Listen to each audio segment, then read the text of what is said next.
Welcome back, travelers. Last we left off, the travelers had landed in the high port of Janet, made friends with the Lord Gid after meeting with the Zigdwi ambassador. And when I say Lord Gid, I mean Josai Gid, the son of the Lord Gid who rules the high port. After a bit of harrowing adventures, they gained approval to get themselves down to the planet and into the Zigdwi research station. Out here is the freezing Arctic in the south of the planet. They came down with the Zigdwi ambassador, Etu Tefsiazar, along with his researchers.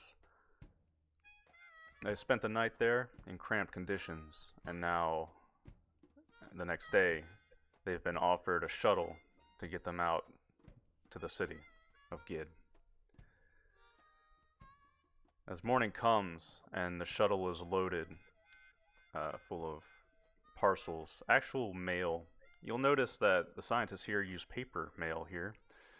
They load them up into crates and ship them into the city. And something that you'll notice over time is that there doesn't seem to be much of a connection to the outside world at all. Radios don't play news, no newspapers. Doesn't seem like they use their comms for that sort of thing. Their own little isolated section of the planet. When morning comes and it's time to board the shuttle, Cindy Reese will come to you, Hamish, and say, I think it's best if I stay here. At least we told them that we were here to research the Zigdwi. So I'll stay here and hold down the fort until you get back. Yeah, sounds good, and frankly, they're interesting. Strange and interesting, yes. They have a lot of restrictions and customs here that it's going to take quite a while to get used to, but at least they're not actively hostile or aggressive or anything like that. Yep, it's good. You should be safe here. I wish you guys luck. Keep your calm and let me know if you need help or anything. I will.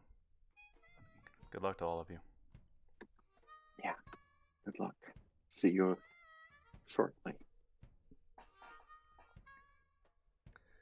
There's a man about 50 years old. He comes and goes with the shuttle, and as you're talking, he steps out the side door. All right, we're all good to go whenever you're ready.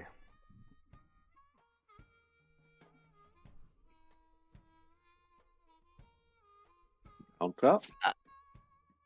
Poon is wandering around, inspecting the different people, but slowly following the group, scanning for any threat.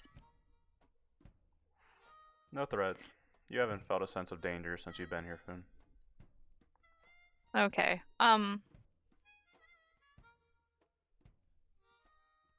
Question. We weren't allowed to bring weapons, correct? Unfortunately, not. You are Okay. weaponless. Unless you... Well, no, we already checked. Nobody brought anything. Yeah, we're Well, you do have your, like, moon blades, like the things in your paws. my monoblade? I think he's talking Your about your claw. No, like, don't... Aslan... Yeah, dew Oh, claws. my dew claws. Okay, sorry. I heard blade, and I was like, I don't remember bringing my monoblade. I will love to say I have it, but I thought that was illegal. No, unfortunately for everybody, No. No weapons. No weapons at all. Okay. No armor. Gotcha. Well, Moira is holding No the armor weapon too? In her case, she's kind of got her tablet with her. That's kind of one of her weapons, but Yeah. but yeah, everyone notices that. Question. Sorry, go ahead. No, I was gonna ask, cloth armor, is that okay? Or is it no armor at all? No armor. No at all. armor. We You're are. just in- Yeah. Okay, You're in cool. robes, I think you said, just like normal robes. Yeah. Well, Yeah. I'm not. Yeah. Well, he's more in his, like, civilian minor attire because remember he was, all of his clothes and armor got wrecked on that tree planet. Okay. Right. Yeah, then the only thing Foon has with him besides some level of clothing is a boundary box, a hand freeze comm thing, and a portable computer that he doesn't really know how to use. Binoculars, a light then- lantern, and a mask breather, and a survival kit. Yeah, as long as you know what you're Would bringing a and it's stun not a weapon be weapon or- okay on this planet? No, sir.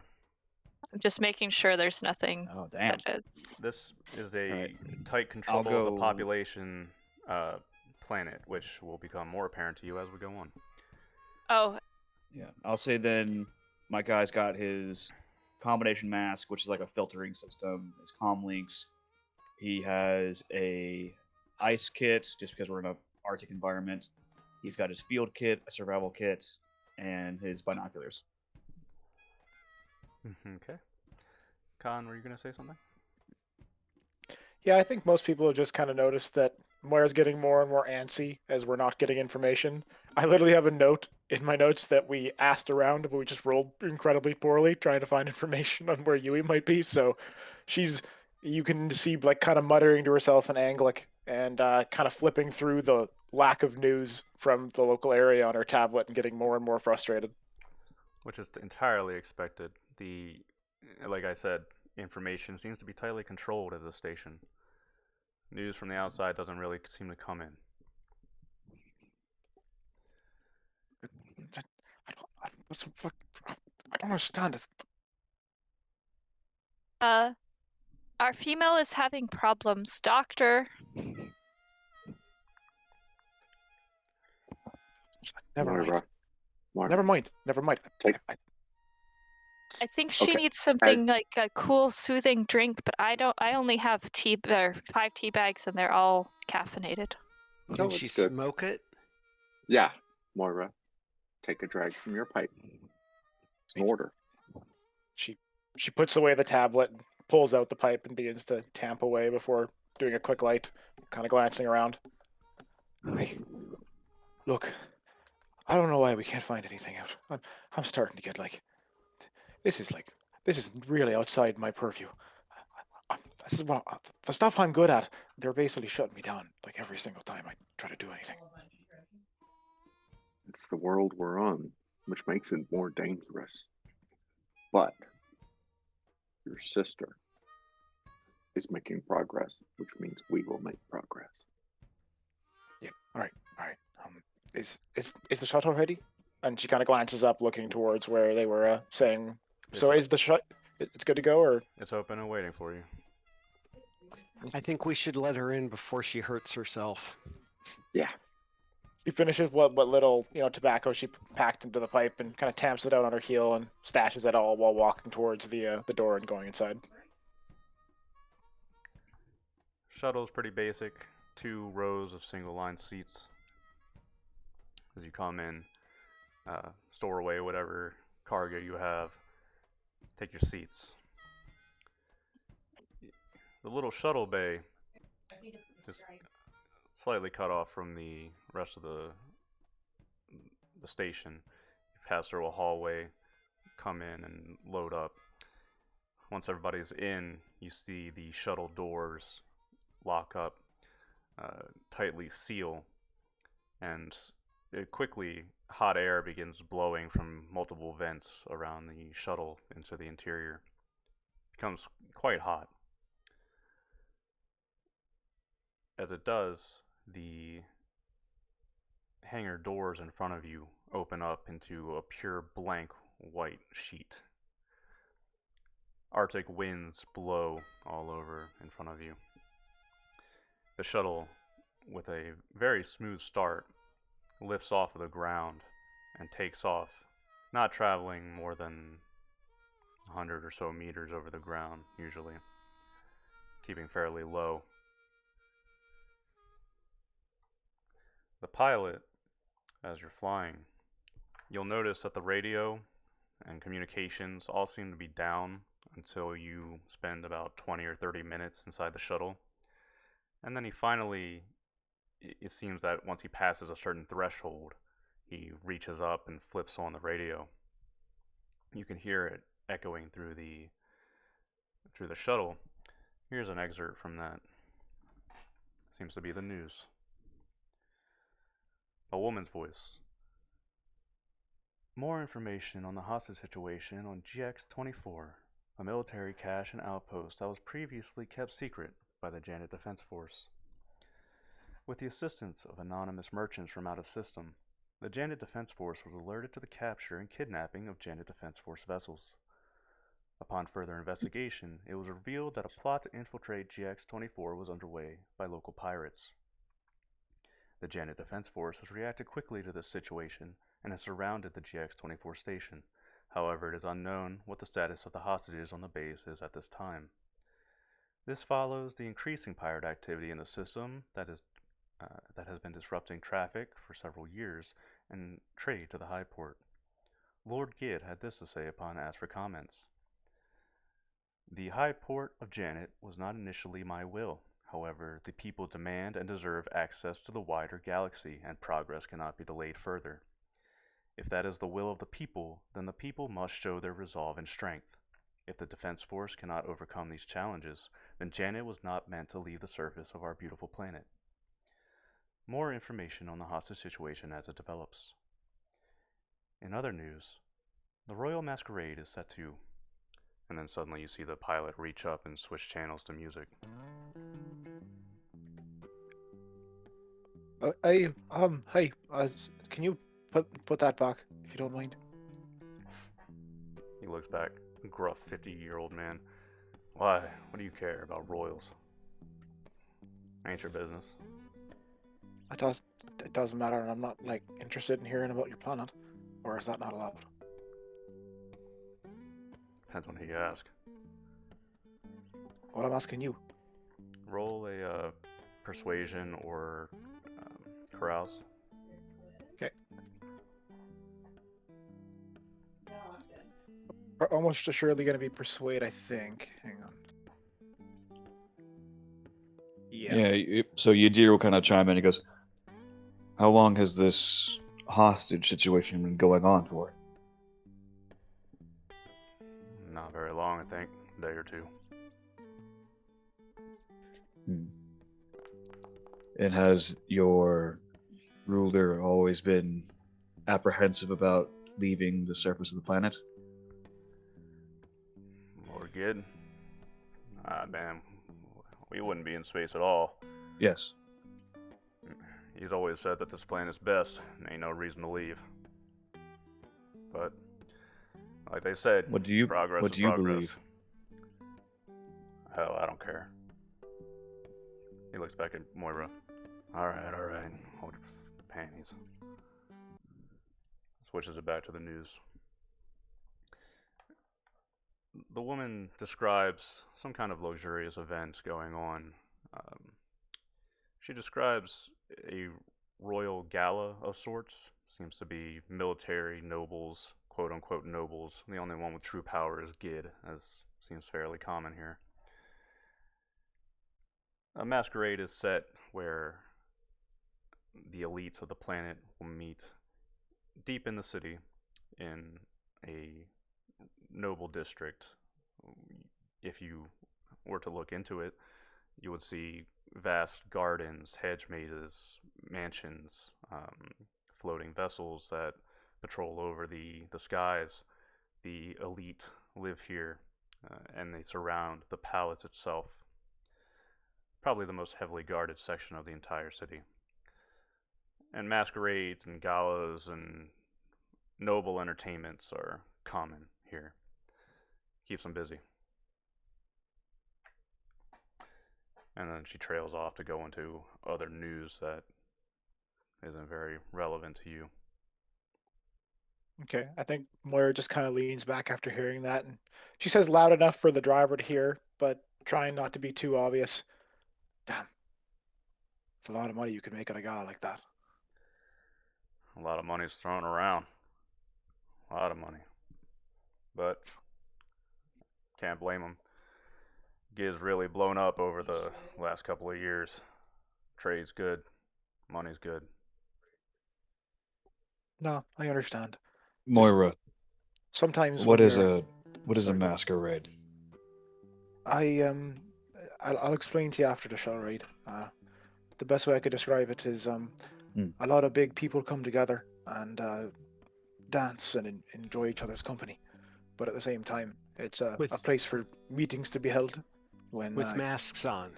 with masks sometimes, not full masks, not half masks. It can be different. It can be a changeable thing, but it's a place where the big people come to have clandestine meetings in front of everyone. Is the way I like to look at things. Clandestine meetings? So then how do you know which clan is which? Okay, the syntax there's got to be worked out for you. I'll explain that one outside the shuttle too. Oh dear. I agree, Food.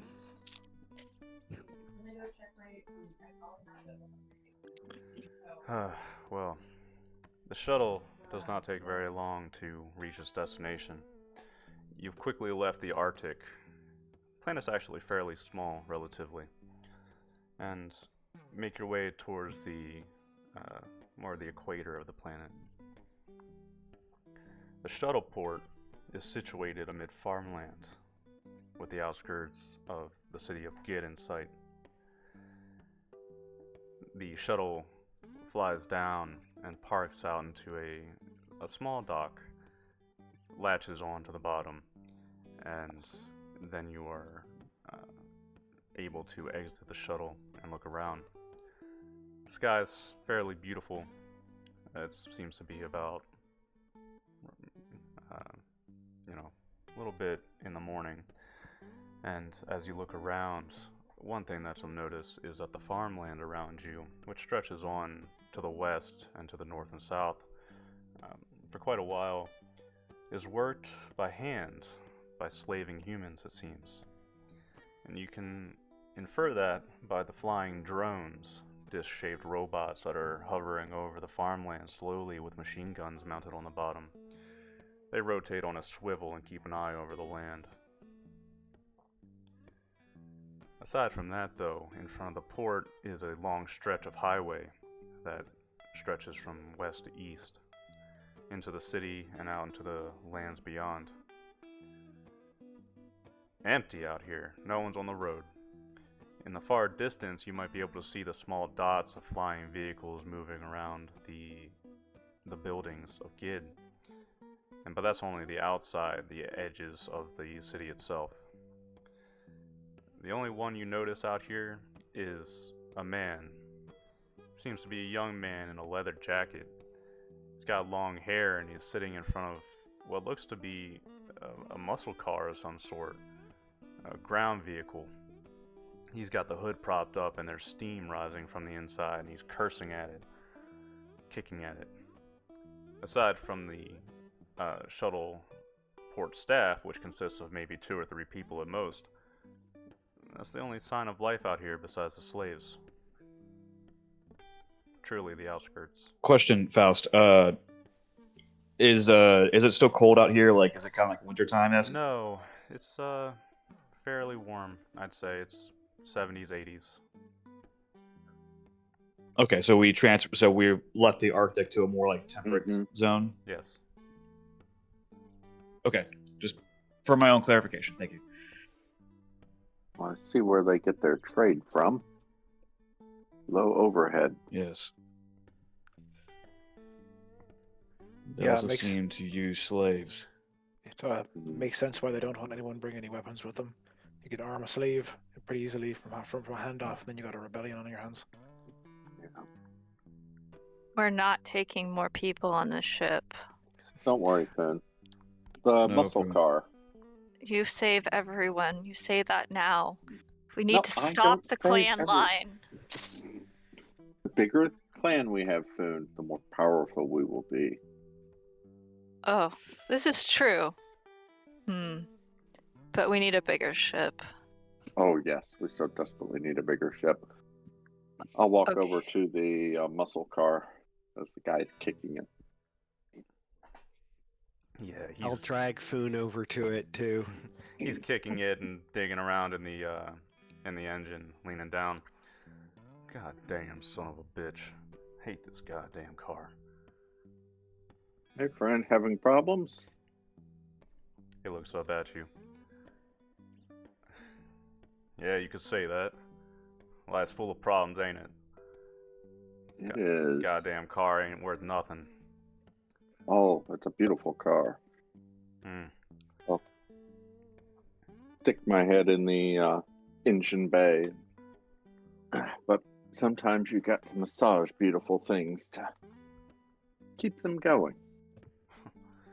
And who the hell are you? You look like outsiders. Yes, Hamish Shinari. We're a ship that just doing some light trading, passing through, but heading into the city. He wipes some We grease are- on his pants and extends a hand. Joe. Good to meet you, Jojo. Do you like tea? What a bizarre adventure we're going to be on. He glances at you, Finn. Tea?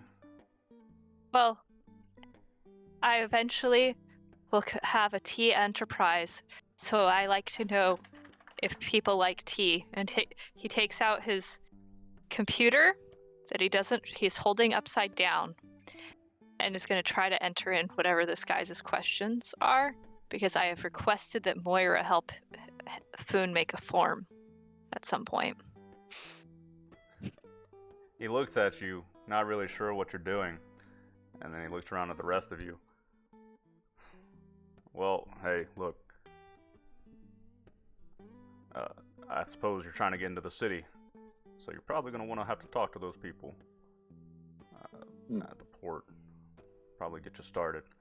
And Moira, as you touch down and communications seem to kind of open up here, you receive a note from Lord Josai that was sitting in a queue for you that was finally made available to you once you got out of the Arctic. Josai makes a note that says, well, he gives you instructions on how to expedite the process to get your passport. And he also says that he's sending someone that could bring you into the city and get you started. However, he has a note there that says the person would be a day or two delayed due to an important dance recital. Yeah, no, that makes sense. Glad it makes sense to somebody. Joe looks at you, Foon, and says, "You got questions? Hey, any of you know how to fix a car?" I Give If it you a have look.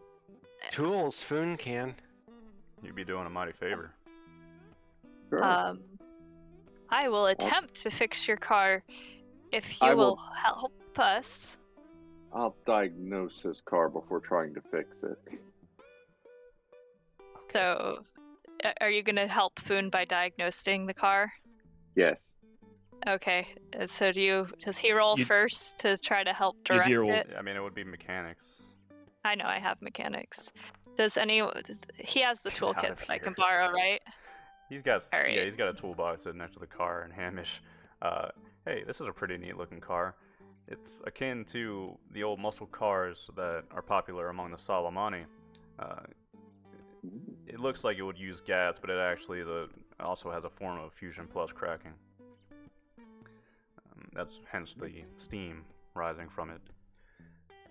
This is an old engine, though. Seems So- to be as cared for as best it can, but Joe here is clearly not a mechanic very much, so he doesn't know what he's doing.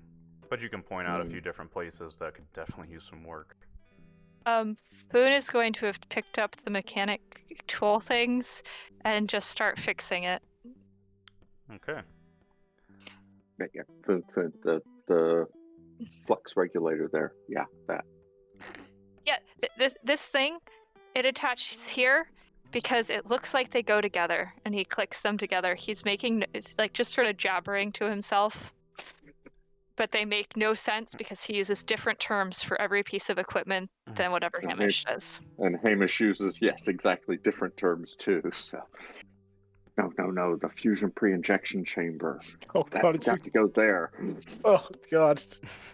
And Foon's like, yes, this part is a female and this part is a male. So, wait, that Can means she Edir works. go talk So to that- Jojo real quick? He's right there with the car. Yeah. Mighty kind of you. So Edir will, as everybody's working on, as everyone's working on the car because he knows jack shit about mechanics, he'll just be like, "So, why are the roads so empty?" Because ain't nobody ever go out west. Ain't no point. We call this the highway. You go out down, you'll find Trunio's station. That's the marshal.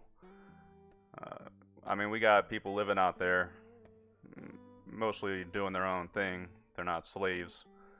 And then we got the end of the highway, which is Aslan territory. Ain't no reason most people in the city to go out that way. Me, I'm heading out to the east myself, but you gotta leave the city from the west side. Rules. Make your way around. I'm making my way to the Separatist border. Why? Because I'm goddamn sick of this city. Everything's under control. You see those flying cars? So you wish You don't even have a steering wheel on those damn things, you know that? You just program in where you're going. It's all automated. No freedom. Can't live like that. And I'm real grateful for my daddy. He was a slave his whole goddamn life. Well, he worked hard to get me into my citizenship. And I'm grateful for that, but it just ain't the life for me.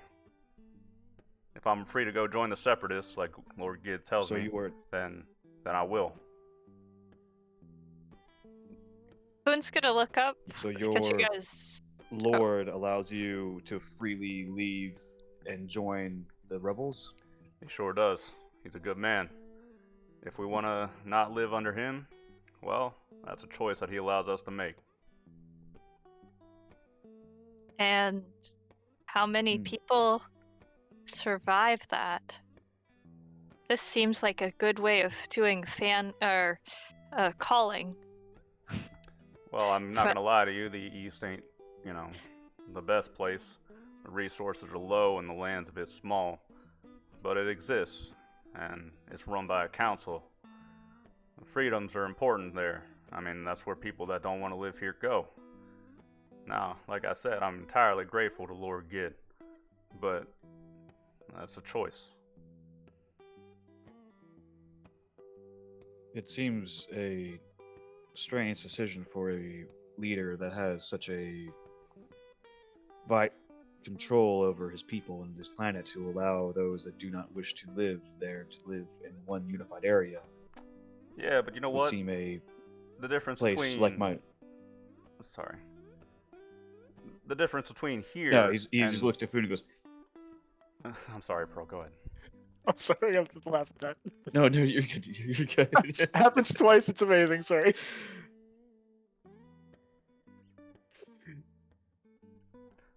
Go ahead. Please, Pearl. Faust, go. Okay, I'll go. Okay. You see, the problem, Pearl, is that you have a delay in hearing me. So I speak, and then about 3 seconds or 4 seconds later, you hear it. So we talk on top of each other. I'm sorry. No, it's not your fault. But anyway, Joe looks at you and says, "Look, the difference between here and Zabalok, of all goddamn places, is that we can make a choice. Lord Gid is a good man and a fair man, and he does everything he can to take care of people. He does his own way, though, and he recognizes that. Ain't a lot of people actually want to go out to the east. It's a hard life. But it's freedom. If that appeals to people, you can either go up into space, which I can't fucking afford, or you can head out east."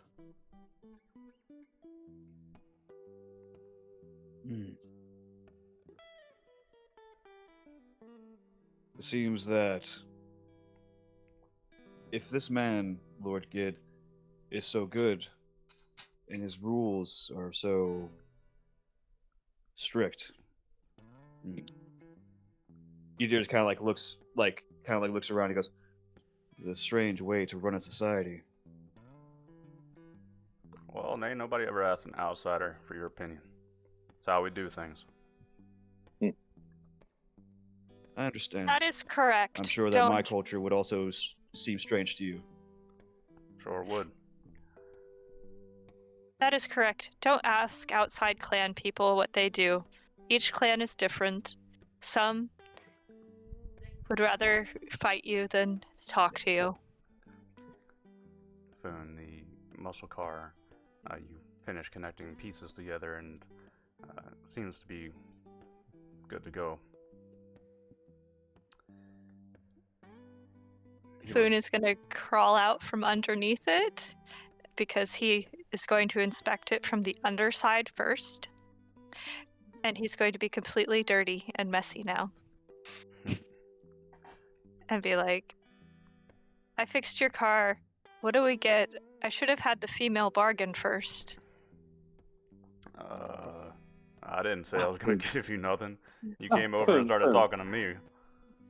Boone, sometimes you're just. I nice believe, to people. Foon, this is.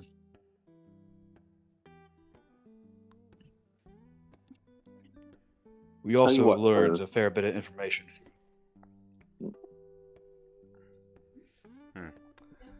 Well, anyway, if you need directions over there, you can rent cars and motorcycles over from that shop over there next to the shuttle port, and they'll help you get your paperwork started. Probably be here for a while.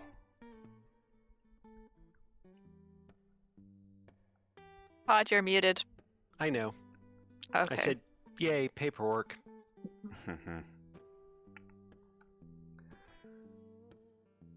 He goes over and starts up the car. It roars to life, bit of steam coming out from an exhaust. Well, I'll be damned. Hey, I appreciate you. We don't... Well, Aslan aren't popular around here. But as long as people know you're travelers, I probably won't give you too much trouble. Ooh, which clan lives here? Clan? I You don't know said about all us. that, but we got old Hashira. He runs the end of the highway. I wonder if he will speak to me. I'm sure it would. Don't know why the hell you go out that way. Foon, as a reminder, the Hesselflower Caves are also out to the east. Okay. Foon is gonna ask him if he knows anything of the bioluminescent tea flower and whether or not it grows anywhere else. Huh. Yeah, I've heard of something like that. We got mountains up there to the east. I mean, we got a lot of resources going from that area. I don't think it's grown anywhere else, but I'm not really sure. I don't go in for that kind of thing.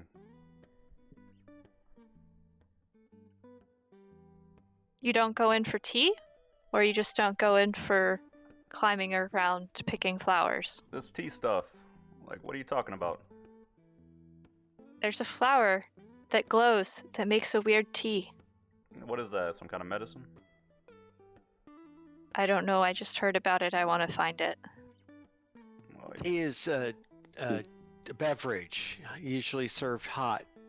It's water flavored by vegetable Flowers. matter. It's water flavored by flowers. It's hot flower water. huh. It is tasty. Nah, And that's this not, one glows. not something I'm familiar with. Sorry. But, like I said, maybe Trunio or someone out east can help you. I spent most of my life in the city.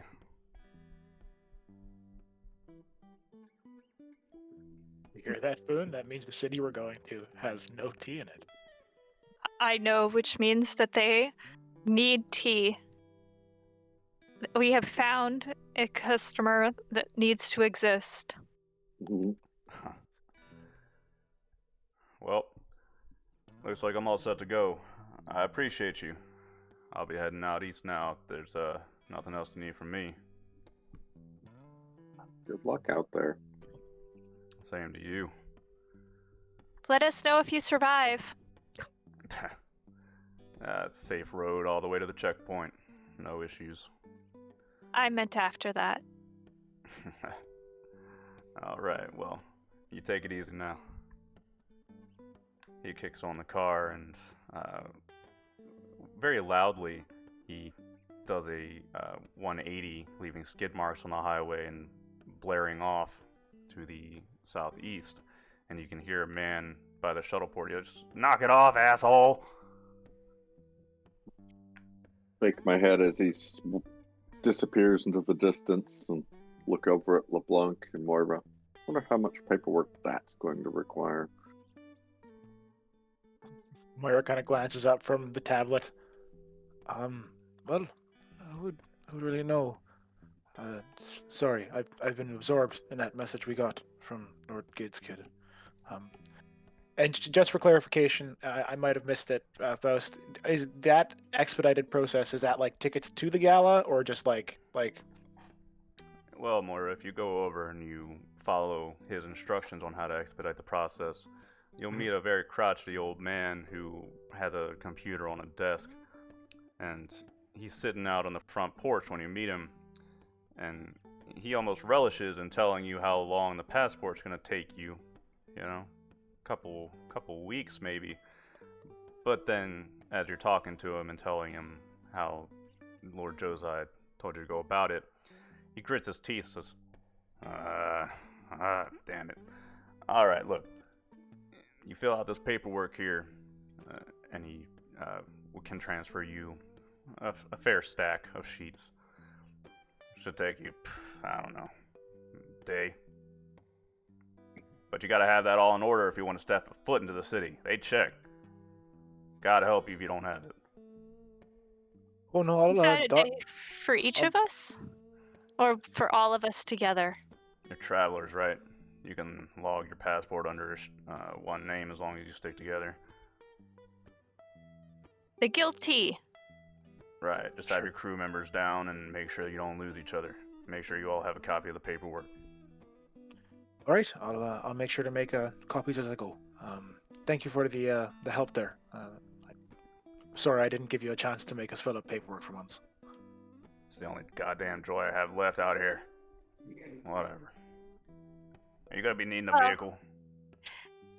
More than likely, although it doesn't have to be anything fancy, just something that'll get us places.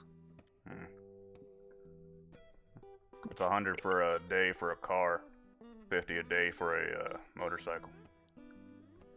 All right, I'll talk to the others, see if they want to ride by themselves or to all be in one vehicle, as it were. I would think that we would all be in one vehicle because we're not allowed to be separated. Yeah, paperwork. But Sure. Then we can go with the car. It's up to. It's a yes. It's a rental. Woohoo! It's a Damage similar. waiver. It's a similar but more futuristic looking make of the ground car that Joe had. Again, looks on the outside like a normal car. On the inside, it's using Fusion Plus as an engine.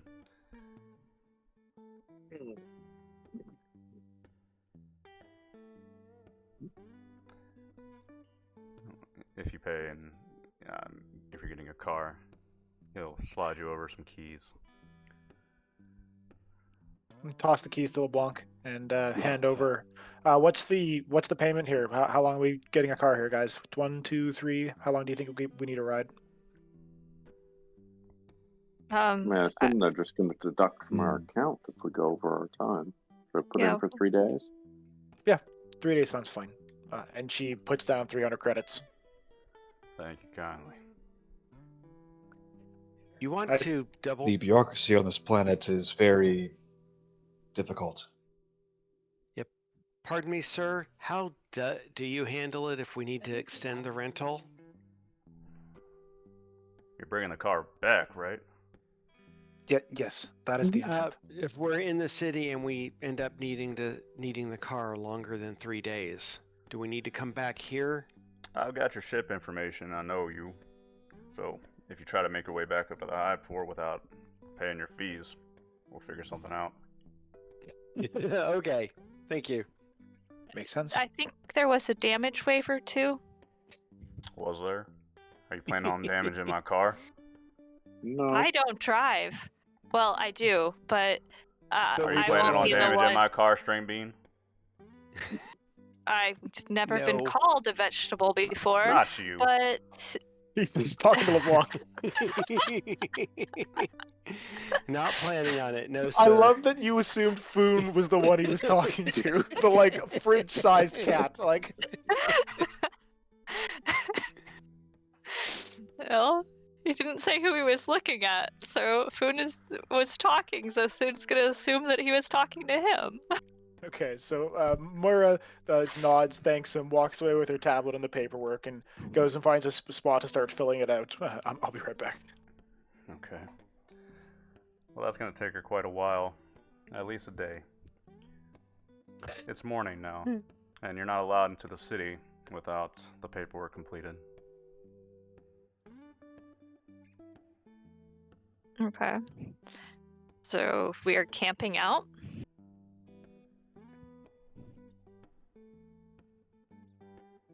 Well, Or are as- we sleeping? As an aside, I was a little hoping that you would go and investigate your flowers. You might not have a good chance to do that once you get into the city and start your business. Okay. Foon is gonna see if we can go to investigate the flowers. But Foon actually was wanting to ask the guy if he drank tea, but got sidetracked by being called a string bean. So he's gonna, even though it was for someone else, so he's gonna go back over there and be like, so, do you know about these wonderful, brilliant flowers that we soak in water and make a beverage called tea? Apparently, the other guy didn't know what tea was. That's a cat drink, right? I ain't got no interest in cat stuff. We're not exactly cats, but yes, we are cuter than humans. I was wondering if you understood or had seen these glowing flowers and the area in which they grow. You talking about Hessel? Yeah, we make that stuff. We make that into pills and such. It's like a painkiller. Also gives you kind of an intoxicating feeling if you do it right. Oh, wait. It is drugged flower water? If you make it right. And it glows? Yeah. Well, in the heat. Boone is gonna turn back around and go, Doctor, I found I found apparently a medicine that you should investigate. I thought it was tea, and I am sad, but it glows in the dark when it's warm, and apparently is used for painkillers and things that I don't like. They are ruining the concept of tea. Okay, well, Foon, one, a lot of medicine started as teas, so it doesn't necessarily ruin it. It does because I'm not allowed to sell it. I talked to Moira. Moira says I'm not allowed to sell things that are illegal. That's it. He didn't say it was illegal, That's did a he? illegal. It's not illegal? No. I would think with Good. all the bureaucracy, they would be illegal. Foon, we'll double check wherever we go to make sure that the tea is legal wherever we go to sell it. Moira will help you do that. Yeah. It's pretty easy to find the documentation to be able to know what kind of trade's actually allowed. I mean, if you're looking for the caves, you're best off talking to Trunio. He's off east. Not probably a couple hours ride. Okay. Foon is gonna give them big, sad kitty cat eyes and be like, we should go there and get the drugged tea. Well, We have a day. I don't know whatever. We have a day to wait as I'm going through, the paperwork and ride in the back of the car if we want to try to go there. But Sounds Foon- good. Foon jumps into the back of the car and tries to figure out if there's a way that he can, be armed. He's checking the car for wrenches and other things that might be a little, And we're like- going tea hunting. and they're, but it's a drugged tea. Which means anything that's eaten it is probably sleepy. Which means that I should be able to hit them over the head easier. You That's better not be eventually causing fine. trouble out there. In my car, of all Nope. things. Nope, no, sir. We're just honest merchants. Uh-huh. Well, Don't alright. worry. We're the guild tea. Well, And Foon has purposely said it, or not purposely, but he said it quickly. Foon, you are a trip. He just gives you a dirty look and then hobbles back to his place in front of the shuttle port. Oh, if you're hobbling and your leg hurts, maybe you should try some of the flower water that glows so that your leg hurts less.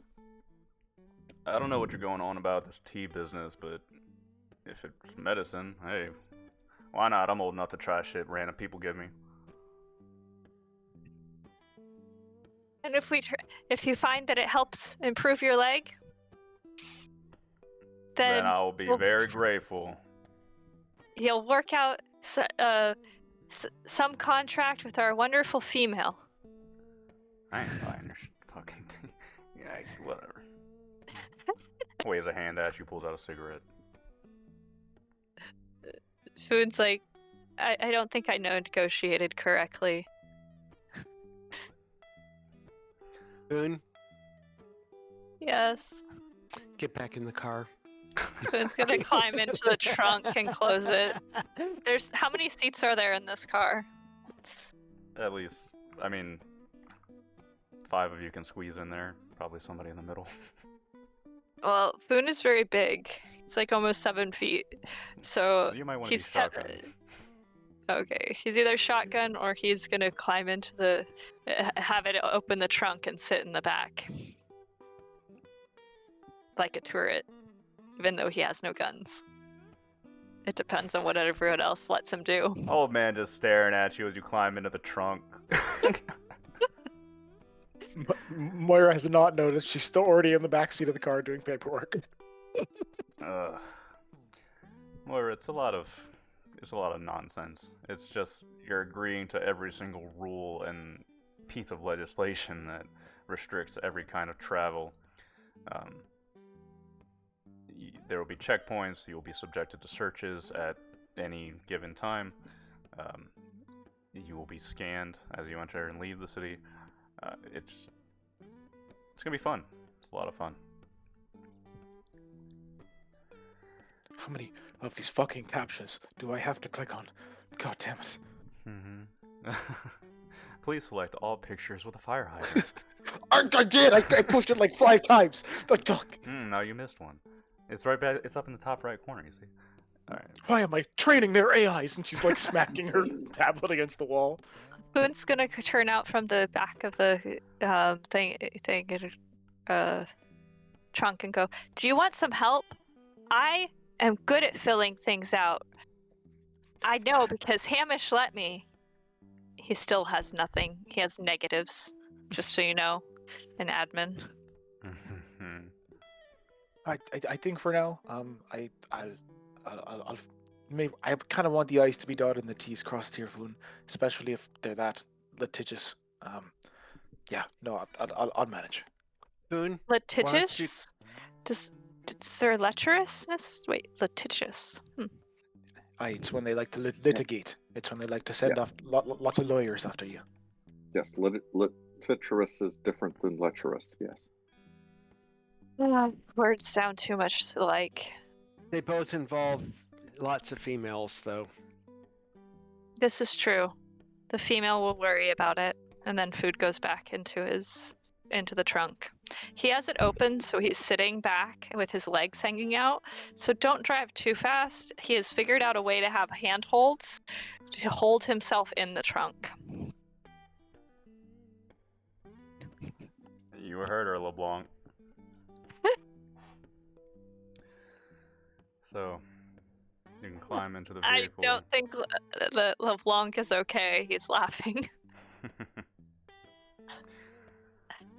Oh my god. Well, Okay. I'll be careful.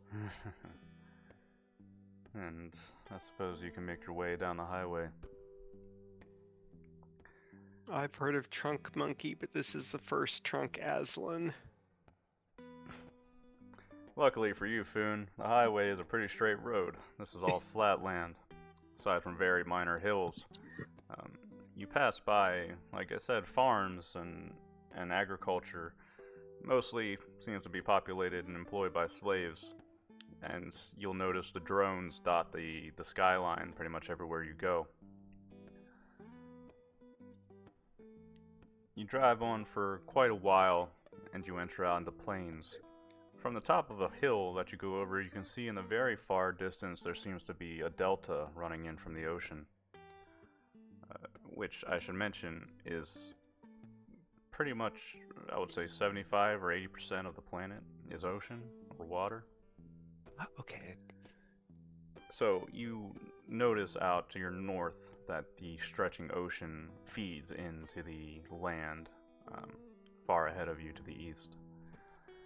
But before that, as you pull down the highway, you notice, and this is probably it, because you haven't seen any structures for a while, there are two buildings that are slightly separated, and you see the one, which is larger than the other, is actually some kind of bar or tavern or something that's situated out here. And there are farmhouses and households, homesteads out scattered around in the distance. Next to that is a small little sheriff's office.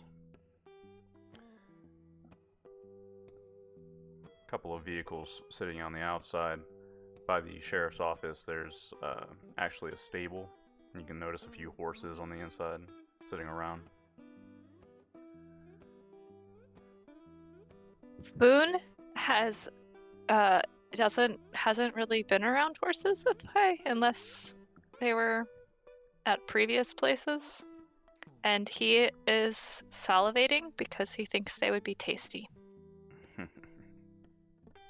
Moira, have you explained to Foon about pets or non-edible livestock? No, I hadn't really gotten around to it. We've only really been around cattle, as far as I could tell. So, It might be a good time to introduce him.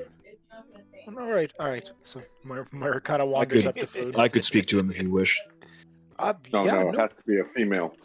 Oh, I kind of want to hear No. his explanation. You know what, Pearl, dear, if you can follow me up, you can back me up on the basics. But I'll just for a moment. I kind of tap Foon on the shoulder. Foon, so. Wondering how you're tapping me on the shoulder when I'm sitting in the trunk. Where is everyone else sitting? Oh, sorry. Oh, you so right. So you're I staring thought at we the back. stopped the You have to yell out the window at him.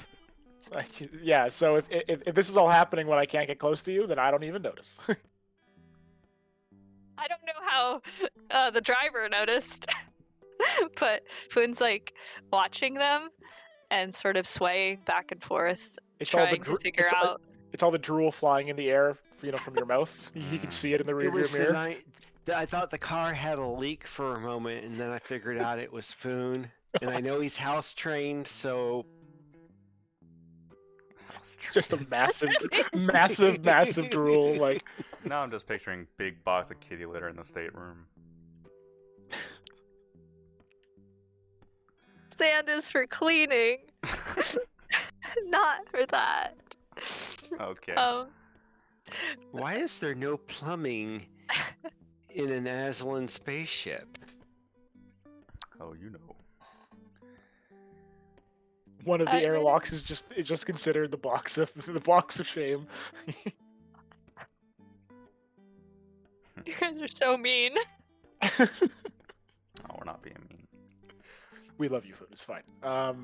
So I guess when we do we see anything besides these two buildings? Any sign that we're getting close to the caves or whatever? Or? Well, we have Trunio knows where the tea is. We should have asked who Trunio was. He's the marshal. You could also call him Oh. the sheriff.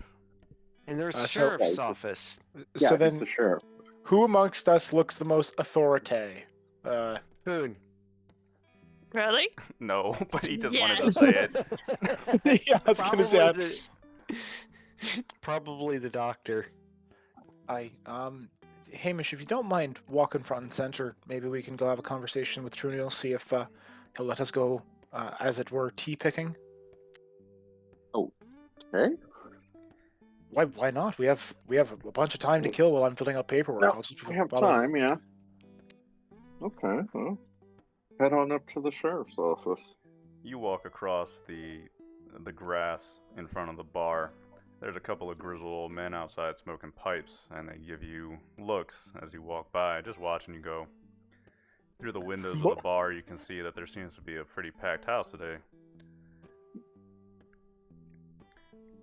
You approach the sheriff's office, and if you, check the door, crack it open, call inside, or whatever you want to do, it seems to be empty at the moment.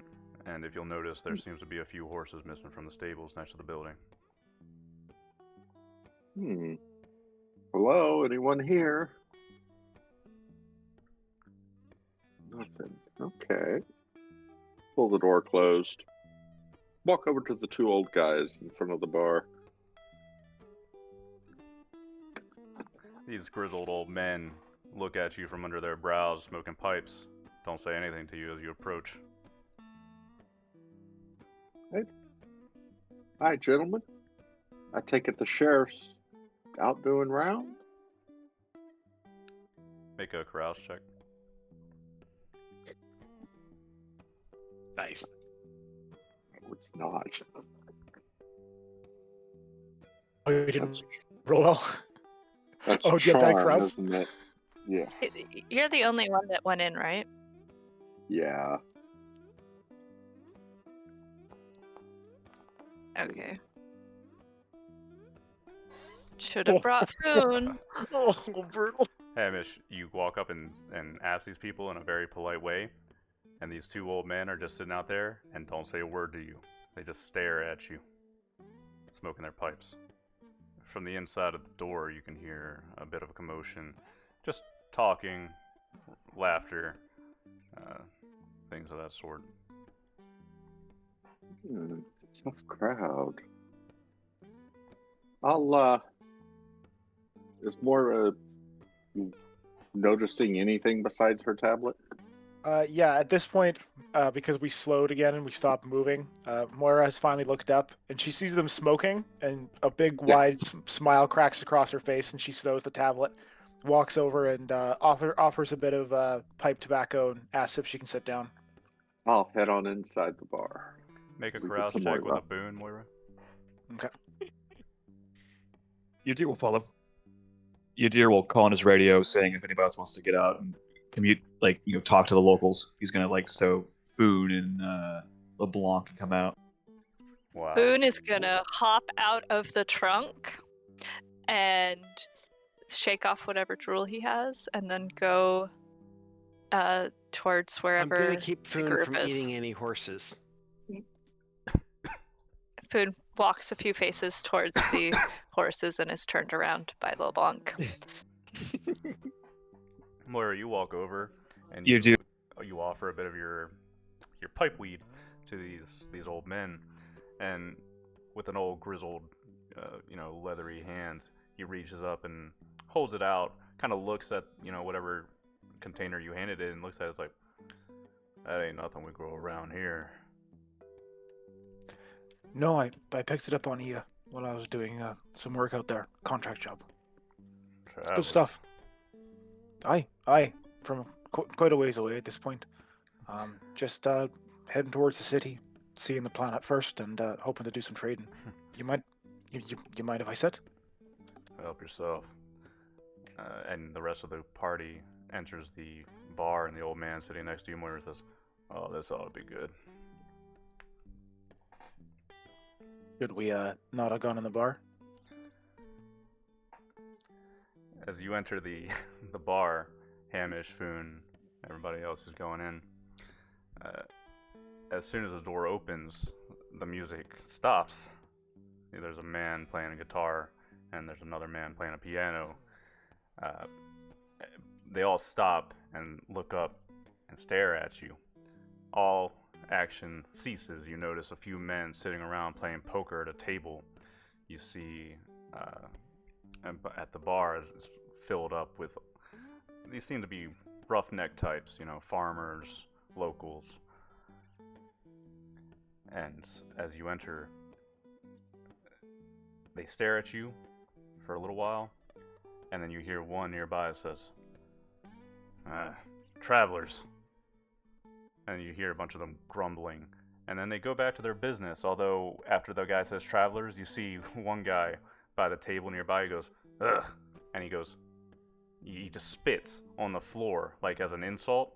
But then the man behind the bar looks up and says, ha, did you just spit on my goddamn floor? And he stamps it away with his boot and turns away.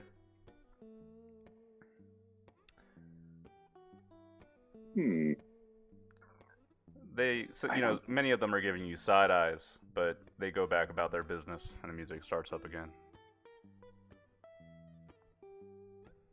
Perhaps we shouldn't linger here, guys. I do not understand their animosity towards us. It would be like meeting someone from your culture that you knew was dishonest, perhaps, or you knew was tainted. Well, in my culture, we'll be able to understand them via other means. Hmm. Boone is, walking. These are all humans, soon. No Aslan in sight. Okay, that's actually good. Just remember, -2 for any Aslan interactions. Oh damn! I forgot. Yeah, because you were booed. Because you were kicked. You're in exile. In chart, I am negative, actually 5 in some cases for Aslan interactions. -2 on things I have. Okay, Power on. sorry to interrupt. Is that like, can Aslan just instantly recognize you as being in exile, or? No. But okay, so at least it's not on site. At least we haven't been playing that way. Perfect. At least it's not on site. I just was hoping it's not that brutal. But it depends on how brutal Faust wishes to be. Alright, so Foon is gonna walk up to the group and sort of look around and go, howdy folks! And attempt to smile at them and go and look at what everyone's drinking and go, is there any tea in this delightful establishment? Oh god. The bartender leans forward. You seem to be out of your element. Now, are you lost? Oof. We were looking for the sheriff. Well, the sheriff should be back We in are? an hour or two. Okay. He makes trips out sometimes. Gotta keep the locals in check. And he looks directly at Foon when he says this. The locals? I'm not local, I'm with them. We're part of the guilty. Speaking of which, do you have tea?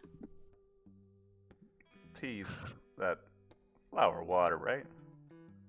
Well, it can be many types of flower water, or technically there's bean water too. We got the other kind of water. Fire water. Fire water. Yadiro kind of raises his hand up a little bit, goes, I would like to try some of that. Got money? Do you take... He kind of goes into his, do you take credits? Sure do. And, I've only had this fire water once before. I would like to see if it is the same across different planets. a couple of men at the bar chuckle at this. Give you side Boone looks. go, I have never had the fire water before. It smells painful. The man, a man sitting at the poker table, he waves a hand. Hey, rich boy, why don't you come play a hand with us? He waves at Hamish and in the general direction of Hamish and LeBlanc. Yeah, and Hamish just, he hears rich boy, and no, I'm not rich. Doesn't even really, King. Boone's gonna turn around and go, we have to ask our clan female about the possibility of doing expenditures. I don't think that we've been allotted credits for this activity. And you hear outside, you hear the old two men outside on the deck laughing. They're laughing in this like grainy, cut up voice. And Moira, they're going into a spiel about in their younger days how they used to hunt down runaways and lasso them up and telling stories. You seem to have gotten on their good side. Question, Faust. Is the card game those guys playing the same one that was played on Father Thomas? No. It's probably some Dang it. variant of poker. Fair enough.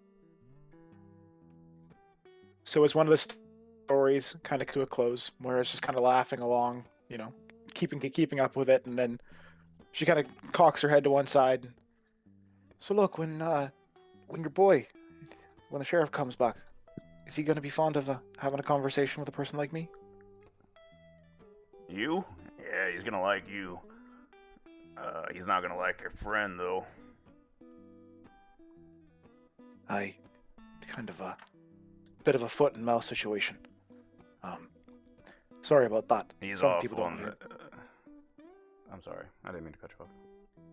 Some people just don't know how to talk to the right people. I've just been around a bit more. He's off in the end of the highway. Lots of activity down on there, people making the trouble. Damn cats.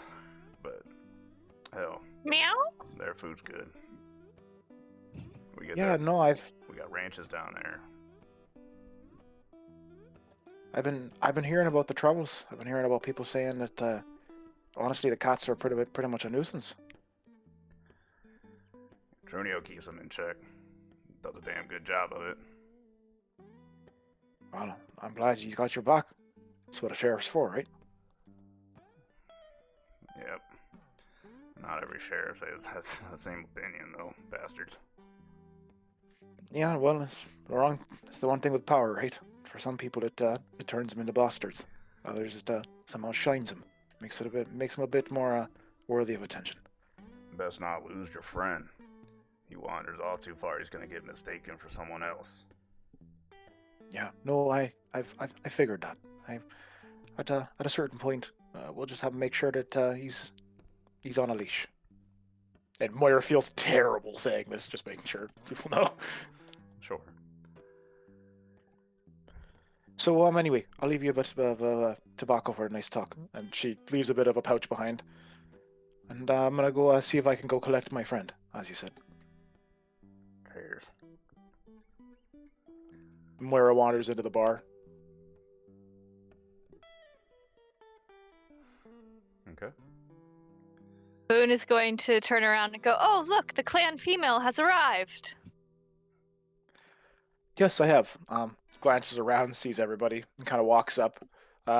Doesn't say it, like leaning in and, saying anything, but Moira just kind of taps her tablet and to let everyone know to check their own communication devices for a message that she just sent as she was walking over, typing away, giving kind of the basic details that the sheriff should be arriving soon. But as he does get close to Foon, she does lean in and go, you might want to stay in the car. I think he should stay with us. Well, at least one person might want to stay with Foon at least then. Sorry. I think Foon's the one that wants to see the caves, and I think leaving him alone would be a interesting idea. Well, Interesting. Gosh, that's I'm a big hungry. woman. Foon is going to be like, I'm hungry. And he's going to start looking outside. well, the bar probably sells some sort of crap food, like some sort of nutrient paste. We can get something in you. I'll bet they have no. meat. Do they have raw meat? Oh, Foon is vibrating.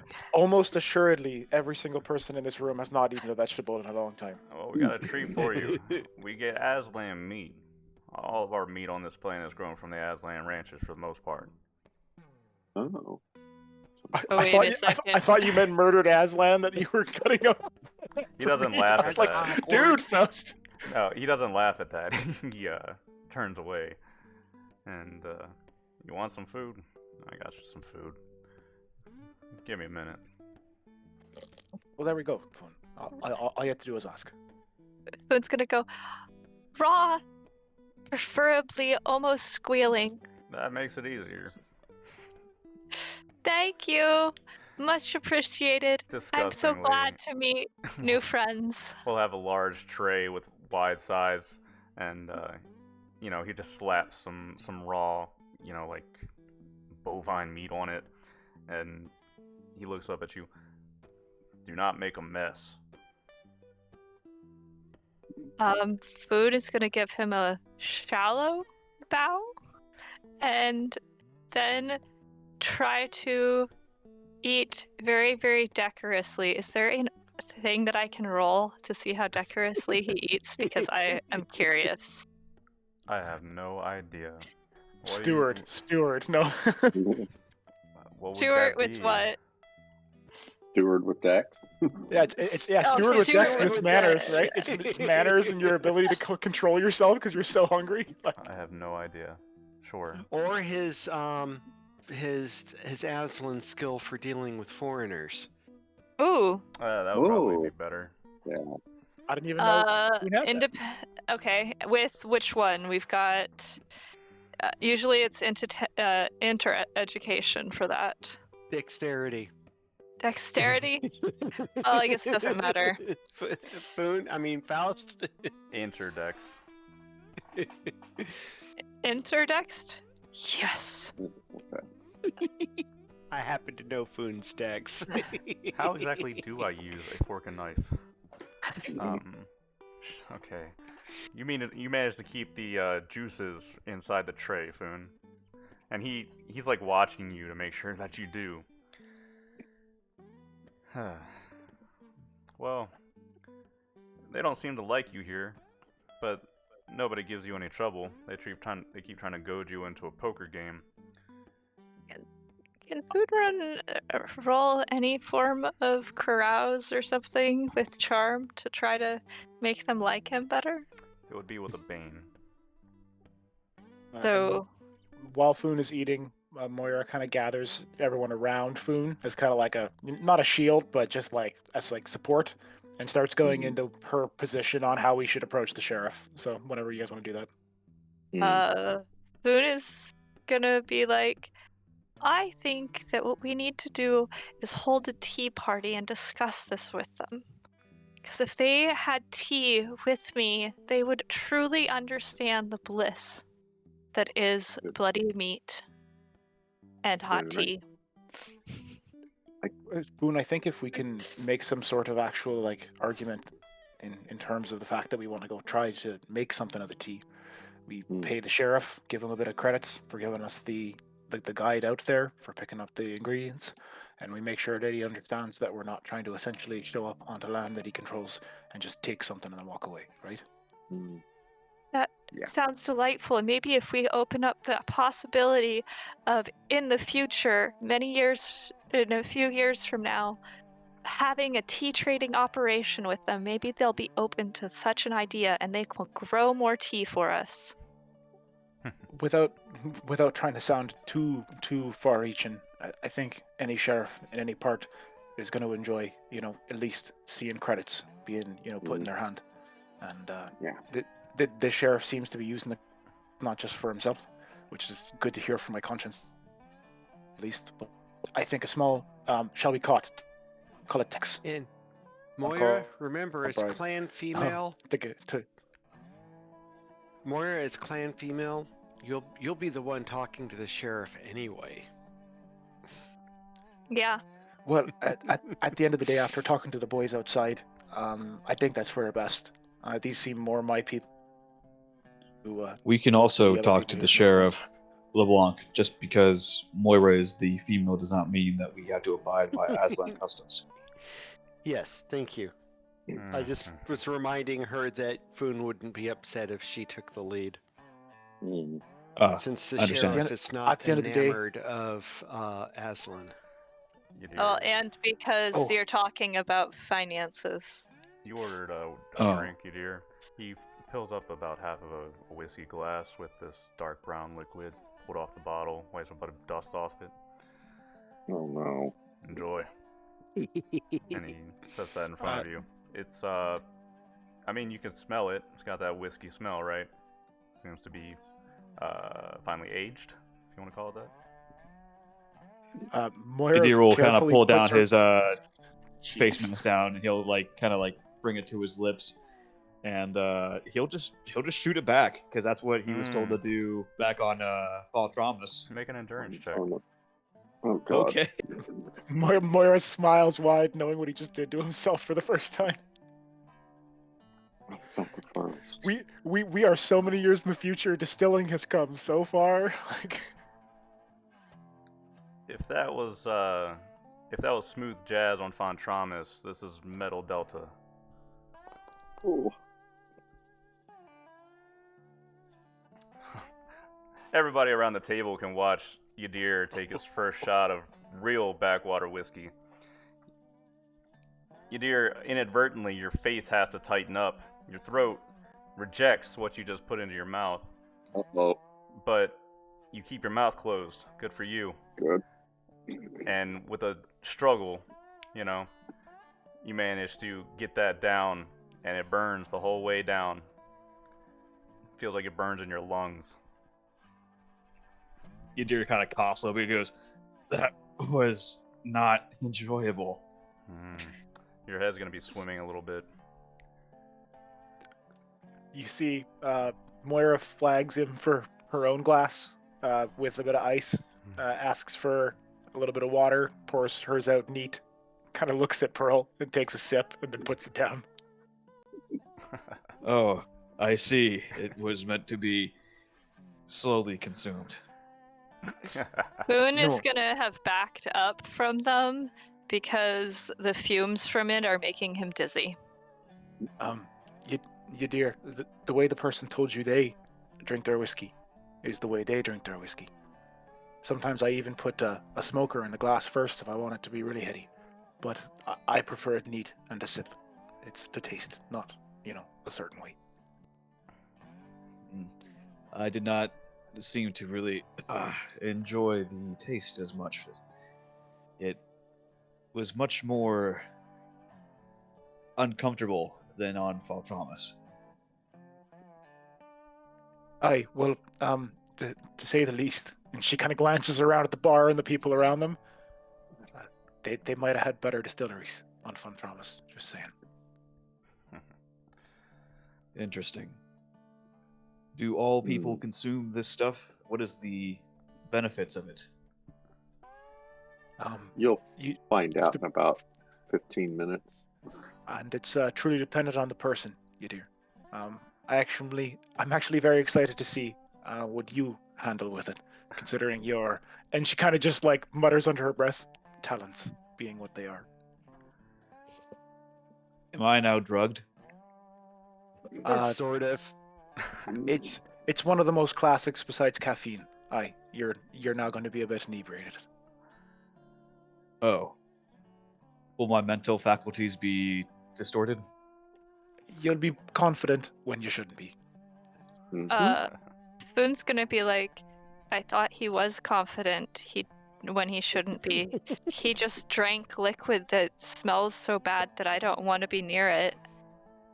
We use that to clean things with.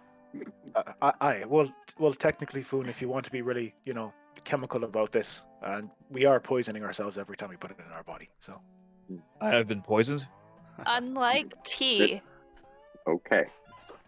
you are poisoning yourself. Which, by the way they talk about this flower, I am both impressed, but I worry it is also poison, Doctor. okay, sorry, Well, Hamish, I'm describing this wrong. Can you please give a medical breakdown so I don't scare them? It's fine. Plant, I'm sure, will be perfectly fine. We'll take a look at it. We'll test it. Cindy's very good with botany. Remember Cindy's, the stuff you bought for Cindy? Yeah. The science equipment, Foon? Yes. Yes. She'll be able to This- use that with her new flower. Yes. But Or she could use it to make stuff like what Yadir just had. that is a bad use of that. If that is what Quite Cindy uses possibly. it for, I must smash it. Nope, We'll no, let her know do so not, she doesn't do it. do not smash Cindy still. I mean, chemistry set. Foon is gonna be like, still. I don't understand. Why would I smash someone when they're standing still? I meant chemistry set. Because it's easier than when they're running. Oh, True. boo, boo, pilot, boo. There's the neighing of horses outside. Food Thank is God. no longer quite as hungry, but he's like, by the way, do you think they'd let me have one of those? It looks like a really good hunt. No, Foon, and please don't ask them about it, okay? Oh, No. jeez. That is what might is called say- a beast of burden. Yeah, it's like a pet. Really? It is a living car. Best way to describe. A Wow. living Don't car. try to climb into its trunk, please. The I'll door. see if I can herd my group out to the sheriff's office. Well, before you get a chance to rise from your table, the door opens. Stepping in is a tall man, over 6 foot. He's got a sharp face, and clean shaven, and he's wearing a bit of leather armor. At his belt, you'll notice, is a TL-11 laser pistol. His group of 4 other men step in, and they have rifles on their backs. He steps in and says, "Alright, get us around to Drain's Fort." And then he stops and looks directly at Foon at the table. He slowly starts making his way as everybody watches towards your table with the men behind him. He puts his thumbs in his belt and looks down. "And who are you? Why Foon is such impudence?" Food is gonna stand up and Oh, give no. a nice little polite bow and go, "Are you addressing our group? We are the Guild T. You I have I don't generally speak for us, but this is my pseudo clan. They are delightful. I suppose you're travelers, and I guess you can be forgiven for not knowing that Aslan are not welcome here." Excuse me, sir.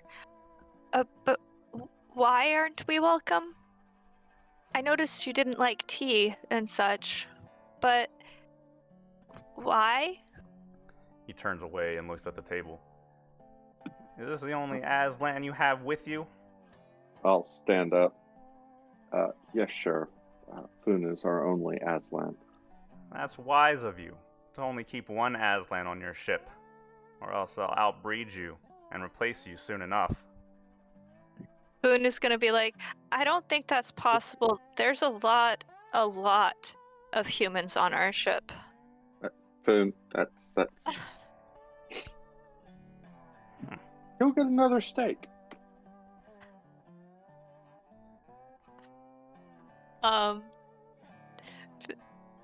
Food is be like, I already ate the one that you gave that you guys got for me. Thank you very much. "You're It was feeding them?" tasty. He looks up at the bartender, and the bartender just shrugs. Money's money. "Sure it is." Our clan female can discuss financial matters with you. Would this make you happier to my presence? Can Foon try to carouse this guy? Oh no. It would be with a bane. How do I do that? 3d6. 3d6. Yep. Is there a command for drop the lowest? There is, I don't know it. We never Or- remember it. All I'll right. look it up. If someone's looking it up, I will put it in. Other words, I'm gonna roll 3d6 plus 2. Oh wait, no, plus carouse. Just do whatever you want. 36 Plus- plus whatever it is. And then we can just do it manually. Okay. Oh shit. So it's a 1 and a 2 plus 2, 4. So it's 5. 1 and 2. Oh, whatever. It's a 5. 5. So, Foon, you were trying to carouse with him, and you Yeah. know, being your charming self. But he's trying to talk to the rest of the table, and you keep talking to him, and then he finally loses his short temper with you and looks at you, gives you a snide look. You should keep your mouth shut, Aslan. You are not on your land. You are not on your planet. You are not welcome here. If you're on your way to see the miserable cretins that live at the end of the highway, then you best turn back. They have no business with you, and you have no business with them. Do I make myself clear? Boon's gonna go, yes, sir, very clear. However, they probably wouldn't like me either. Yes. Hamish will now move in and take Boone, and we'll kind of head back out to the car. Smart move, he says, calling after you. And his men, after the Aslan leaves the bar, start scattering around, placing their rifles against the walls, things like that, and joining the crowd. Trunio, he looks down at your table, for those of you who are left. Foolish of you to keep one around like that. Well, Sheriff, as you said, there's more of us than there are of it. And to be quite frank, it's quite a good fighter. And when we're not restricted, we don't have any weapons on us, obviously, on your planet. But when we're out traveling, and we're in other areas, that's a good use. Why not send the fodder in before us, right? Makes Boone sense is to me. Yes. I can see why you would keep a meat shield like that then. They do have natural weaponry that could be quite useful. Lord knows I've seen enough of it. Did you see how big he is? He's fucking huge. Please, Sheriff, sit. Drinks are on us. of Why course, is it unless- that you dislike Oh, no. Aslan so much? What's not to dislike? Flea bags. Their culture is strange, and they talk about honor and nobility, but they kill each other for nothing. And then they breed and breed, and then they... Hey, bring me a glass of whiskey. They just breed out any planet that allows them to settle root. And it's my duty, along with keeping watch over the agricultural lands and making sure slaves are returned to their proper places, to ensure that the Aslan do not grow out of control. They are useful. humans not so different? Humans are quite different. Are you implying that we're the same as Aslan? Similar, not the same. We have nothing in common with them. You best drop any notion of that right quick. And he brings out a glass of whiskey and sets it in front of the sheriff, who leans back in his chair. And I'll tell you another thing. When they first got here, they caused a lot of trouble. But the Lord Gid is kind enough, in his wisdom and generosity and his mercy, to allow them the plot of land that they squat on now. Ranchers and the like. Bah, we don't need them. But they're allowed to stay, and who am I to argue with the Lord?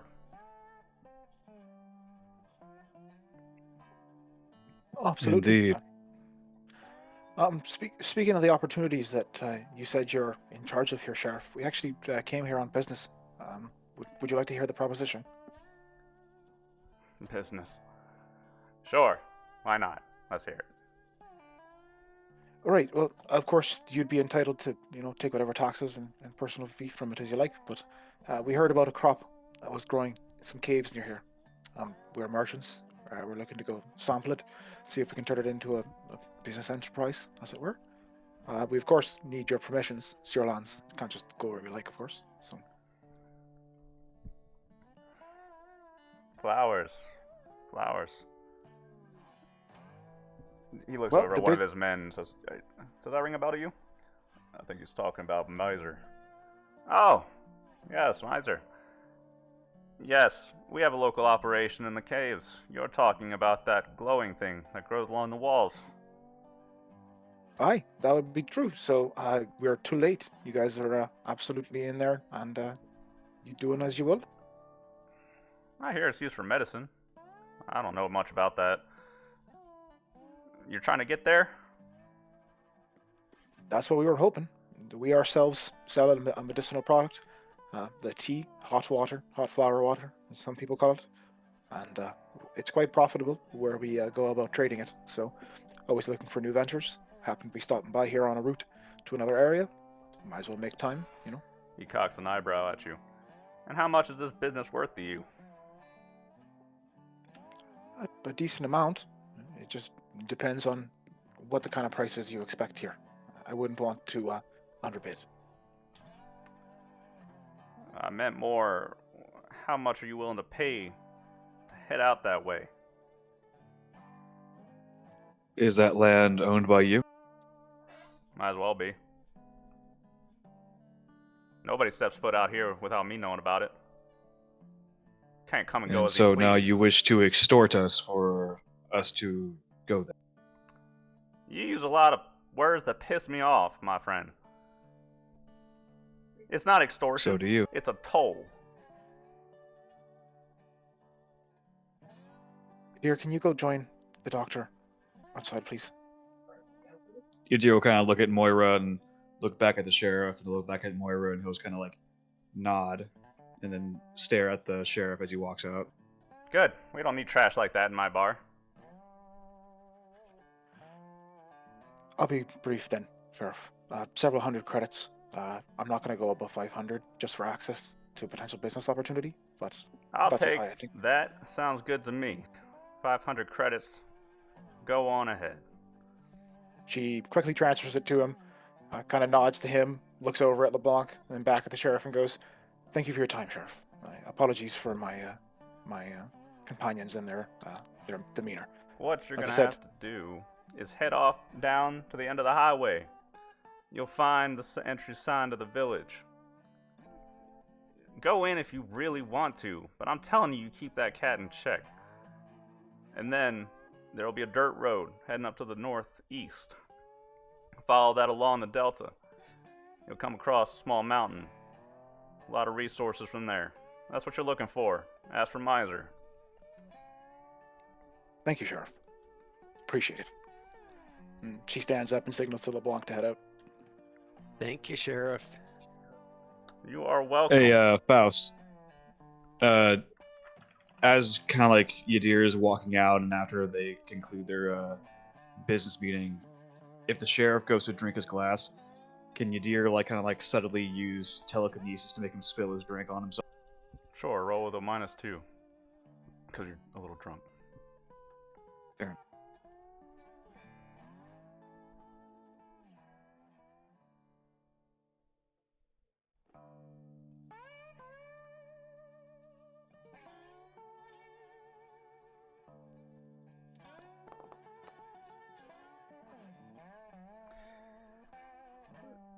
Moira and LeBlanc.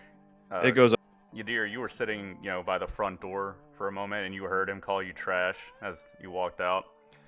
Moira and LeBlanc rise from the table and start leaning out, and as soon as the door opens for them, you watch over their shoulder as the sheriff sitting at the table lifts up the glass, and then it tips a little bit out of his fingers, and the whole thing pours down his shirt, down his chest. He rises up and starts cursing. Men around him start laughing at him.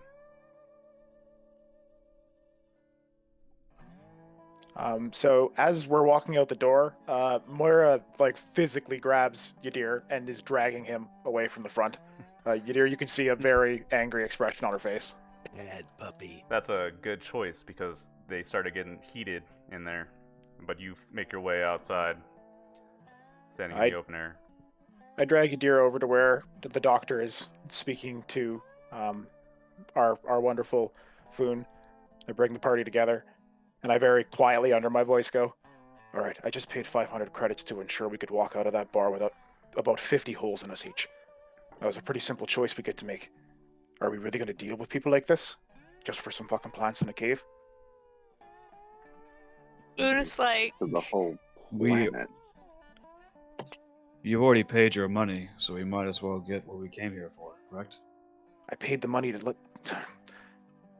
You dear, if someone walks into a bar and says he owns it, and there's no sense that anyone around him's going to fight it for it, you start talking to him like that, and the next time, I might not be able to buy our way out. Human culture is I very understand. strange. I just don't like the fact that he was talking so down upon our friend. No, and I didn't like having to say those things either, you dear. But there comes a point where you gotta recognize who you're talking to. Thank you, Hamish, for getting Foon out of there. Foon, I don't Yeah. blame you. I don't blame you for the misunderstandings. But it's very obvious that your kind isn't welcome here. And that's not fair, it's not your fault.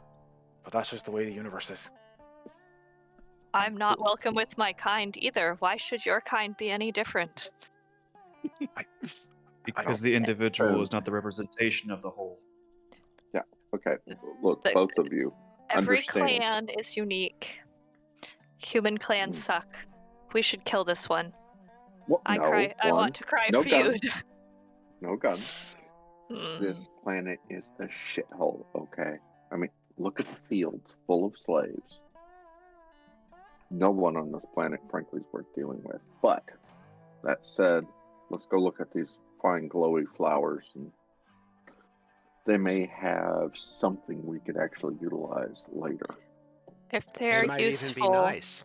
Well, actually, Doctor, after you left, he did specifically mention that the operation that's either harvesting them inside the caves is using them for medicinal purposes. So I'm sure if we take a good enough sample, you'll be able to run tests. Yeah, that's what I'm after. I'd like to get enough to pay back the 500 credits that I just spent. I'd rather not, Oh, think of that money that I spent just trying to get us out of there. But yeah, I would rather not deal with these people any more than we have to. So let's get in and get No. out. yeah. Yadir will kind of go over to Moira, though, and go, I do apologize for my antic. That was unbecoming of me, but at the moment it felt right. I do believe the liquid had some influence on that. Moira kind of taps his shoulder with her hand and just kind of goes, "You dear, at the end of the day, I'm not going to blame you for acting the way you believe is right, but I just don't want to get holes put in me because of it." I understand. I will not jeopardize your safety for the amusement of my pride. Besides, But the boss would deserve the comments. He's a piece of shit. Let's go. What did you dare do? Look, I Hamish, made the man Yeah. fumble his drink. but not until If we we were have away passed from him. it. He just Well, said good. some things you don't say to a person to their face when they're the only individual who walks into the bar with a gun. Oh, dear. We'll work on that interpersonal skills. Yeah. But you got us passage.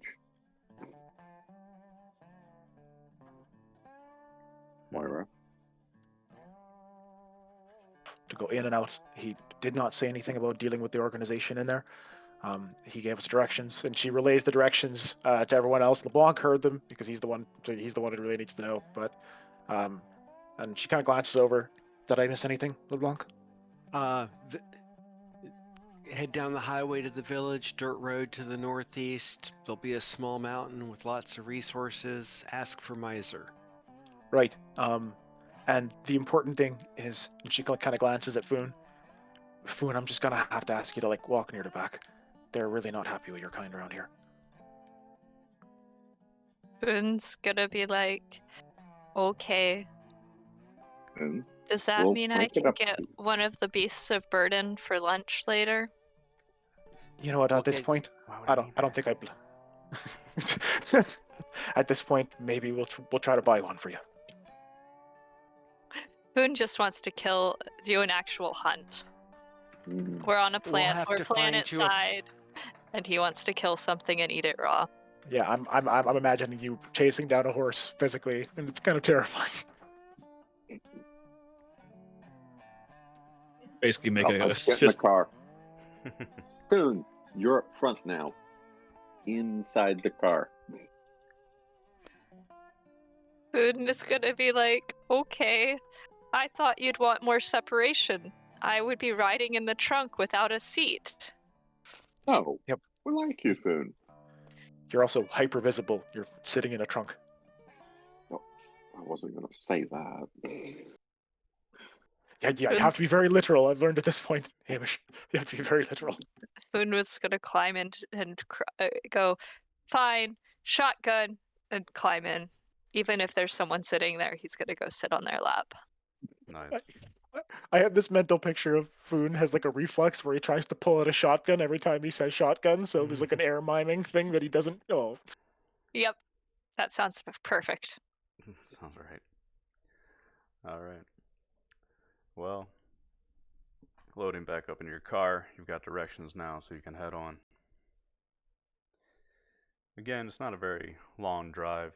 You're hitting afternoon now.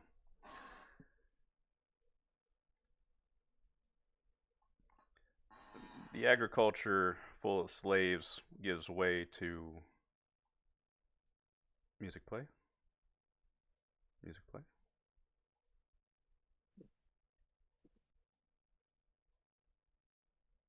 Did anybody else hear music? No.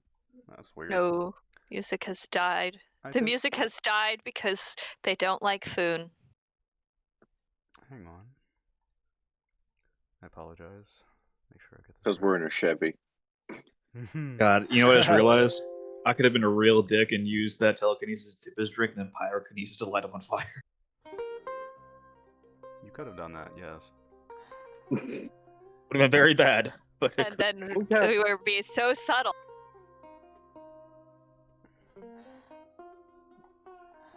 Alright. You drive down the way, and you notice that the agriculture gives way to no slaves. Instead, you'll find ranch land. Out in the distance, you'll see a small house. And the structures of the building here, you start getting slanted roofs, a lot of gray buildings and things of that nature. Run down, shoddy backwater, but it is what it is. You'll even spot an Aslan or two as you get closer to the village. Give you an idea of what the general area looks like. nice. Love the aesthetic. You pull in, past the ranches, and there's a sign made of wood that reads "End of the Highway." You see a disturbing sight. Hanging from this sign is 5 black bags. 2 of them are about 6 feet. 3 of them are child size or less, with little furry feet hanging from the bottom of the bags. They're just hanging from the sign. You can pull past this and see the village in front of you. Seems to have a crossroad towards the center of it that heads off to the north, and if you follow with your eyes, because the land around here is fairly flat, the dirt road mentioned heads off to the northeast past that. The village is entirely Aslan, but when they hear the sound of the engine of your car, many of them duck into their buildings, move away from you. You'll see, like a small Aslan child peering behind a crate before his mother will come and pull him away. They clear the streets away from you, for the most part. Towards the center is a structure larger than the rest. In Troke, you can read that this is some sort of dojo. Village goes very quiet as you approach.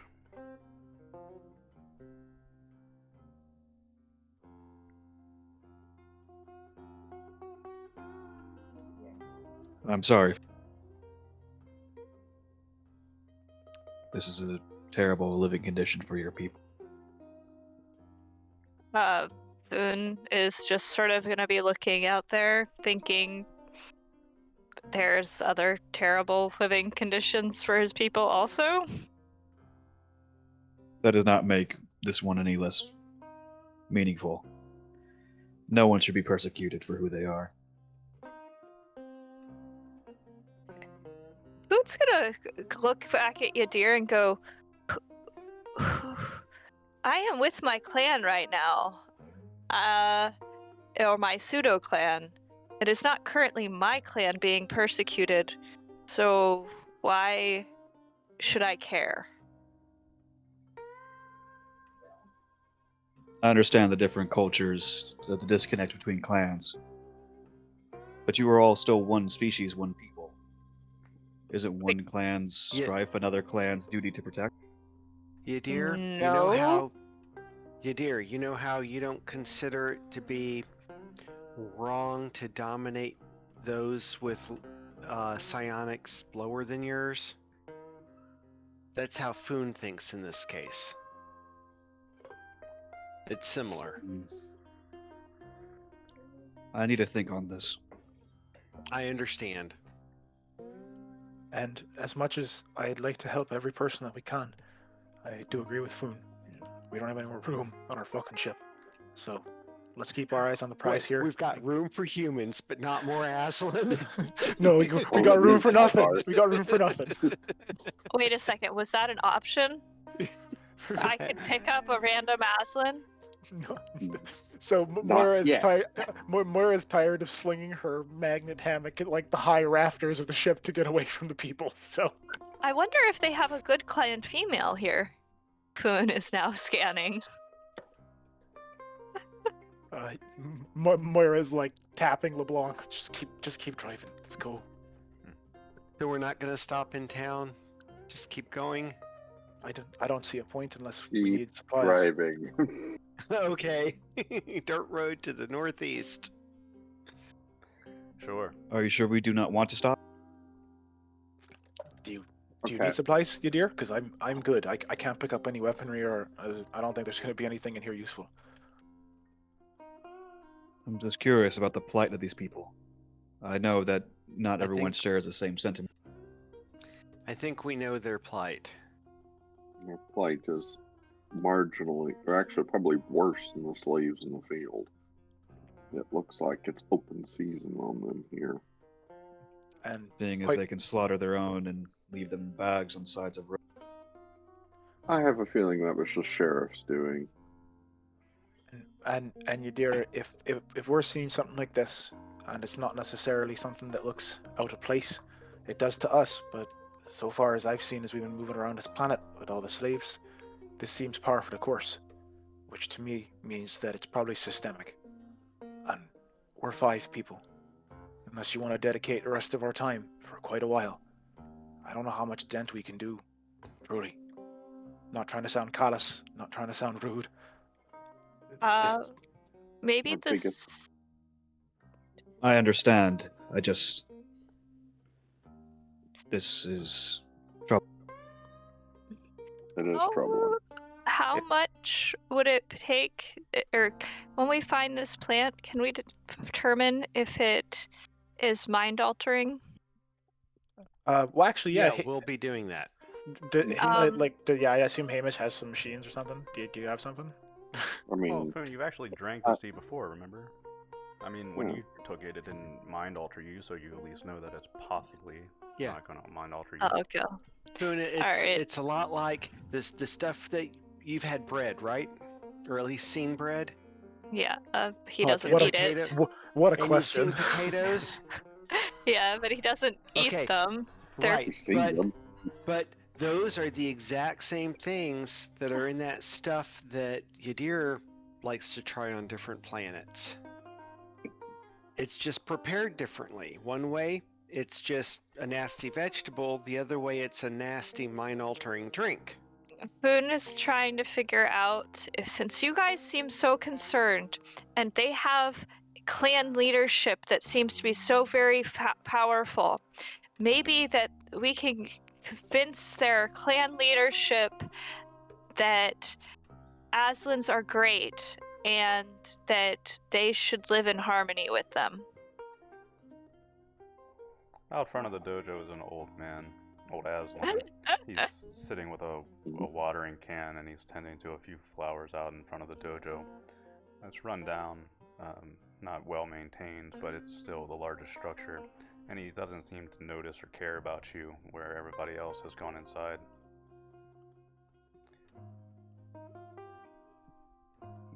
If you want to stop to talk to him, that's your choice, but you can also head on to the caverns.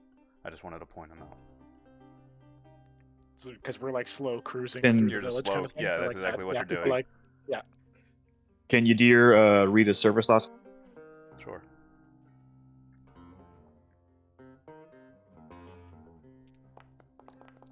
Oh, and just for like context, the entire time Moira's still filling out paperwork. The man has few thoughts.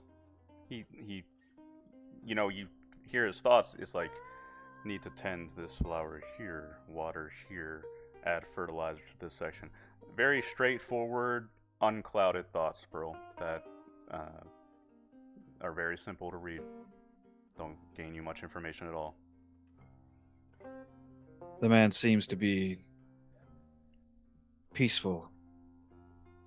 It seems similar to how the one that cared for me in the temple was once. I believe age just makes one have a simpler mind.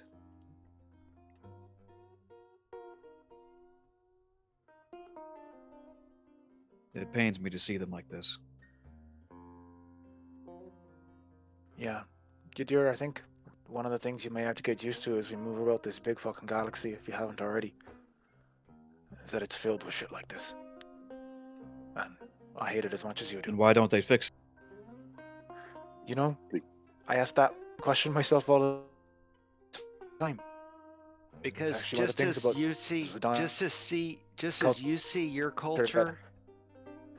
Sorry, No, go ahead. Yadir, just as you see your culture from your perspective as not something that needs to be fixed, there are people here that don't see this culture as needing to be fixed. Yeah, At that's least a great way to put it's- it. In my culture, though, we do right by those that cannot use their powers. While they technically are not true citizens, we make sure they're at least cared for. We don't hunt them in the streets like animals. No, No but you sentient do. life deserves that. No, but you do things other cultures would consider just as bad. To It's some Yadir, the idea is that the freedom of choice outweighs any sort of comfort you can give by not really having that.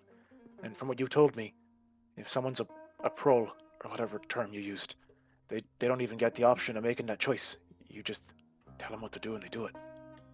That's, to many, that loss of freedom would be considered worse than just being cared for. And the one thing you're And so missing Yadir kind of is gestures towards the dead bodies on the side of the road. Goes, so this is what freedom gives you? And Moira just kind of like darkly laughs. That's something I think you're gonna have to, judge for yourself. I think all of us have our own answers. dear, keep in mind, this is people who are base enough to enslave their own type. When they see someone that looks different, they don't consider them of any worth. I feel for these people. Our best chance to fix it is not here. It's not with the sheriff. It's with the elites. I That's understand. actually, considering the fact that we're about to go talk to a potential noble, my sister posing as she is, that might be a good time to argue your case. I will prepare my argument thus far. It's just that,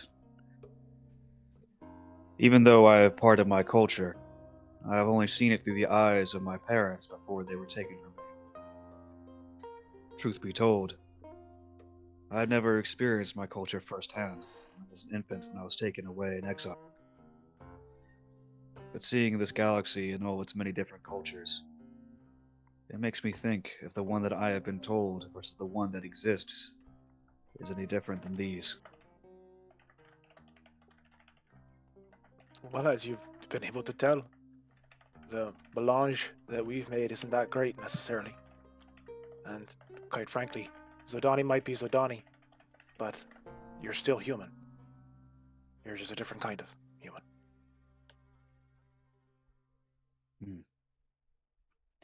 Udir kind of like starts looking at the window, kind of like just his blue eyes just kind of staring at the people and their suffering. He seems kind of like doing a lot of internal thinking right now. Moira kind of leans forward and taps on LeBlanc's shoulder. Can we pick up the speed to get out of this village? I can't stand looking at him anymore. Sure thing. Heading out. Okay. You make a right at the crossroad, past the dojo, and head out of the village to the north. You pull off to the dirt road and start making your way.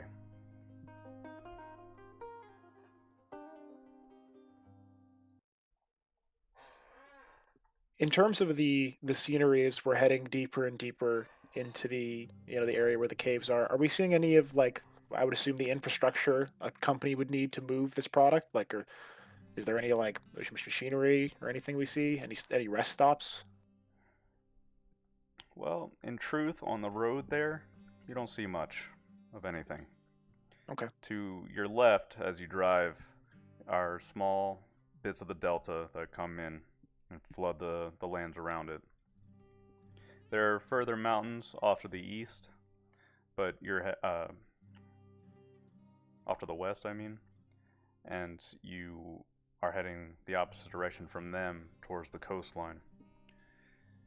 The land gets a bit hilly as you make your way further, obscuring the view until you get a bit closer.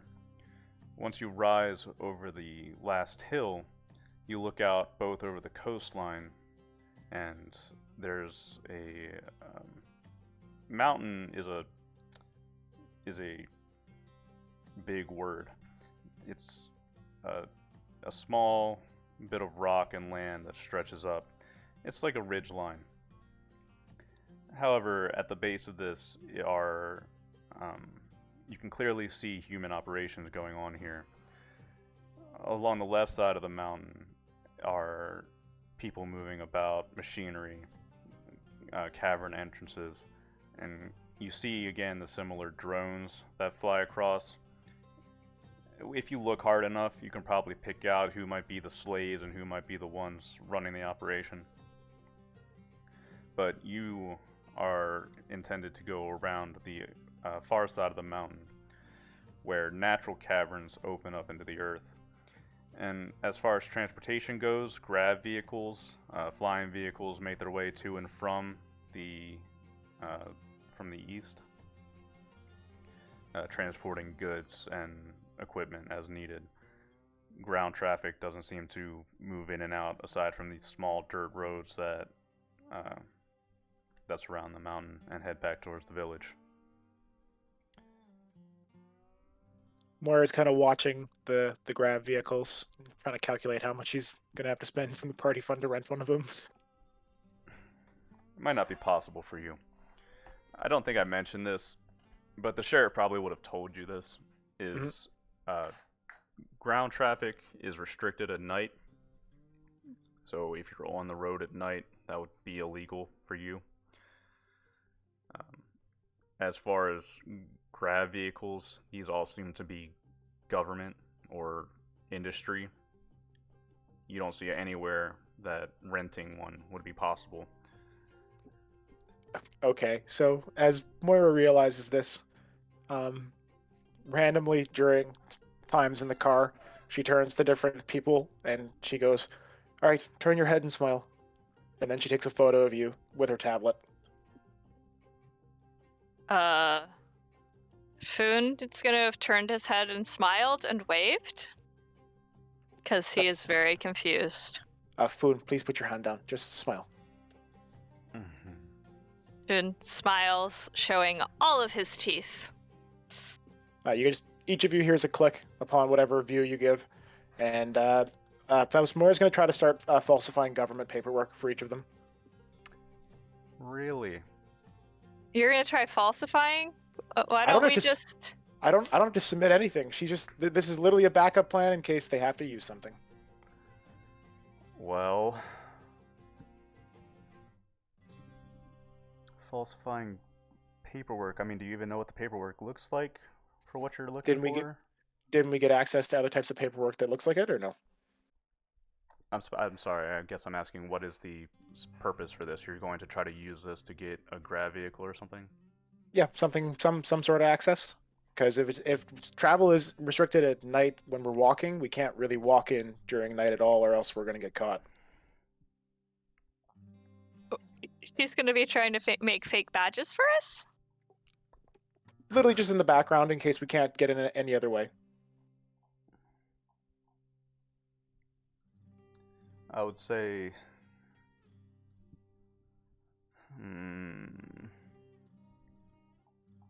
My problem is you don't have badges or anything to reference. You don't know what they look like. You would have Okay, to do a that's fine. hack first to get that information. Okay, which, so then if you're going to do that indirectly, could take you a while. Okay, then never mind. That doesn't work. So Moira's just trying to figure out ways to actually get us in then, because if we can't travel overland during the night, I don't know how we're going to get to the caves. That's not necessary. You can get to the caves through the road. I just mentioned the Oh. grav vehicles are used to transport goods to and from the mountain, Apologies, reducing the misheard need you. for ground level. So you can bring your vehicle up, and there doesn't seem to be a lot of, workers or activity in these caves. They are massive, mouths in the earth that stretch down, and as you come across the gravel opening, you can see, obvious signs of human life, and there are men, moving around inside the caverns. You don't see any kind of flower or bioluminescent bloom or anything like that right now, but that might be further in. As you pull out in the car, a couple of the workers will look up and look at you quizzically, but don't really pause their business.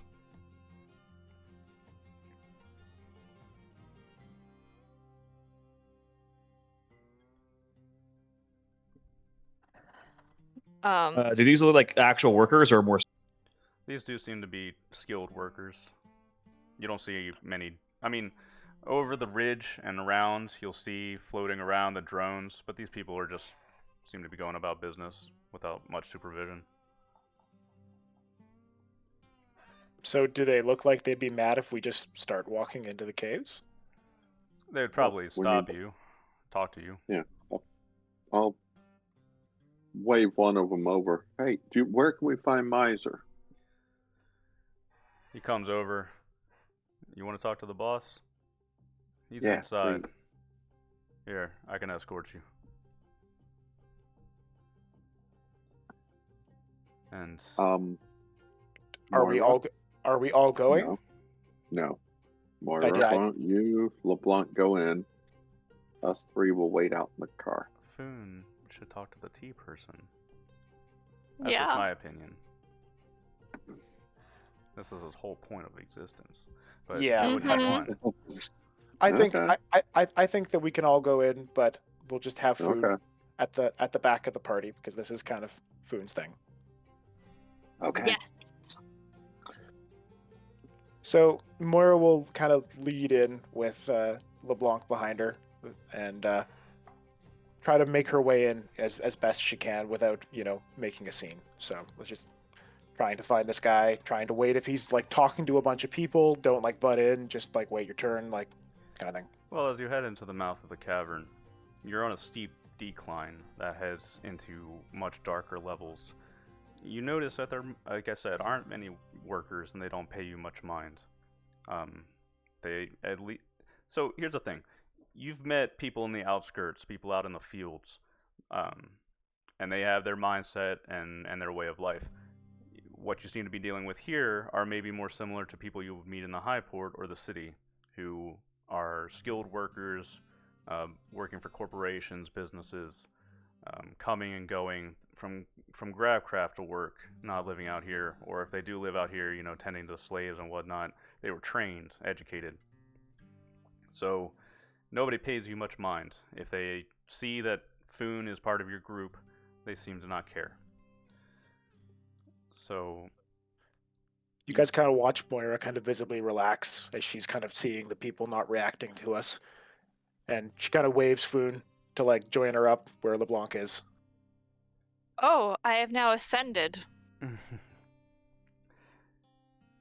A beautiful sight waits for you inside the cavern. Once it's dark enough that it's almost pitch black, the man will light up a small torch, electric torch, and head further in.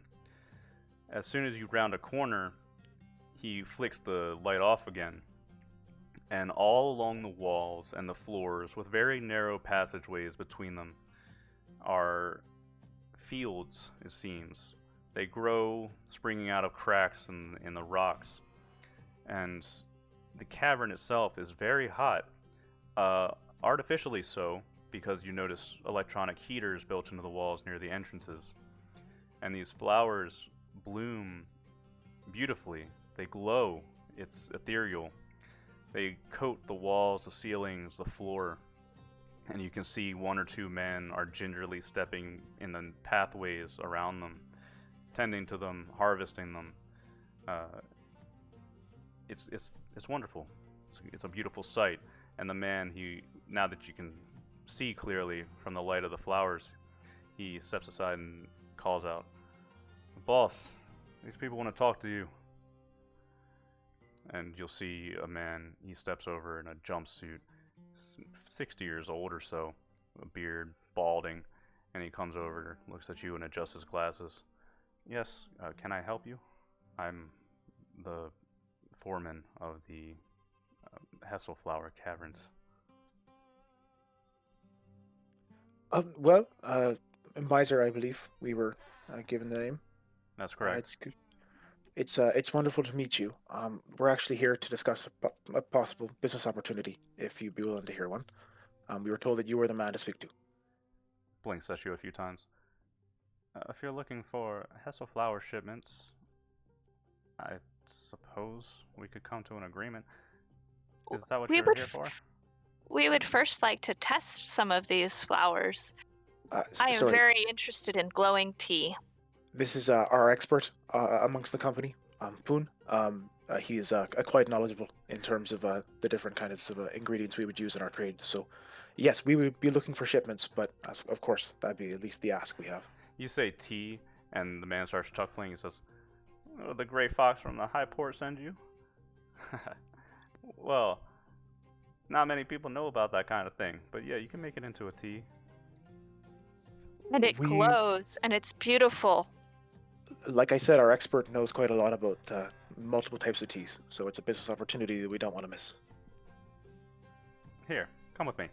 And he leads you further into the caverns, Foon, and he starts talking to you. It's not very easy to make, to prepare properly. I have years of experience, though, so how about you try some of mine, and then you can see what you'll be buying.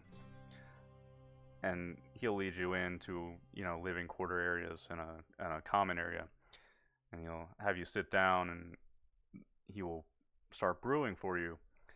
And he brings out a cup, little earthenware cup, and it seems to be lined on the inside rim with honey, and he sprinkles in some kind of like sugar or something with it, and he sets it in front of you. Try that. I doubt the old man in the high port would have prepared it right. Boone is going to have watched him intensely the whole entire time. Can I have roll to figure out how much he actually remembers of how the guy made the tea? Steward, int, or education. Stewart, int, or education. Okay, so Oh yeah, I was gonna say no. no Boone or Bane, anything like that. Nah.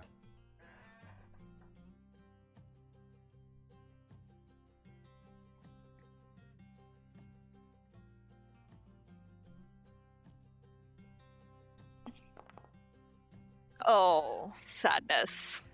Apparently, I was so distracted by the The beautiful by blue how- flowers going around the common area, and how you're in Yeah. a cramped cave. Well, you remember bits of it, Foon, but he sets it in front of you, and he's like looking expectantly at you, like, "Go on, try it." And Foon is going to sample it. That's pretty good. Whatever he did mixes the honey in as it exits the cup, and it's delicious. It's a bit this doesn't sound pleasant, but a little thicker maybe than what you would expect from tea. Not heavily, but it's pretty good. And sitting in the dark room with a teacup in front of you that glows in the heat is pretty unique, pretty pleasant. Foon is going to start sitting there purring. People hear Foon purr for, I don't know, maybe the first time. I don't think I've ever heard Foon purr. I was going to say, during the time where all this was going on, I looked at the others, and I just kind of quietly said, how much are we, like, going to buy here? I don't want to, like, make an offer that you guys don't want me to. I mean, How much can research. we carry?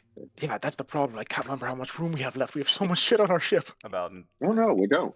Yeah, Okay, the if we scientists count the are only two- taking.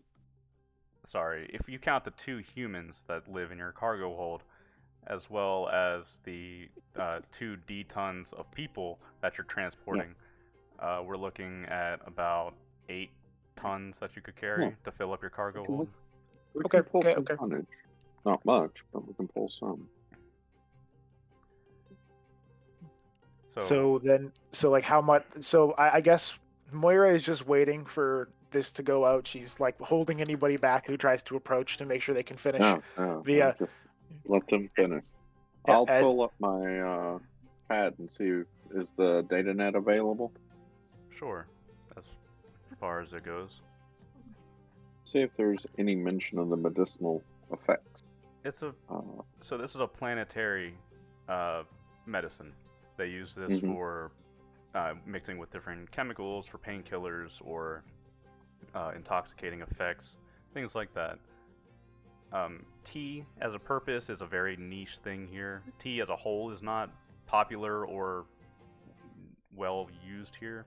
So, of course, a fanatic or the foreman himself would know about it, but probably nobody else. Foon, after enjoying his cup of tea and obviously showing his complete appreciation, is going to request that the guy teach him how to make it, and then ask that he deal with their wonderful clan female. Because obviously, if he's going to sell this tea, it needs to be properly prepared. Before it was just beautiful, now it is beautiful and tasty. The common camaraderie of those who enjoy tea a little too much. He will happily teach you how to prepare the tea a second time, Foon. He's glad that you asked, because not many people care about that kind of thing. And he Do I need to roll again, or is he actually teaching Foon this time so Foon can learn it? no. So I was thinking it was cool so I could get a tea steward thing. yeah, Booster Steward, that's cool. But no, he'll gladly show you how to do it.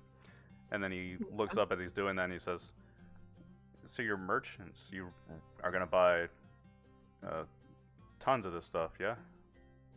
We'd be hoping so. It just depends on your prices. What's the market like right now? Well, about 2,000 a ton. All right. A Wait. moment, if you would. Foon is gonna be like, wait, sir, how often can these be harvested? And is this the only place that they can grow? This is the only planet that we found it on, as far as I know. Can we also get a small live sample for our doctor to examine? Sure, go pick the prettiest flower out from the cave. Foon is gonna then go dance around to go do that. So that he can get a live sample. He wants to also get the roots of it, like an actual live plant. Sure. With a little bit of supervision, someone will watch you go and pick the prettiest flower out from the field, and with a little bit of assistance, help you take a sample of it. They don't seem to mind that. So, Moira kind of nods after hearing his price. Well, look, we have a decent amount of tonnage open on our ship right now, and I would assume you at least be making a bulk rate, right? Buying in bulk. I mean, how much are we talking? 7 to 8. If you have, I'm assuming you have the quantity here. You're a pretty large operation. You call that bulk? Well, It's, all right. it's bulk for the other stuff that we're carrying. So, Well, I mean, this isn't your common flower that grows all over the galaxy. It might be considered a common consumable, but elsewhere, as far as ways you get, price is going to increase. I mean, that's basic trade. Understand me? I know, but I think you could knock a 200, 300 credits off each one of those tons. Make a broker check. Can Foon assist in this broker check? Sure. Her broker is +2. Okay. Foon's broker is also +2. So, how do you want me to assist? What do you say? Yeah, I All think right. Foon. Yeah, you say something and roll first, and then it affects my roll. Okay, so Foon is going to be walking up and be like, "Oh, this is wonderful flower. Hand it to Daz, or sorry, hand it to Hamish, and then go. I think that as part of the operation, you should realize that the possibility for us to come back and be selling this elsewhere is also in line. So maybe we are only doing 8 tons now, but if I can find more buyers with you teaching me how to correctly prepare the thing, we have possibility of much larger bulk in the future." Broker roll +2 with charm. Hey, there you go. So you would roll with an extra +2, Moira? Sweet. There you go.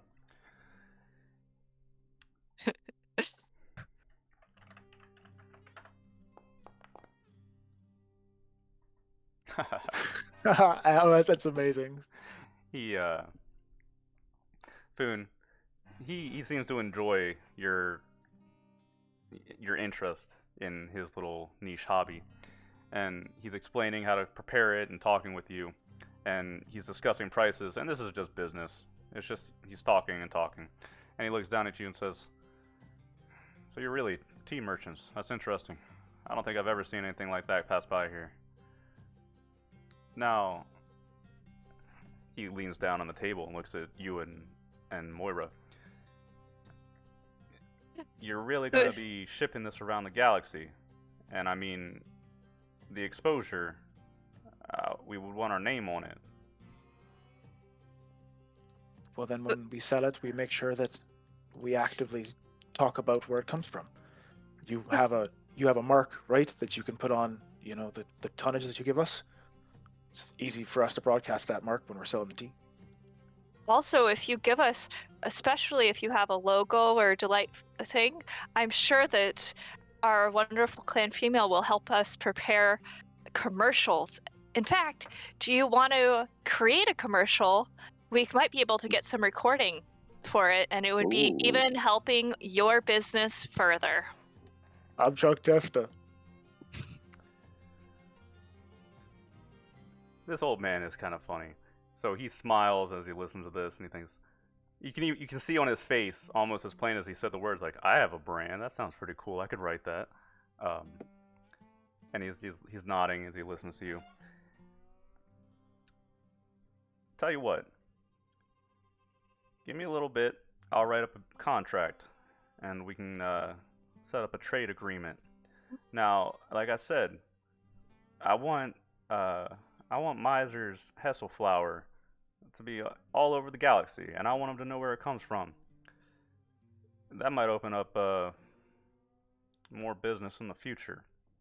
You're the first person that's ever asked me to make tea out of this stuff. How about... What? I like you. You're good people, I can tell. I'll give you 1,200 a ton. That's with the branding, and you said you make a commercial? I can be in a commercial? Boone is going to be like, "Moira, I finally am going to have my first commercial, and Hamish has also promised to be in one." Yes. You I- should no, definitely be I- in one. I have to. I brought my tripod with me, as I always do, so I can set up the cameras if we need. But we would need to write and then shoot it. You know. Well, start writing. That won't take me very long. Who's doing the? Yeah, I'm busy, and she's like actively still hitting captchas and doing paperwork as we've been talking. Does anyone actually have art of some sort? Nope. Who has the lowest minus in art? Ooh. Art holography? I mean, I'll give it Ooh. a shot, but Oh wait, Todd, do you have art holography? No, but if it's I- art I- I've- holography, I have a -1. Ooh, ooh. I have a -3.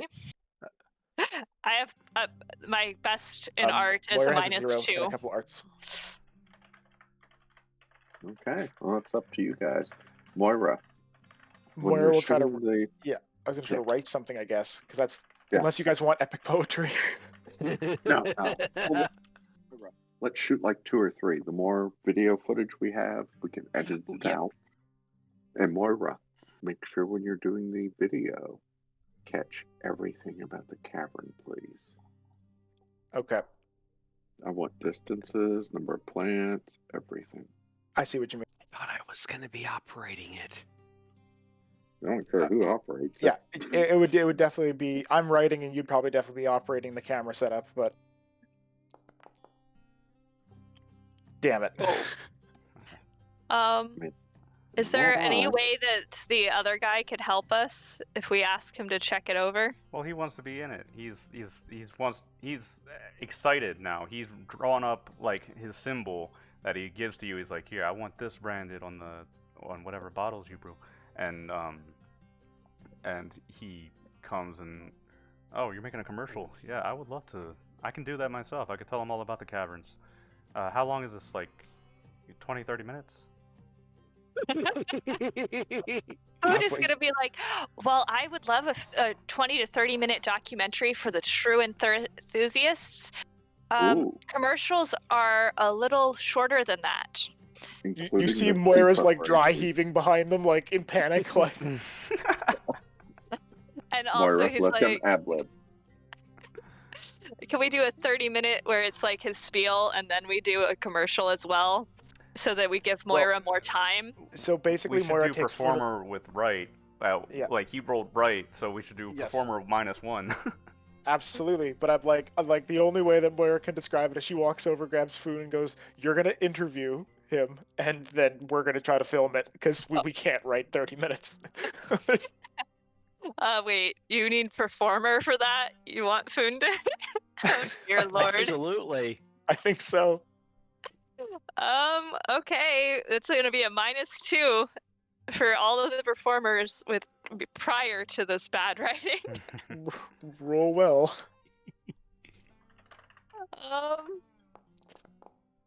Hey. Wait, it doesn't say it, but can performer use charm? Yeah. I feel like performer could use You have charm, to right? remember the sheet wasn't made for charm in mind. Okay. So if performer that's charm the makes case, sense. Yes. performer charm. And That's only I'll- -1. And Hamish Yeah. will do the filming of the making of the documentary with his pad. And then another Yeah, love -1. it. Okay, so I need to Very do. Lord of the Rings. I love it. Is there anyone gonna help me out with this somehow, or no? Moira sucked at the writing already, and I rolled for him and he got an 8. So he at Oh, least passed his check. He's gonna be in the thing with you. Do I have to also do a -2 or -2? -1 because of -1. Moira's. Oh, and then -1 because of Right. the other one. Okay. Is there anything I Do can I- do to get a boon? Take time. Yeah. Can I take a lot of time? Well, I don't know. Yeah. I guess we can take time. We can do multiple shoots and stuff. This is just for fun, guys. So. When do I roll to see if my camera Oh my work God. can help Foon? I don't think Sitting anything there can the help first Foon. I time- don't know. The first She shoot, got a 3. I don't the know. first shoot, he's jumping Oh. up and down too much and causes blurring. And when you guys try to watch it back, it doesn't work because you have a vibrating cat. You can do visual media, LeBlanc, if that's something you're interested in rolling. Oh Jesus, guys! Blair Witch tea commercial. Yeah, with a vibrating cat and LeBlanc barely holding it together by either laughing or just not really knowing what he's doing. And you're in a dark cavern and Miser's going on and he's still talking like while you're trying to fix the issues. It's like, yeah, you spent some time here with these people doing this. The only usable piece of it's the audio. Like, but can we get that's any? bad. No, This the whole audio time, by is the way, good. Yadir's just been just watching this whole process with just a weird sense of curiosity. So should I do my documentary of the making of, or the making of the documentary of? yeah. just watching That LeBlanc may break be the down. best Like, footage. it's not It even actually that good. is, but Just a bunch It of is the people best being footage. people in a cave. Yeah. that's fine. You spend a goofy hour or two playing around with the idea of making a commercial. Yeah, we'll see that in post editing. However, Said in post. when that's done, It's just gonna be all the audio over singular images, like the single good frames from like 5-minute pieces of the it's gonna be a terrible, awful movie. But it can be an awful movie, but maybe we can get 5 minutes or 30 seconds of goodness from it. That's We'll our just commercial. hire people to do it again. And actually, maybe we might need to do that. Foon's gonna be like, we will watch this, and if it is bad, we might send someone else back to you. I hope you'll be back. We have a trade agreement after all. Oh yes, no, this I will be good. What does the trade agreement say? So Should I throw my, we're gonna have to iron should I this throw out my later. advocate out? Okay. We should iron this out later. But the gist of it is, periodically you will return to pick up shipments, and at the price of 1,200 per D-ton, you can load up your cargo hold. They don't have. I mean, if you get a bigger ship and you try to fill up like 50 cargo spaces, that might not work. But the small amount that you're looking for is good enough. And So, maximum number tonnage wise in any given season. What's the length of the season? like I said, we're gonna have to iron this out later, man. Okay. But as far as the business side of it goes, the immediate concern is 1,200 per D-ton. Okay. So if we're taking on the full, do you guys want to leave any tonnage for any of the potential stops that we have along the way, or do you think we're going to be able to move that much tea immediately on the next? Foon is going to Fine. actually be trying to move 1 ton at each planet. Yeah, we'll deal with it. Okay, And we're thank gonna you. experiment. I just More importantly, this is going to. We'll keep a ton for Caledon. perfect. Okay. Yes. Yeah, I don't think we'll ever be able to offload that much with our current capacity on one single place. So I know, but we'll do 7,000 then, just to keep 1 tonnage open, or yeah, in case I find another type of tea that I want. Okay.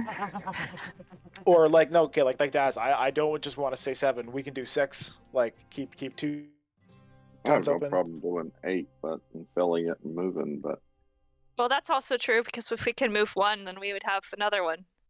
Sure. If then we're yeah, I'm not fine with pulling that too. anything else. How much money is that? It would be 1,200 times 8. So is that 10K or no? 8, 96, Yeah, it's 9600, close. 9. 9600. Yep, 9,600. Thank you. Foon is so I was like, excited. I'm trying to do mental math, but This is the first shipment of potential Tea we tea bought. ever. I know. Foon is like vibrating with excitement. That's why he's actually. You can't if he- film anything.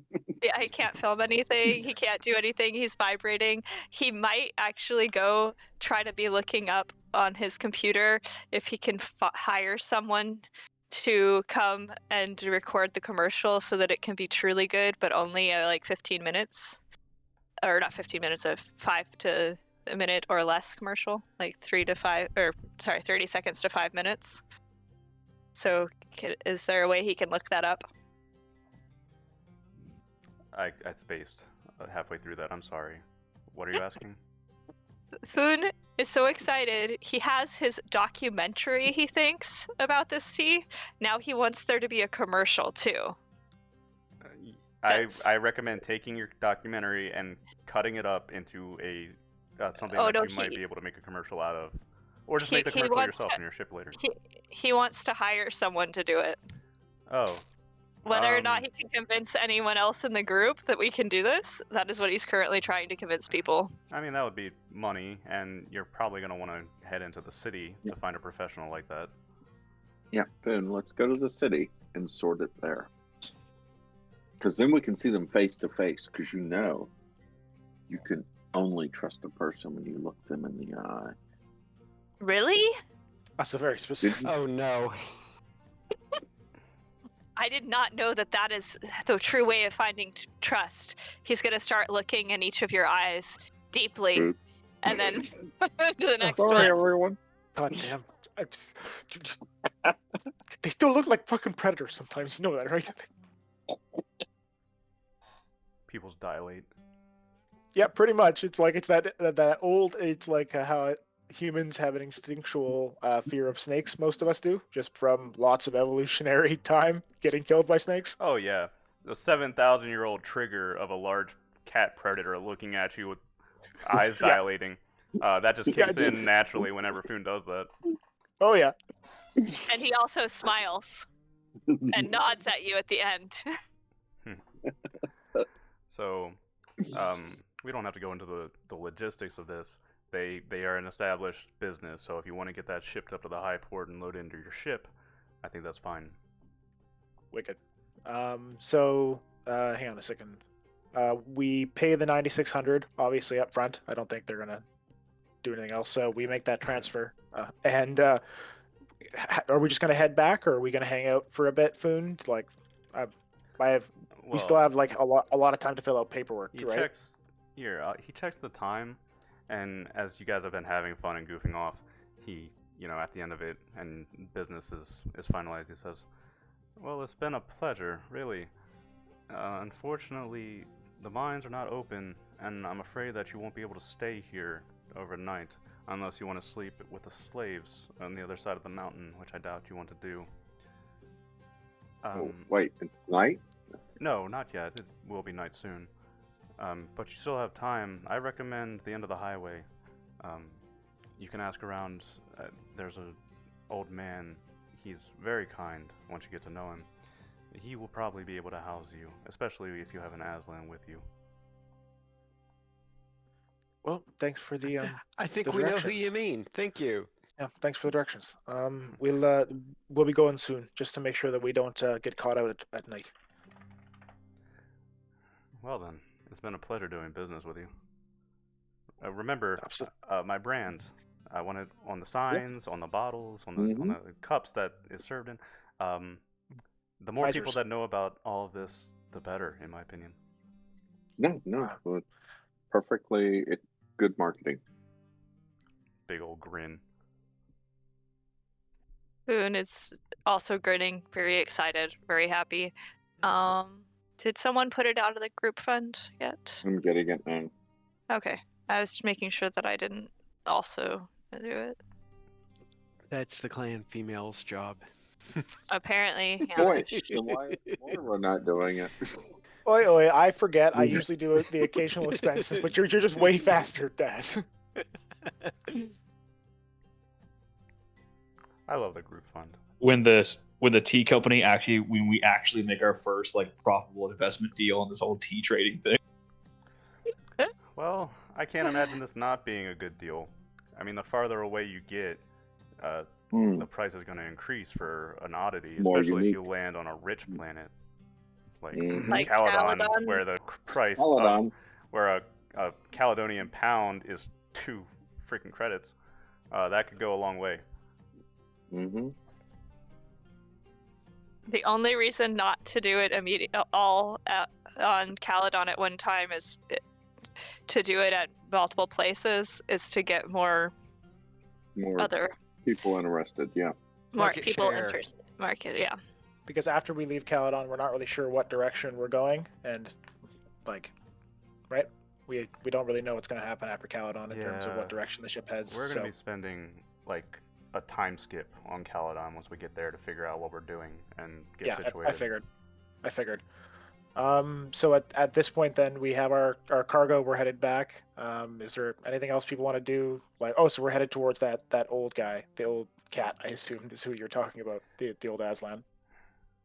Yeah. Oh dear. Little railroady. Apologize, but you know. No, it's yeah. no problem. We like railroads. We started this Yeah, as a no. railroad. You know. Yeah, ain't nothing wrong with going choo-choo on the tracks every now and again. That's fine. Yeah. Well, yes, we are heading back to the It's end of not the like highway. we have. It's not like we have to go back. We could camp out in the car if we decide. Right. Or we could sleep with the slaves, but Things just kind of I happen for don't think Adair is ready for that. Foon is so happy. I'm not sure we'd be able to sleep in the same car as him. He's like vibrating for like who knows how long. So like, Yep. I mean, who knew Foon vibrated? I did. I figured. I assumed. All right. Well, You assumed correctly.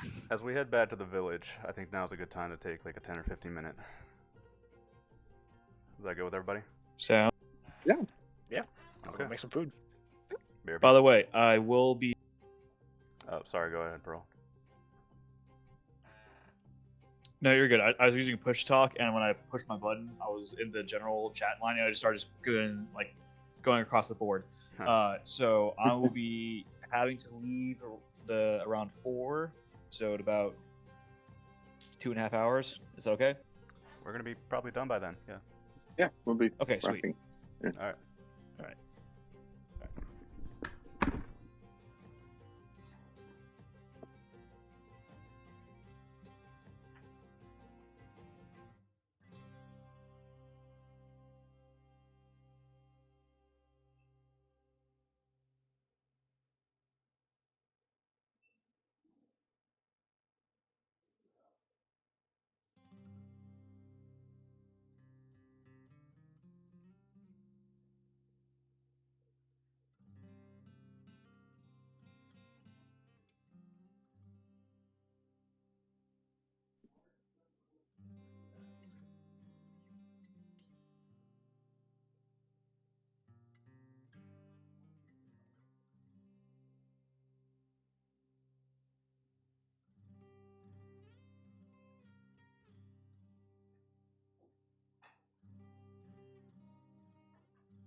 Life is a party, they love to say it.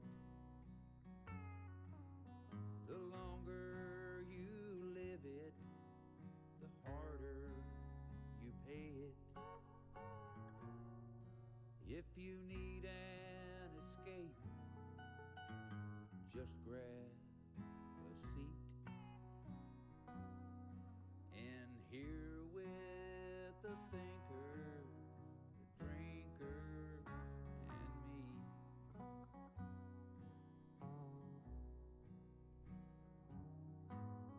The lights may be low, the songs may be quiet. The record may crackle, but that's how I like it. When the slant of their smile falls flat in the key, you'll be here with the thinker, drinker, and me.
Sometimes I think, oh yes, I'd move to where all the shooting stars are gone, with all of our wishes.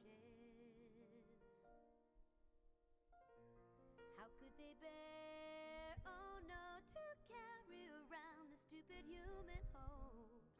So I'm gonna help. I will. Give me a key to lock the door to the secret paradise. There are so many queuing up, and I won't let them in. Look at them, they are cheeky, they are never worthy to be saved. Sometimes I feel, oh yes, I could do almost everything I wanted, and it makes me cry. Lay your heart, lay your soul upon my magic carpet. Now we all fly to Venus just to kill some time for tea, okay?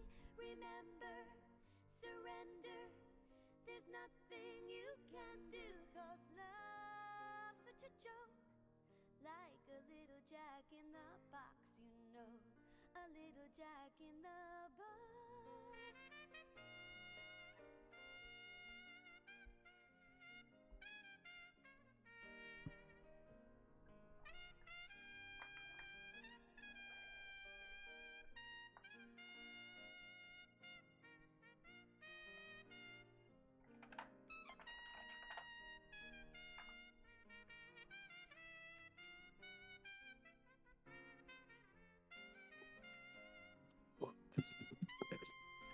Belst, you there? I'm here. You got nice ass music, man. I'm really enjoying this. What is this? This is Flying Teapot by Yoko Kanno. Oh, okay. I was wondering. I very jazzy feel, and I love everything she does. But dang, I like the song. Just deep dive into it, man. Just like look up the Yoko Kanno discography and just go in. All of his good. The one that I listened to recently was actually from like the movie, and there's one track that I think I heard you play one time. Hang on, I gotta look it up. I absolutely adore it. Lay your soul upon my magic carpet. Now we all fly to Venus just to kill some time for tea, okay? Remember, surrender. There's nothing you can do, 'cause love's such a joke. Like a little jack in the box, you know. Like a little jack in the box, you know. It's gonna be weird when eventually, if ever, Yadir ever gets back to his people, and like he's introduced to like how Zodon. So it's gonna be like what he was told about culture, what it actually is, and how the rest of the verse like changed his outlooks on it. Like, does he still view proles as like what they are? Is it like okay to invade the minds of people? Like, all this kind of thing. Like, so it's gonna be interesting. Yeah. You know, you say when we get there, and I've been thinking about that. It's like, I feel like after we get back to Caledon, if people wanted to start moving a little bit more like the simulation way of Traveler, you know, like, we don't stop at every planet and have like adventures and stuff. I don't know. It's gonna be interesting because if we keep up the pace that we have now, it'll be like session 500 when we start leaving. And then the other thing is, on the way back to Zodani, we have the Glorious Empire, which is an interesting Aslan polity. We have to pass through the sword something. I don't know. It's like Vikings in space. Yeah. Yeah, no, that's what I was saying. Like if or when, because like I know it's on literally the other ass end of the galaxy. Yeah, that's the problem with your backstory, but I think we knew that when we did it. It's like turning and starting to head for the Hyver Federation, right? That's why we need a bigger jump ship. Well, Yeah, okay, but- so I hadn't looked up jump drive technology really properly until like a couple days ago, and apparently there's hop drives, which is like a magnitude of 10 past the normal jump drive, Yeah, but that's Mhm. that's TL. like 17, 18, or 19, or 17, something yeah. insane like That's that. It's where outside it's of where, the Empire. We Yeah. would, Well- what we would do is probably, if we really wanted to do that, and depending on how we stand, at the end of the Reaver's Deep campaign, if we wanted to go find such a place, because I'm sure we would have money and connections and all that by then. I mean, it's feasible that we could time skip reasonably and not go to the Glorious Empire and the sword, whatever, which would make me sad. But we could do that potentially, but it still would take a very long fucking time. yeah, no, like I think the closest TL-16 planet is Vincennes, or however you pronounced it, and that's Yeah. in the Neb It's system. the main carrier. Yeah, Yeah. it's way up there. It's like maybe 4 full sectors away.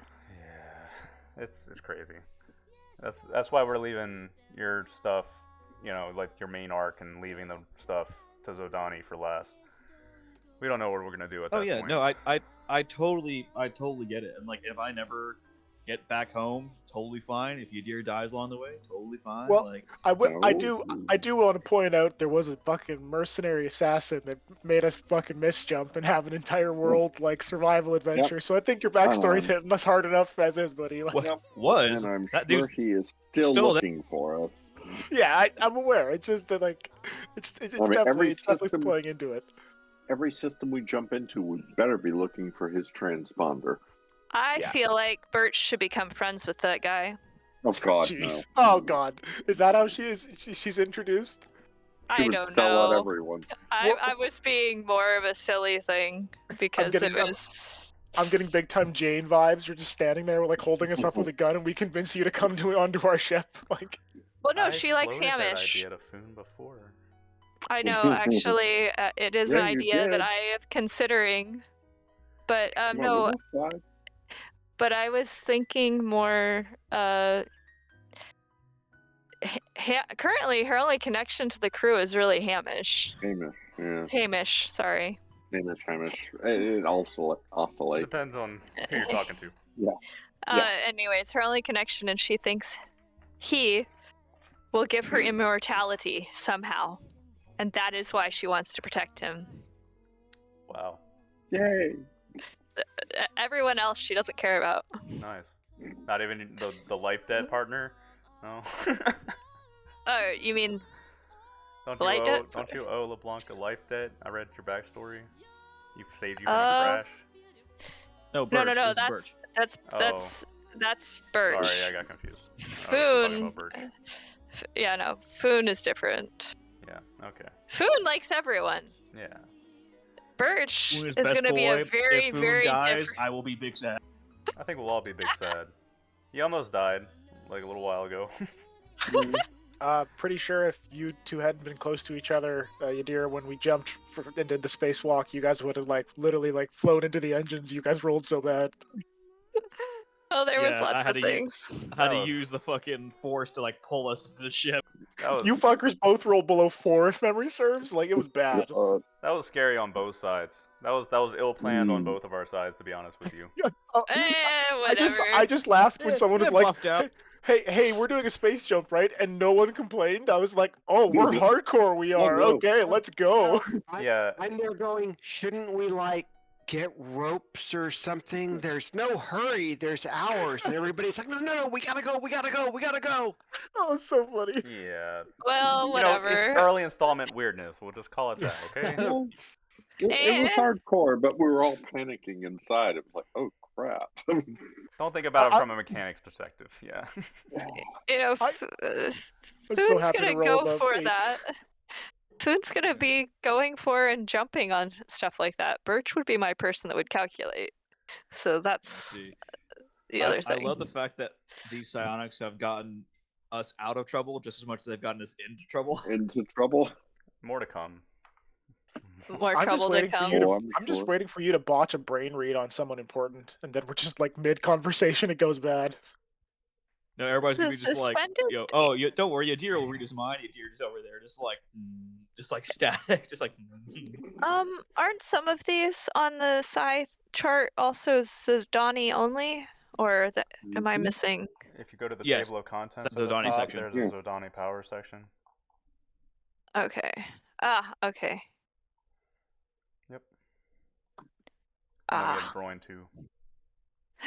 droid. I'm so happy that you put that on there because my droid person has. Yeah, I saw you rolled one, so they're in the aliens book, so I pulled them out of there. I was so clappy. The forgetfulness is awesome, as is some of the other invisibility ones.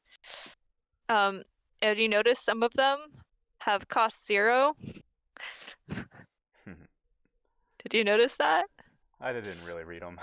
I just put them on there. I'll worry about them when we get there. Invisibility has cost 0. And rejuvenation. And but then I was confused on one of them. Did you mistype something? Because it says psi cost 20. Transfer allows a droid to transfer like a ability. I don't know. 'Cause- It's in the Aliens of Uncharted Space, like 3 or 1 or something. I must No, it's in not 2. understand. So Okay. if you want to check it in the book, it's in the draft. Okay, because I was like 20. How do you get psi 20? Because grandfather was a droid, and that dude had psi like 1,000. Okay. Yeah, so the only way that you like with his size 16 would have to dip into his own value points of like 4 of his health points. Yeah, I'm not sure. You use drugs and boosting by drawing or certain closely guarded transfer facilitation rituals. There you go. Okay. What is It's the power? Transfer Psychos skills. 20. Oh, Transfer allows it to droid to transfer anything they know to someone else and is often used to train a young droid to perform various tasks. It is used in this manner. A droid can teach another to perform anything they know up to their own skill level. For this reason, they're often specialized masters. Boy trips are like clans. Blah blah blah blah. Yeah. Skill transfer. But it's a skill transfer. Yeah, I can basically see like a bunch of droids just like in a ritual circle with one droid in the center. They link their psionic powers together to like basically do like almost like ancestral learning. Basically, they just pass down skills. Mm-hmm. It says also it has to be used with a psi plus or 10 plus, and normally requires drugs. Yeah, you're right. Or a guarded ritual. So Get back to the I session. guess it's cool. Okay, real quick, I'm just gonna bio 1 second. Oh, all right. Before that, Fast, but then fast. I noticed. All right. There's like I like the psi costs of 0 on some of these. These are awesome. So love it. Droid are crazy. Yeah, but they're also he, she. I haven't decided actually if it's a he or a she. I keep calling it a he. They might not have genders like that, do they? I'm gonna have to read more. Currently, I need a name for this specialized species. So if people have suggestions, let me know. Species. Whatever. That's one way to put it. Well, I was actually considering having them just use the name of what they were, because one of the things when you're reading about them, they don't seem to have that much identity sometimes. Well, they are a hive mind. So I was considering having him just go by his, what his rank was the whole time, and just not have a name. My name is Guild. You can call me Mr. T. More like it just like to use like whatever. No, my droid does not care about tea. Thought you're bad. The droid is actually ambivalent to tea in my thing, and Birch dislikes tea. So But the droid are a group. The group that the droid is joining is the Guild T. Let's talk about this. once I no. That'll be. I think everybody's back now, so let's get back to it. Oh God! All right, everybody, get back into the sad mood. No, Todd just. Maybe I can. Todd just stole my computer and locked it in the safe, so we're good. Oh, okay. Sure. Good man. Good man. All right. After leaving the caverns, you can get back into your car. The sun is starting to go down. We're getting into the late evening now, and as Miser just told you, the travel is restricted during the night. It's just another part of the control. And all this time, I've mentioned it before, but these highways are dead empty. It's pleasant. You can go as fast as you want, really. No speed limits. But they're empty. And the further away you get from the city, the less you see, besides farmland and ranches and any signs of life. You can make your way heading back down the dirt road to the south, and then on the highway that connects into the Aslan village. By the time you reach it, it's late evening, sun's starting to set. And again, a similar reaction of you entering the village has the Aslan villagers scattering. They head off into their houses, and lights, small torches in Aslan fashion, hang from the edges of the buildings, providing street light.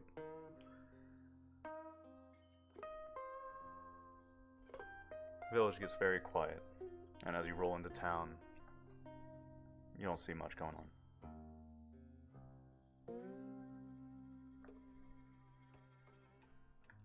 on. Are we gonna look for The old man at the dojo. Right. The dojo is a large structure that's situated near the center of the crossroads. You can pretty much just Faust, drive your car quick through question. the road. Yeah. How many hours has it been since we last went to the town?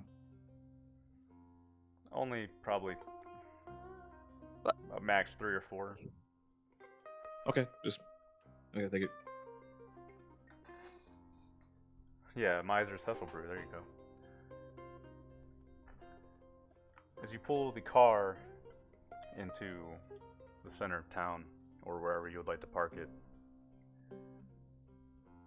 there's a small lantern, it seems, lit inside the dojo, but all else is dark.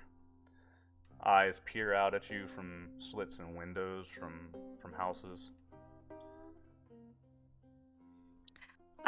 Foon is gonna scout to see if there is danger. A recon check. Yeah. Recon. Need to stop typing in T orders. Recon check 2.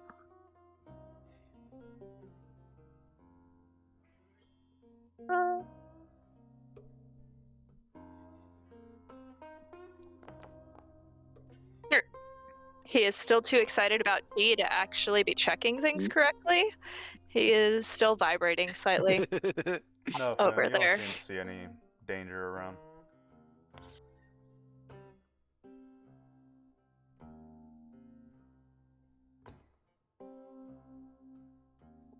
I think Moira's just been back at the paperwork, but as we're starting to hit the gate, she kind of looks up. Are we there? Are we back? Are we somewhere we can fucking sleep? I'm starting Don't to get make me pretty turn this tired. car around. Oh, fine. We're Fine. getting there. Do you need help with that? Yeah, if you wouldn't mind. And she passes over some of the paperwork.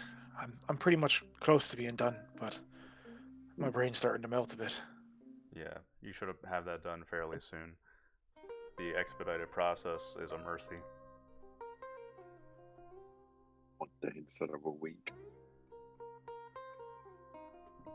Are we going to stop here in this ghetto? Dojo. Village.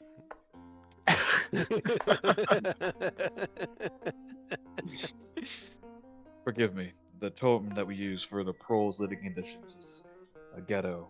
I assume since these Aslan are on a similar social hierarchy, that same term be used. But correct, this is a village. I don't see what the difference in the terms is.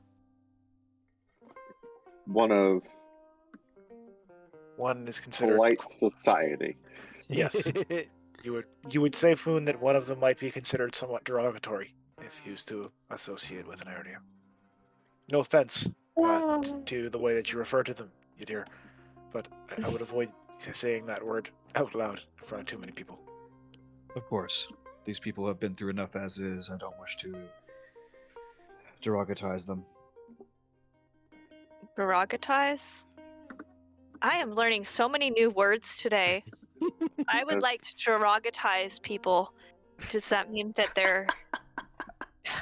So can we be looking out for an old cranky looking Aslan? Yes. You have to go up I believe Crazy. he's inside the and, dojo. and ask for him. All right. I think Moira's gonna lead the way after hearing all that conversation, trying to find the old man. I want to derogatize people. It sounds like hitting them with something, to be honest. Like, You can climb the cobblestone stairway. It's only a few short steps up. On either side of you are small flower beds.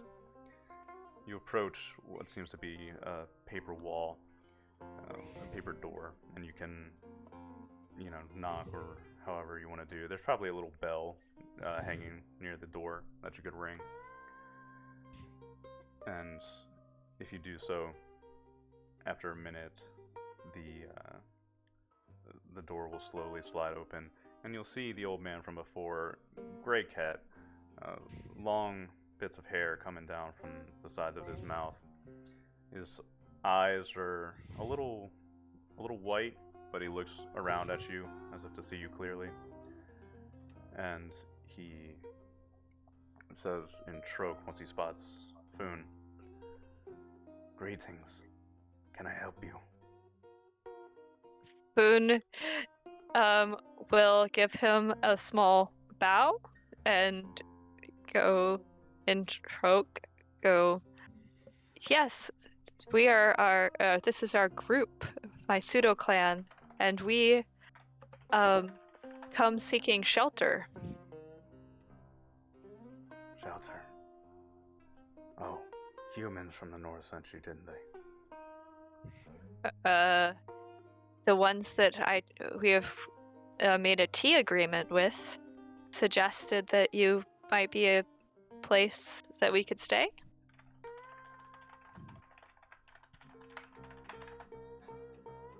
He looks around at your group.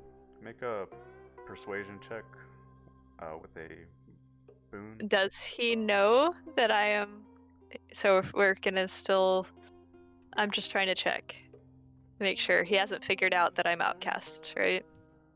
I don't see how he would. Great. roll with the boon.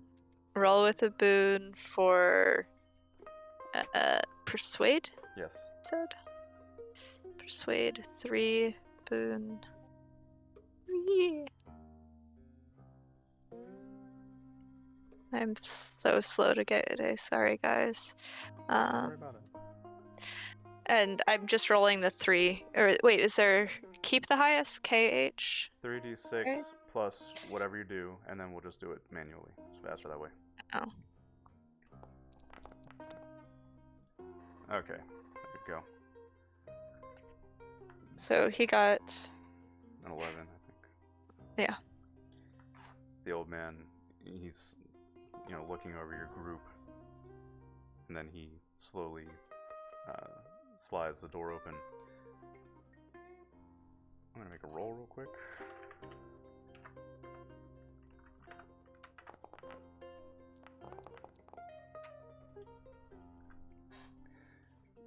Yadir and Moira and Hamish, you're standing behind Foon. LeBlanc's a little bit forward, and that start landing around your feet are stones. Something that actually strikes. It would be Yadir. In the back of the head is a small, sharp rock kind of makes your head jolt forward, and you get this painful sensation on the back of your head. And as you look back, there are small Aslan children in a little gang that are tossing stones from the top of a rooftop across from the dojo at you.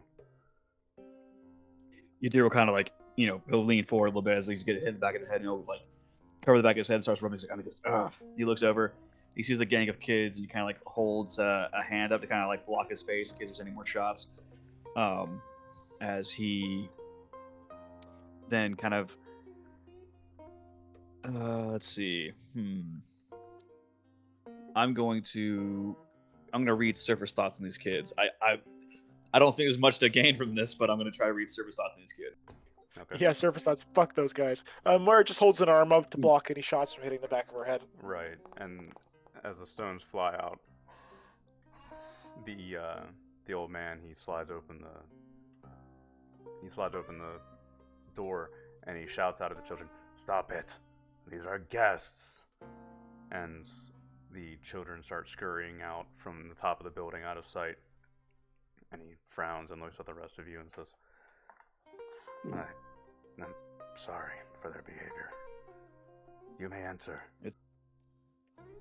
It's justified, but I appreciate your apology. Surface thoughts, it would be in Troke, dear. You can probably have somebody around here to translate. I don't think we need to make a roll unless you want to make a language roll. Yeah, I'll give it a shot. I mean, You could learn Troke. Yeah, I'll say I could try to learn Troke. That might be useful. Yeah, pick up bits and pieces of Troke.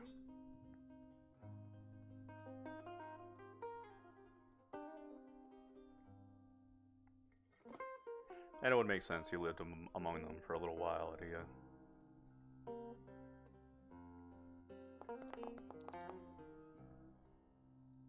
There you go. I mean, the mind of a child. He hates you. He just hates what you are. Humans that come into this village are never good, and he wants to drive you out or, harass you as kids do. He's got a little gang of other children around the village. Yeah, makes sense. And Yadir kind of figured that he was just wanting a little deeper insight, and also again to better understand Troke. Right. You spend a minute or so outside, doing this, and the old man, he lets you in to the front room of the dojo, which is just a large mat in a room with a little shrine in the back, and there are doors to the sides that lead out into living quarters where he lives and sleeps. You even notice along the walls there are 2 or 3 other Aslan, teenagers to adults, sleeping along the edges of the floor. But he steps in and says, I do not have proper accommodations, as you would call them, but you may stay here and avoid the wrath of the marshal.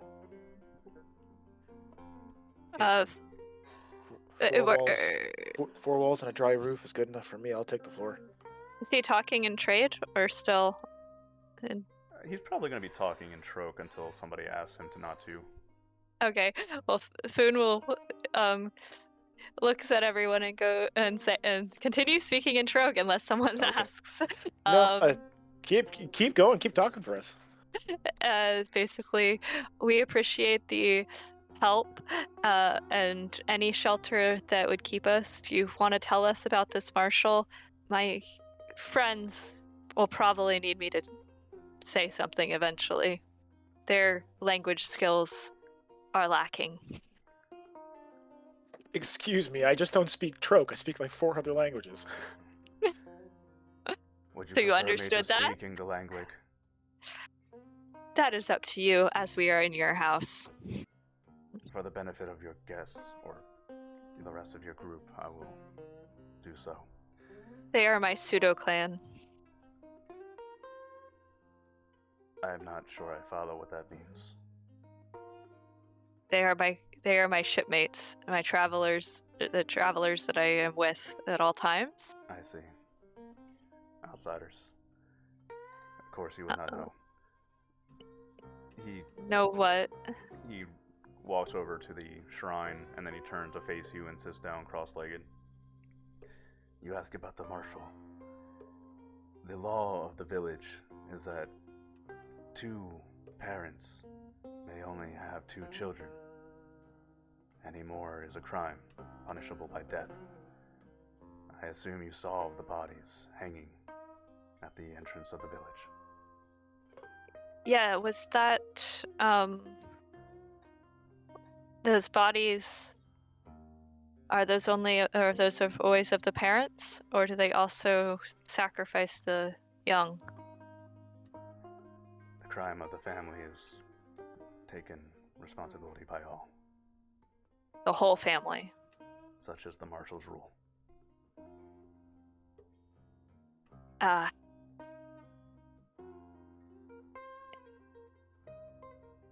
Food is gonna be like, well, that sort of sucks.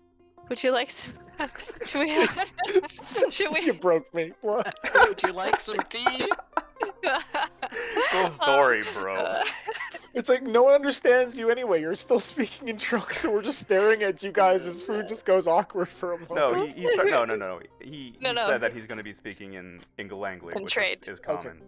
Okay. So for your he benefit. switched, and then Foon is gonna be the one going. Yeah. Well, at least they're not overpopulated like my ship is with humans. Someone hit him on the back of the head by now. Please. Such is the meaning of the law. If you control the population to only replace itself, then it will not grow.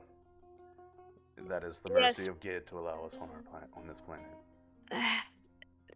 Ben, do you have no clan chief that rejects this and makes more war or feud?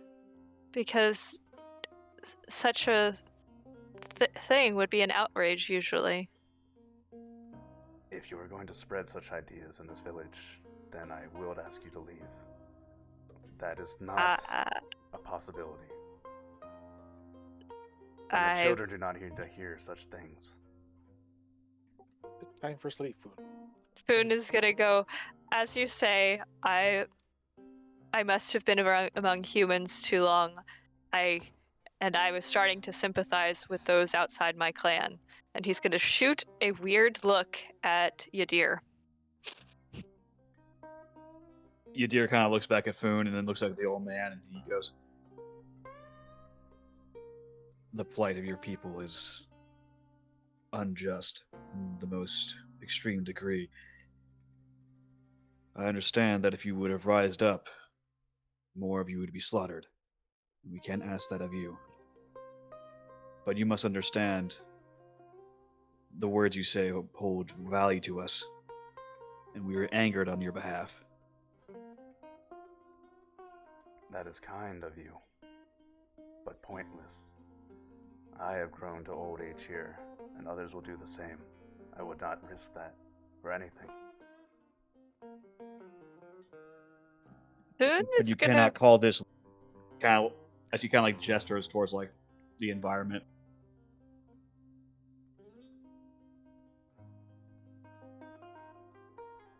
You cannot call this what? Living.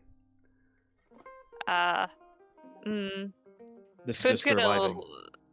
Food is gonna look at him and go, "You need to visit more pirate worlds.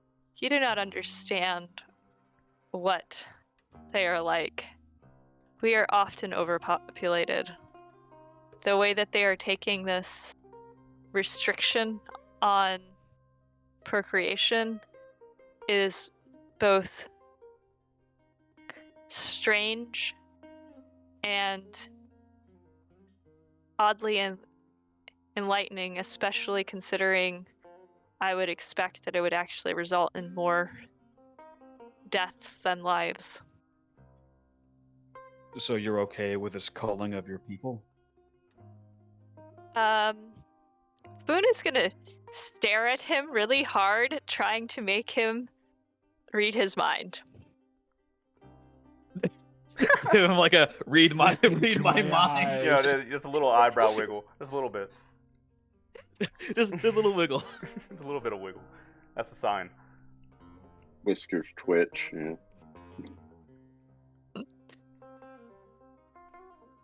I don't mean, know if you do it or not. I don't know.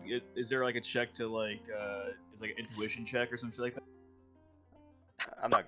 If you want to do it, you can do it. I don't know. Yeah, It'll I'll probably do. be recon if you wanted to roll, I'll but read it doesn't Food's matter. mind. Yeah, I'll read Food's mind. I'll get the signal. I can't look. You guys have spent a long time in a cramped ship. I can't imagine there hasn't been a conversation where we're like, "Hey guys, if I need to read your mind, like what do, like wiggle your eyebrows or something, you know?" Boone twitches his whiskers a certain way. Yeah, I read him like a book. I got an 11. Basically, he's like, they're not my clan. I don't care. They can all die. Yadir They're- kind of like again because Yadir can't. Oh, I could talk to you without cost more side points. As Yadir, you could see him kind of like take a deep inhale and You then just an call that a exhale. mind link. What's up? Instead of read thoughts, if you want to communicate, you can just mind link. I think. Oh yeah, would you allow me to use that roll for my? Or wait, I think that has to be two. Taupe telepaths. Okay, I apologize. Never mind. Yeah. Ignore me. Yeah, the only way to mind link is by telepathy. Only or for if I- Birch would that work. Okay, sorry about that. Yeah. Please continue. Or if I could transfer them like a point of psionics to like allow them to do that. but All right, can't do I that right apologize. now. No, you're good. But yeah, so Yadir's gonna take a deep kind of like sigh, and he's gonna shake his head, and he's kind of like, you can see he doesn't agree with that ideology at all. And he just kind of like looks at the old man, looks back at Foon, looks at the others, and just goes, "I'm going outside. I need air." And he just kind of like turns around and walks out. Foon's gonna turn back to the old man and go, he is very sensitive, that one. He shakes his head. Humans do not understand. These children are fed and have a future to live. You know that is more than many others can say. Yes, it is. It might be harsh, but they are existing. In my opinion, the Lord Gid is a good man. He could So you have- not kept us around at all. So you, in a way, have taken him as your guys' clan chief. A defeated shrug, almost. Okay.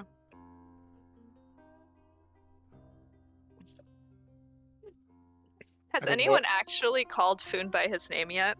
Because, just FYI, Foon means luckless, which would imply that he's probably not in a these good thing. situations, Foon, especially when we're outside of the higher and not in a place where Aslan are respected or accepted,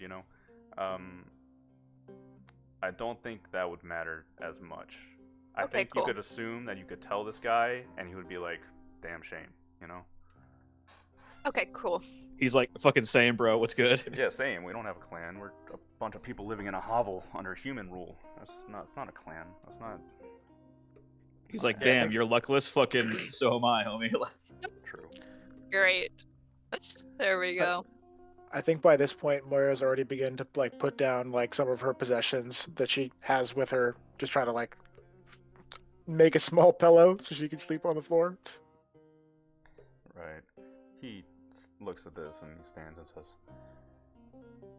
"Unless you have further questions, I will allow you to sleep." Foon's gonna just give him a bow and thank them and see if there's a spot that he can curl up in. There is. He'll bring out pillows and blankets as what he has and offer them to you. And Foon is gonna also ask the guy if tomorrow he has time to talk about tea, because obviously, if he's been living here, he might know other interesting teas, because the humans apparently do not understand the true wonders of tea. He'll agree to Leaf that. juice.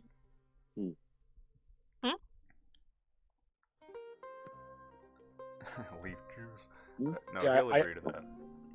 I just hyped up leaf juice. Don't worry about it. When Yep. he brings me my pillow, I'll ask him if there's anyone who is sick or injured I can see them in the morning. And Hamish, what did you ever do with that live plant that I gave you? I have safeguarded it, put it in a small plastic bag, and put water in. Okay. That is kind of you to offer. Perhaps I can take you around the village and see who needs help. Foon's gonna sigh and go, I suppose I should go with him. They do not like humans here. I think they might have figured that out. Foon is also gonna be looking out the window to make sure that, or if there is one, and listening to make sure Yadir had not gotten bloodied. No, if Yadir heads outside and stands out on the front deck of the dojo, there's just the wind and the street lamps hanging from the buildings and the moon. Yeah, Yadir would just be like standing outside, just kind of like looking around the town, looking at the night sky, and just kind of like a lot of introspective thought going through his head right now, just like who he is, where he's come from, like the things he's seen, how things go, like the different laws of different lands, and like different customs and cultures, and like what's okay, what's not. Just a, emotional development. Normal things. Just your average shit. Yeah.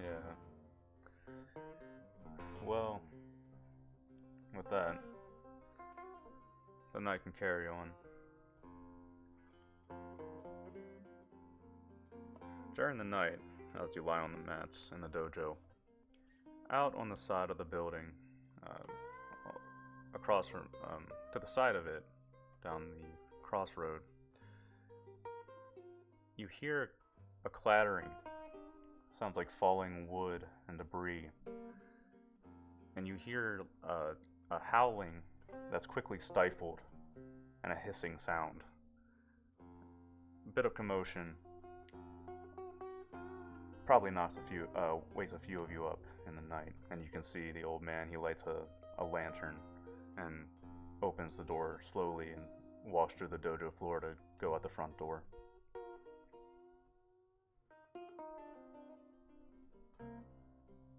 Wipe the sleep from my eyes and follow after him. You can. Yeah, let's see what's up. And if you follow him around the side of the building, towards the back, there seemed to have been a stack of crates, wood, and things like that, haphazardly strewn, and these buildings are a bit decrepit anyway. Another Aslan from the building on the other side of the dojo has come over to investigate as well, and what you find is a female Aslan who has collapsed under a bit of wood. And Hamish, you can see that a bit of wood has driven into the back of her leg from the fall.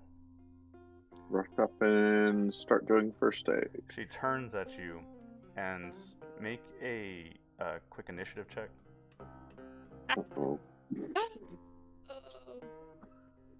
Roll medical dexterity. Treat the patient as hostile.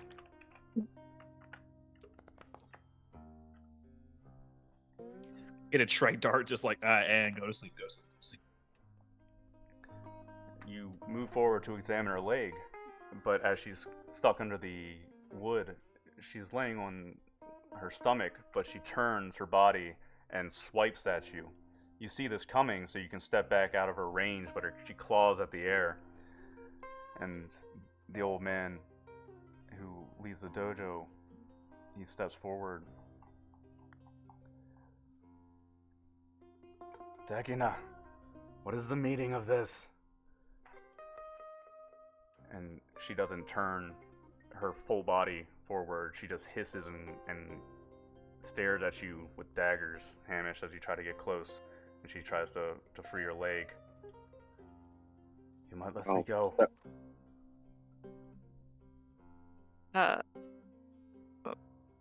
Foon's gonna come out I'll just and step go. back and hold my hands up, showing I mean no harm. Just one step back. Foon's gonna go. Oh, I'm sorry, miss, but you misunderstand. He's a doctor, and of a different variety than I'm sure you're used to. He likes to care for everyone from every clan in every world and gives his skills a considerable amount of use. Foon, would you like to help me getting this wood off her back? Food. Stop this foolishness, Tekina. Allow them to help you. And with your combined, persuasions, she calms down enough that she doesn't take a swipe at you if you approach, but she remains laying on her stomach. Do Foon and I need to roll to lift up the wood to free her, or do we just do? I don't, unless you want to. I don't think so. I mean, I'm fine with rolling, but I don't care. Yeah, Together, you don't have to. Anybody want athletic strength? Yeah, athletic strength if you want to.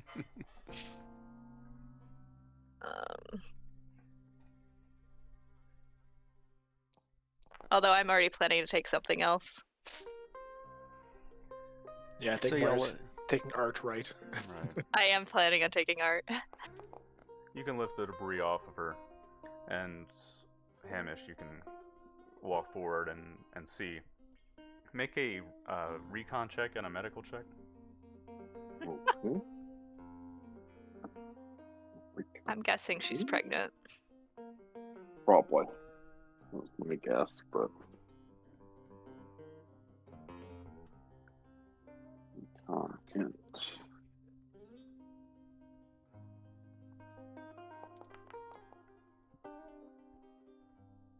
Yeah, she's a little pudgy. And a medical check to check out her leg.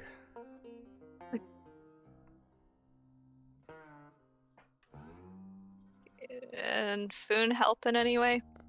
You want to roll recon? Sure. Then we'll roll recon. Hamish, she's got a piece of wood driven through her leg. It doesn't seem to have penetrated deep enough to cause permanent damage, but movement's going to be impaired, and she needs to at least get this looked at.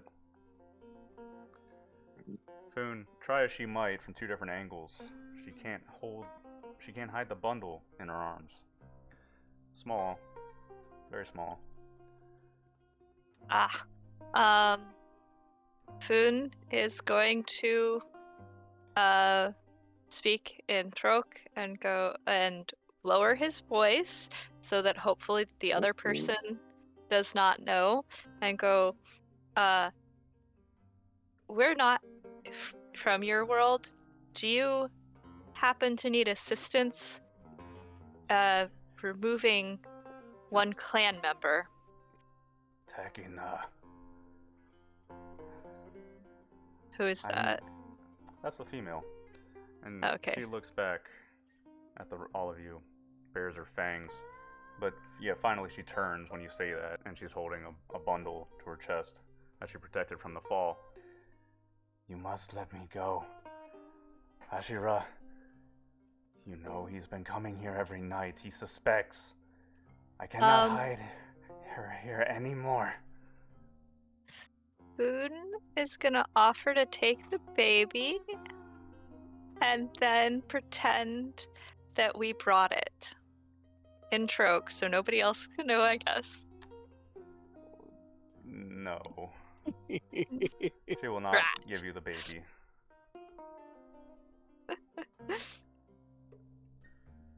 No.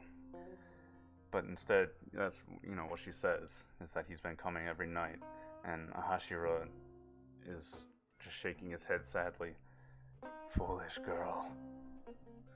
Where will you go? And Tekina looks up. There are people in the Delta that will take her. She does not have to die like this. I will take her. He is coming again tonight. You know that. Foon is gonna go lean over and translate for everyone. And including the fact that he offered to take the baby. So if anyone wants to like throw shit at him. Moira's just giving him like the biggest stink eye when he mentions that point. Just like face palms a bit. Just ugh. Boone, Don't. if you think taking care of sleeping humans is bad, babies of any kind are worse. No. See, we take it and then we give it to Hamish, and then Hamish has it. Hamish You know, seems I to thought you had a want to plan save there. the world. I thought you Wait, genuinely what? had a plan there. No, we just No, take it and put it somewhere else. Oh, Actually, his plan pretty much would be to try to find some place that would adopt it, but his idea is that Hamish would take care of it because the doctor wants to care for everyone. The mother does Therefore, not seem a willing to part baby. with the baby. Yeah, I don't treat- know if we can buy her baby. I'll treat her well. He's not trying to for buy the women it. and children. He's not trying to buy it. He was trying to rescue it. But But- like the line between savior and slaver is getting pretty loose right now. He wouldn't sell it. It would be put with another family somewhere else. That is why I'm saying that we are At a forced. profit. A forced adoption is a weird term. Okay, like Let's I move on from mean, this if idea, we take- shall we? That's fair. Huh. Taking the baby Alright. to adopt it somewhere else in space is not gonna happen. so. Shall we continue going or Nobody Oh, likes sleep my with your leg. plans. treat the leg, sleep? Foon is gonna suggest that Moira mess up their records so that they don't know. Moira's Did fast she- asleep. She literally has not woken up for any of this. She's been snoring in the house the entire time. Oh, well, Foon is there anyone out there with Foon? Yadir. Who is he? Sorry. He that keeps coming. Yeah. check. Do we have Can to we worry have- if- The sheriff, probably. Marshall. Can Yadir make it so that they don't know that one, like, how much is rested, so that I they would- don't, they would, like, add one If more s- to the rolls with Yadir would help have from to- Moira? Yadir would have to go to the sheriff and alter his mind. Boone is fine with this. And then Moira can alter the records.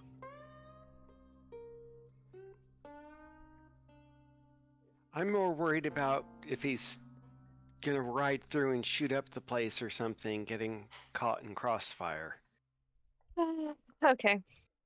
Well, Foon is. Although I'm not saying anything against Foon's plan. I don't know why Foon is caring about the baby. Apparently, it's cute and fluffy enough that he still likes it. I mean, have you seen a kitten? Like, they're pretty much Yeah. universally loved. It's a kitten. We can't Techna- dislike it. She looks at you, Hamish, and says, "If you're a doctor, fix my leg. I must go now before they come here again." Okay. So I'll do what I can to get her leg and give her mobility. Okay. Let's try one more medic check. I'll use my med kit this time. First aid still count? I think so. Okay.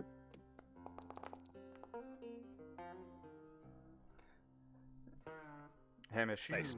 do what you can for her. You carefully remove the wood from her leg, and tend to it, and whatever first aid, painkillers you have, you could administer.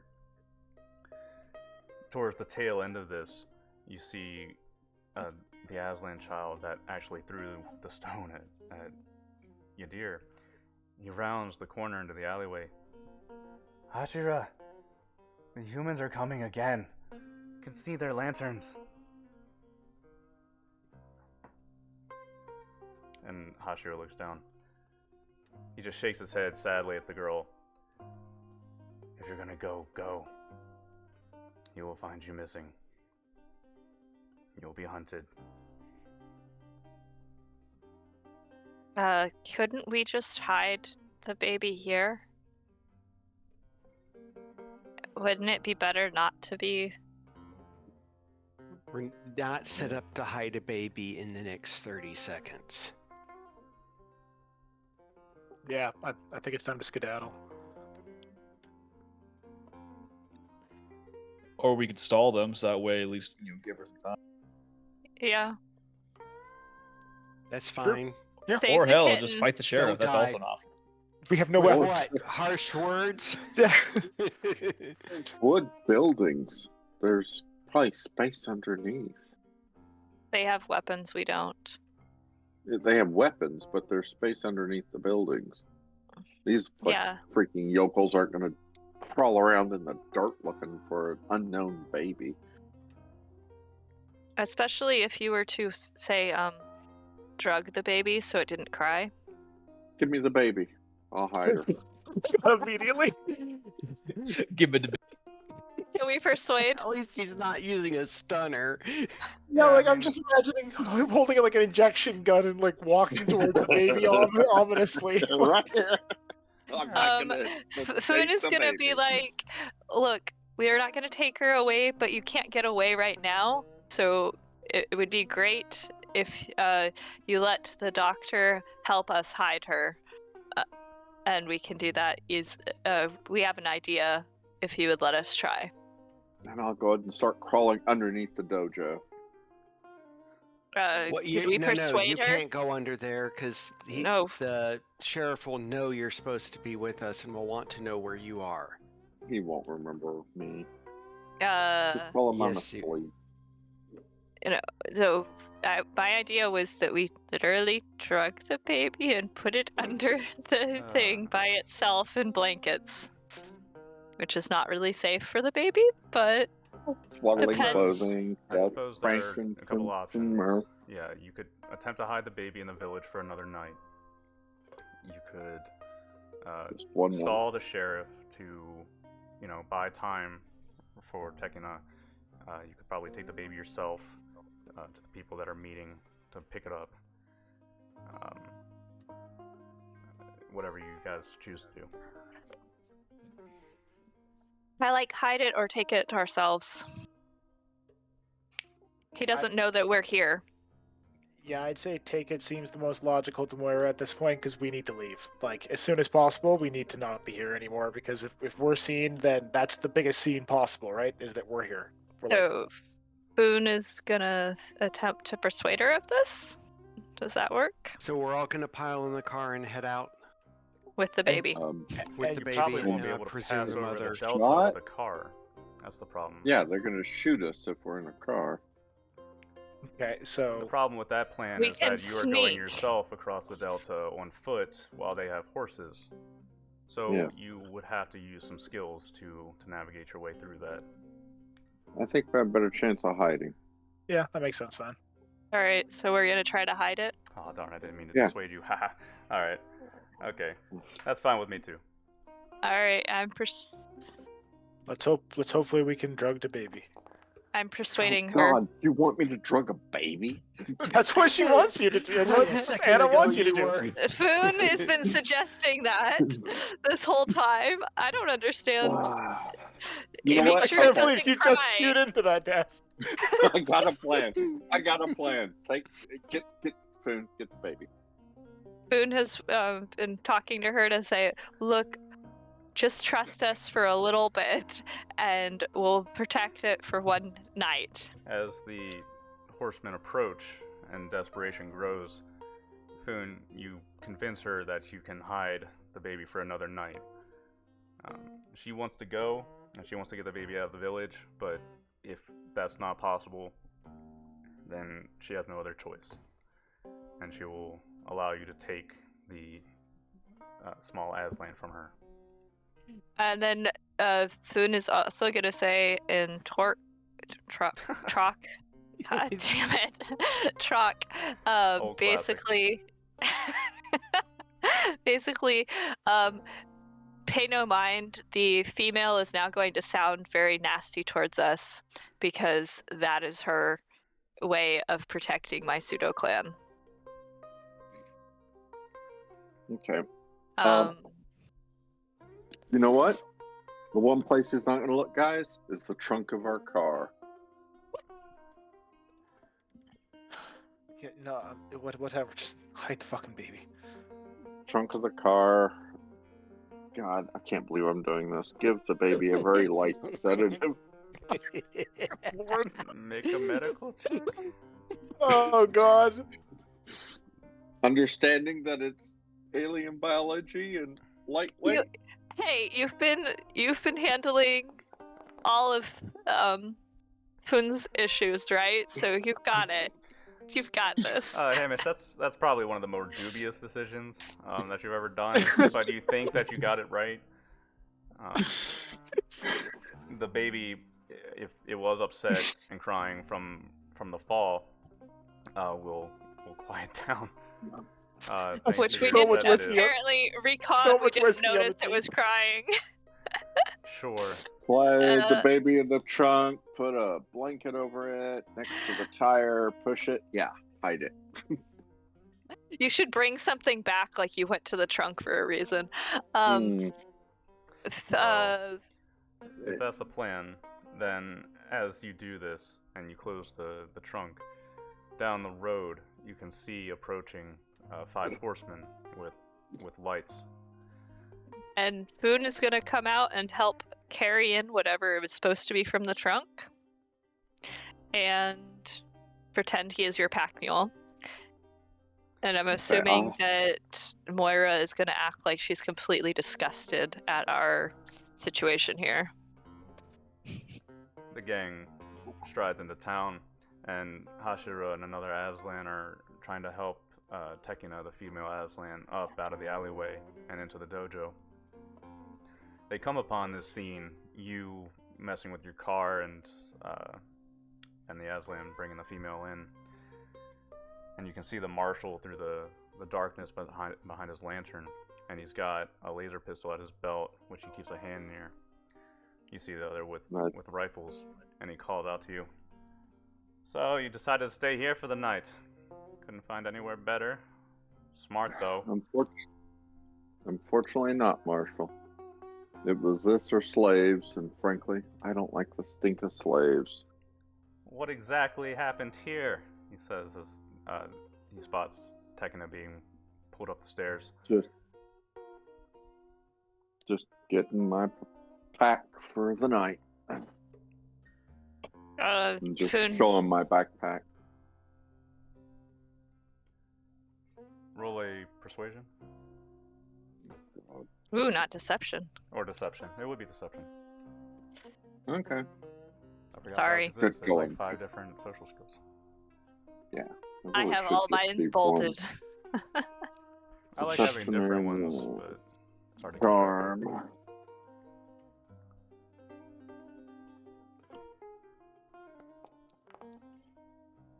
Hmm.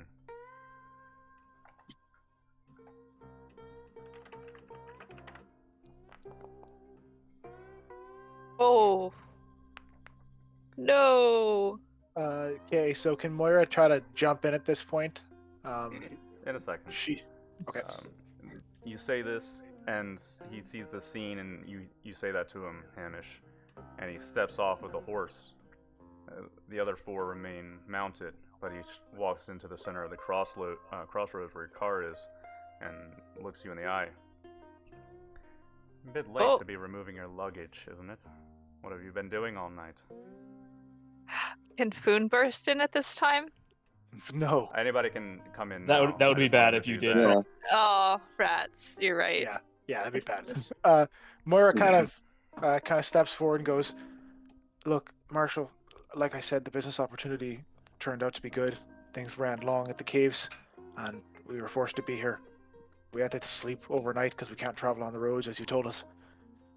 We were just making our way out now." I see. Very well, then. He pats you on the shoulder, Hamish, and he steps past you towards the dojo. And then you see him draw his laser pistol and aim it up the stairs. So what's the story with you, then? Going on a midnight stroll there? Tekina wasn't? Had my eye on you. This is just one of many strange events surrounding you lately, isn't it? Is there an issue? Something that needs to be made aware of to me? And Hashira looks down the stairs. There's no problem. She had an accident. Really? Where? Doing what? As I recall, you live near the entrance of the village. So what happened here? Going somewhere? We hired her, Marshal, for a little bit of labor. Our Aslan was tired, so we put a bit of something down, and she had an accident when she was moving some stuff for us. It's a pretty big hazardous area around here. She fell, got stabbed pretty bad. Roll deception.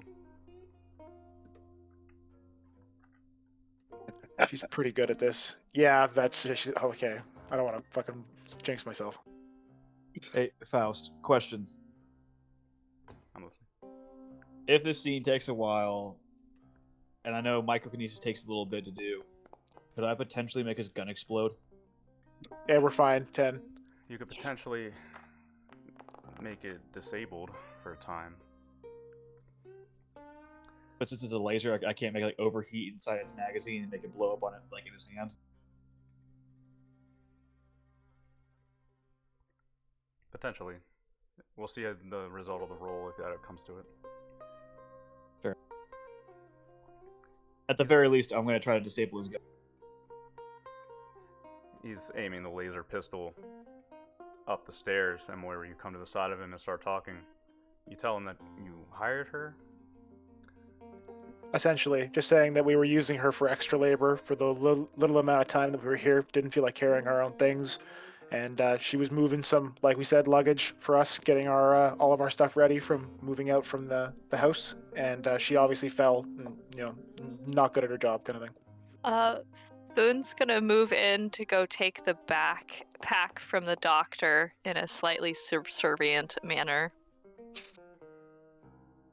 Okay. Foon, you want to try deception too? What was that roll for, Pearl?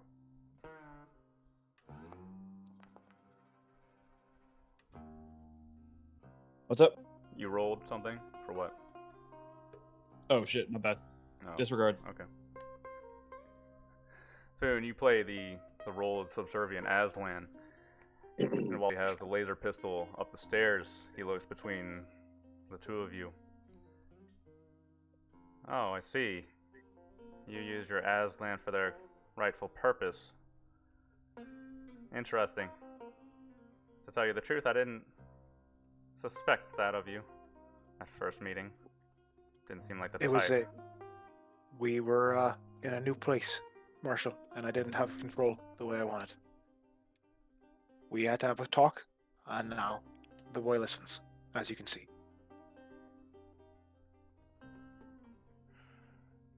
For a tense moment, he keeps a laser pistol aimed up the stairs, but then he lowers it, keeps it in his hand, looks around at all of you.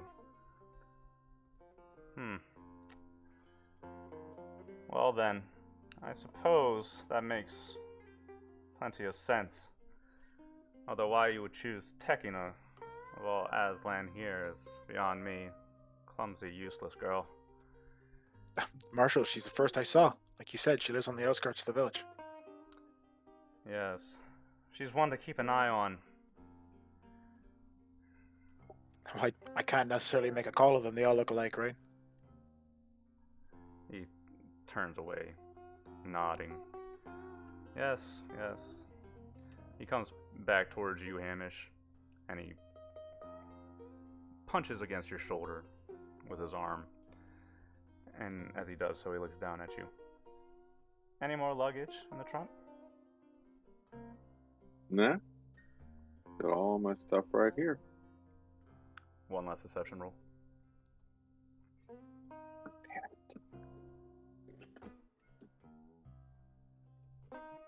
Or, well, babies aren't luggage, but we're not going to get into semantics. Thank you.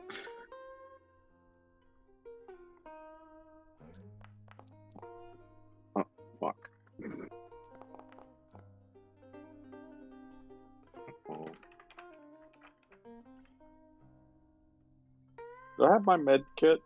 Does he have any pluses for That was how it. subservient? No, how subservient Foon was, because I got a Ooh. 14.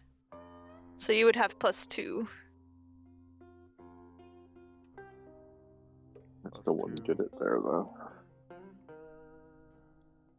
Give a 9 versus his 11.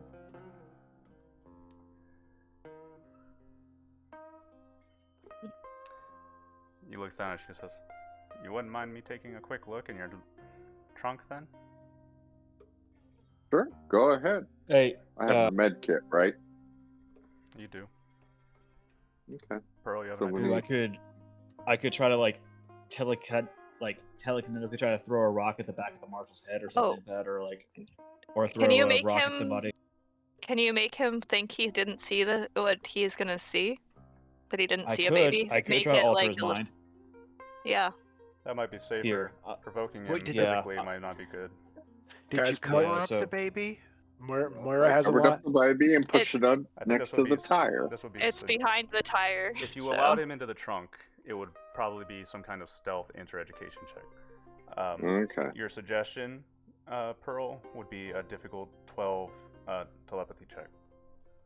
Okay, that makes sense. So All right, yeah. So I need to roll I'm, a stealth. So I'm going to try to make a suggestion into his mind that he hasn't found anything and that he should just leave. Like, these aren't the Aslan you're looking for. Basically, like, just go home. Right. Right. So So go you're- ahead and let me 1d6. Right. That's 20 seconds. While you're doing that, Okay. Pearl, Hamish, go ahead and make a stealth check. To hide the baby. Yes. Okay. Oh God. All right. So Under the fucking What floorboards. So, Yadir, surprisingly, that's not enough.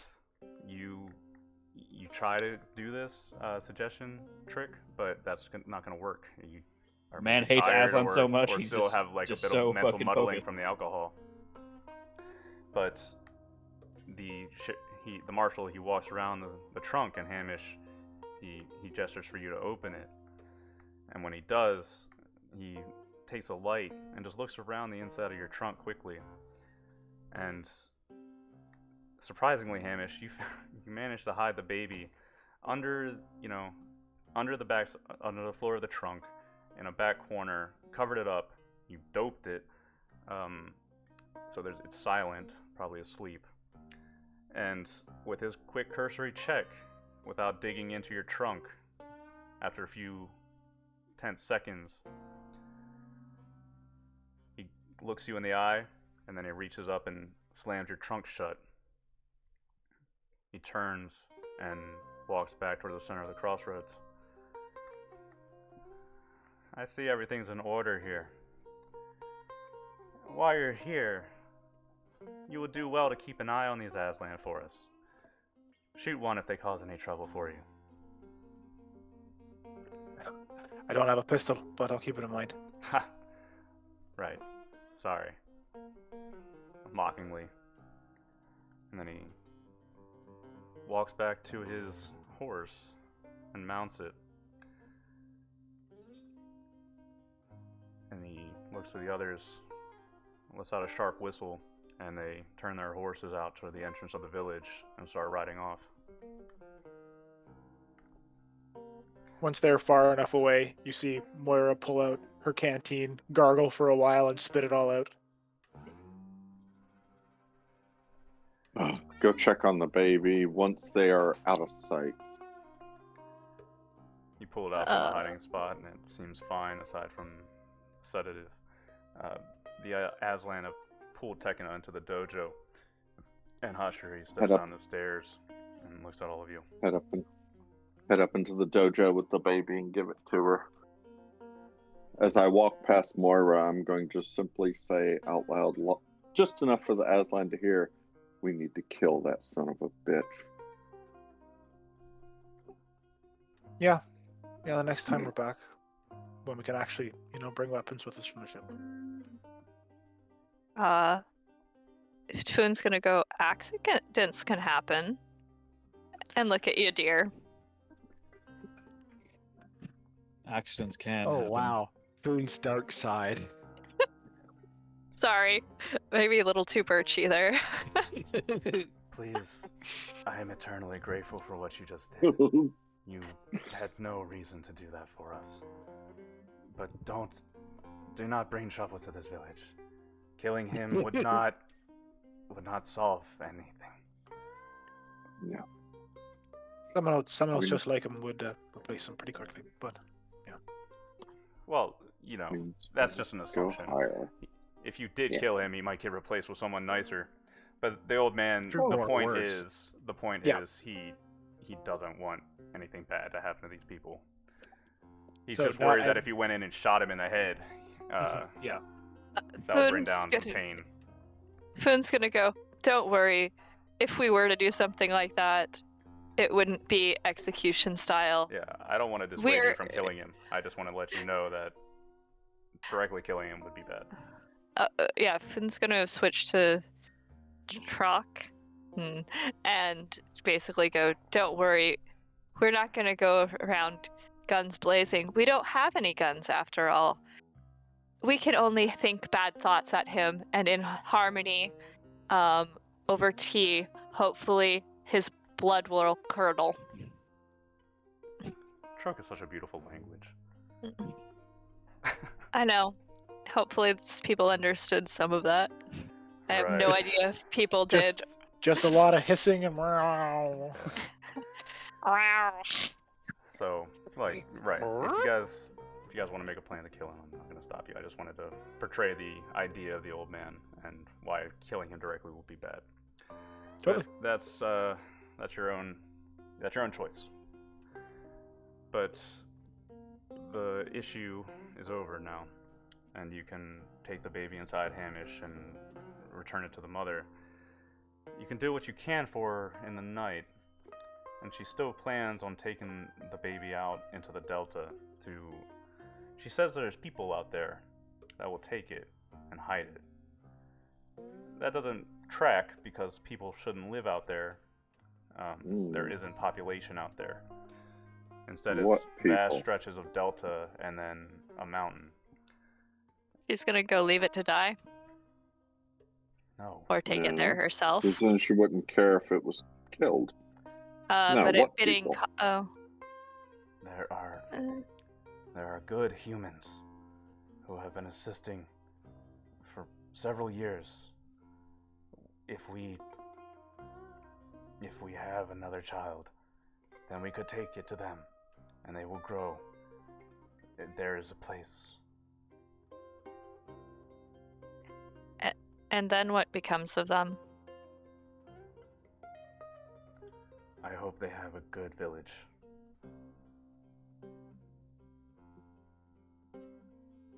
They know us. We can't leave.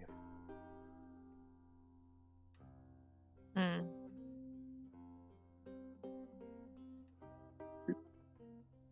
You trust these people. I have no choice.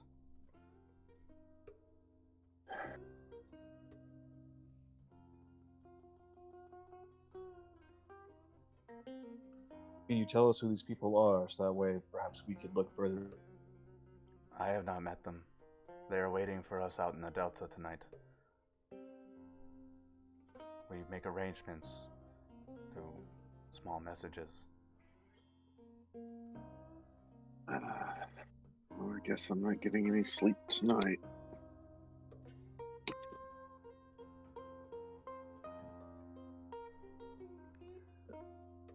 Moon's sort of.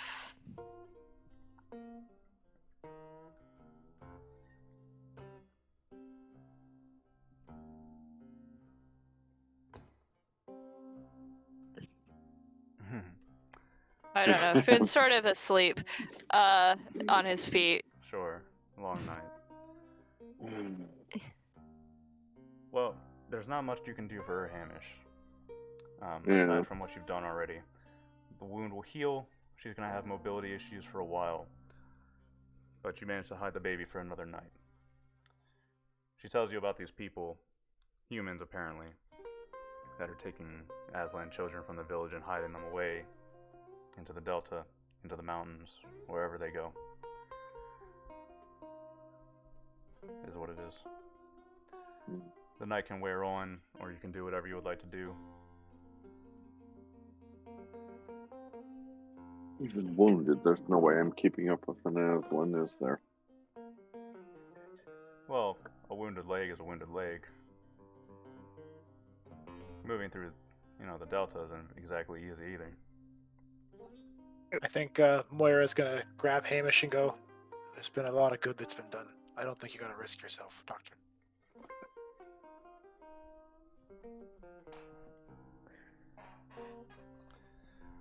I think if you wanted to go out and meet them, you could. I'm not sure what you would gain from that, but if there's information you're seeking. Aside from that, though, I mean, that's a trek through the delta in the middle of the night. Or you could sleep, or you could do whatever you want to do for the rest of the night. Foon's sort of like, we saved them for now. That is more than we usually do for outside clan members. But it was so cute and fluffy. I am now tired.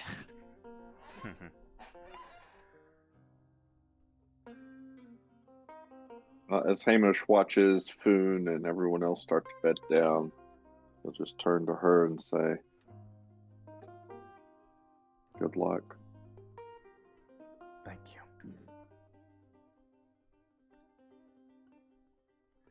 And as everybody returns to sleep, dawn will come. Hope for the village is that night won't come or the marshal won't come in the night until late.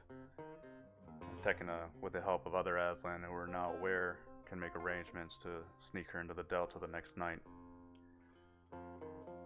When dawn comes, your car is waiting outside for you in the crossroads. Hashira again thanks you, and he gives you a short bow. I wish you luck with whatever you're here for.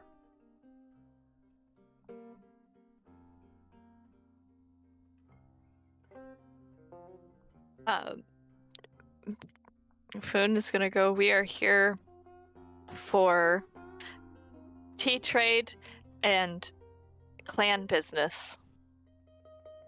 I see. We have done one, now the pseudo clan must do the other.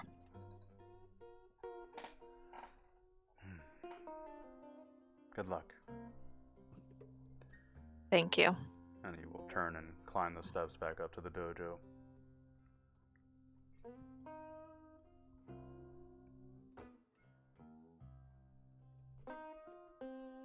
Alright.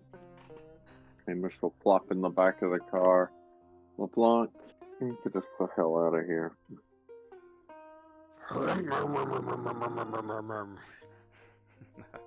The sound effects. Just noticed. You turn the car back to the east. Get on the highway. I can't drive 55 or 100, depending on what the speedometer's in. Mhm. You pass the Could be sign one more 200. time with the hanging bodies and then enter into open highway. Driving out into the east again, the ranches give way to farmland and the drones dot the sky. The paperwork is done. It's finished. You can use this for the passport into the city, as long as you can send a copy to everybody's comms, which you can. Everybody has a copy of their passport. You're allowed into the city, even you, Foon. They expect Aslan travelers to come, and they don't actively keep them out. That would cause too many issues. So, you drive, you approach the sheriff's office and bar on your left-hand side. Seems fairly empty with a full stable. The bar has a few vehicles outside. Not the crowd that you saw yesterday, and especially not this early in the morning. You can pass by that and continue on your way back towards the shuttle dock.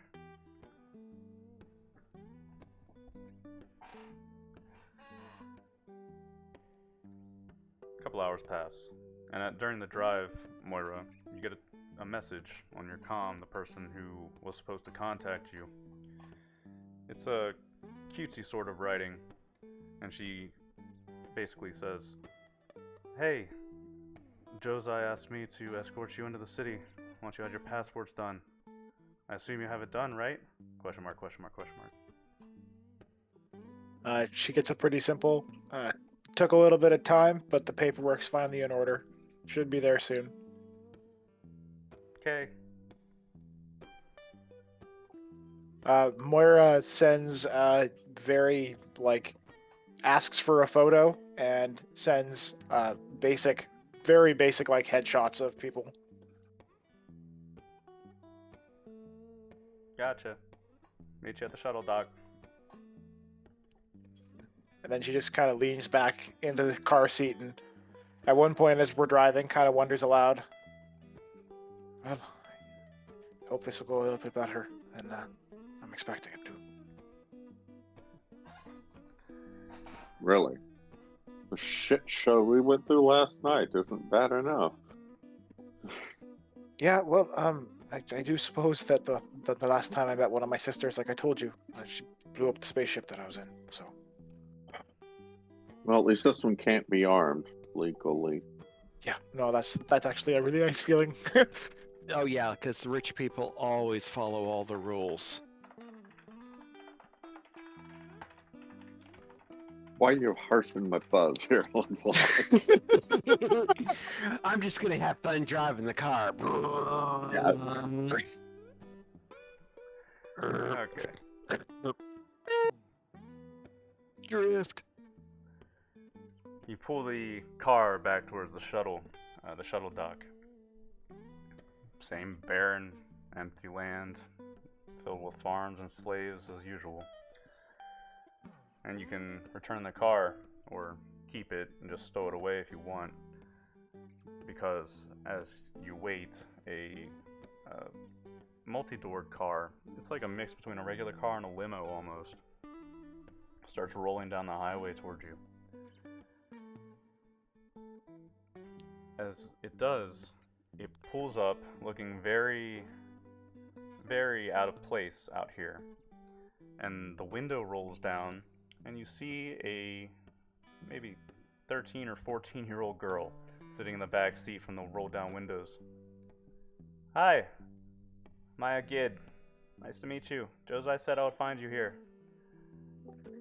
You're our contact? Uh-huh. Well, I'm not gonna argue. You got seats in the back? Lenny, get on in.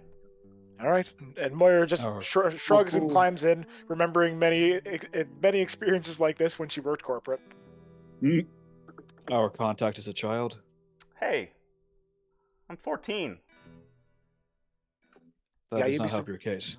You'd be surprised That- if she's been working in the corporate world for very long. That ages you. Yeah, dear.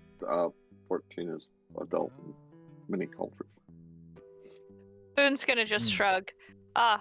It is a short female. It is good that they have sent us a clan female, therefore you will understand money and can talk with our own. And then gets in. Oh, cool, an Aslan. Okay, driver, bring us back. The limo returns on its course back to the east, and you start approaching the outskirts of the city of Gid. So you guys are travelers, huh? That's cool. Where you been? All over the deep. Any areas you'd like to know about? We met a cool tree. I wouldn't call it cool, but I guess I don't really have anywhere to ask about. genocidal? Well, I can tell you that Caledon is beautiful. Duncan is not bad. Marlheim has to get a stick out their ass. The Dominant's got interesting species, and you guys happen to be on a bit of a specific kind of world. I never paid Oh, much cool. attention to that kind of stuff in class. Well, at the end of the day, you might end up chaperoning or chauffeuring many types if you continue working on Janet. Hmm. So you guys got your And anyone- passports. Sorry, go ahead. Oh, no, go ahead. Remember, she starts talking, I'll just shut up. She's a chatty little girl, and she looks around at all of you. You got your passports done, right? Yeah, no, I have them all here. Okay. Do you want me to transfer them over, or? No, but you're gonna need them. I still have to get you through the checkpoints into the city. And there's also the mandatory Museum of Gid. They request all travelers pass through there before they're allowed into the city proper, just to get a feel for my father's history. The mandatory museum. That's quite it rolls off the tongue, as they say. Will there be tea? Tea. Oh yeah. I know what that is. Yeah, We don't really make it's that. It's hot leaf water. Well, we do, but I'm guessing that's a no. Yeah, Boone is gonna be like, "You don't make tea? Mm-mm. You poor child. Have you ever had it before?" No, but have you ever had Gid Cola? I don't even know what those words mean. See? I mean, it's better than tea, whatever that is.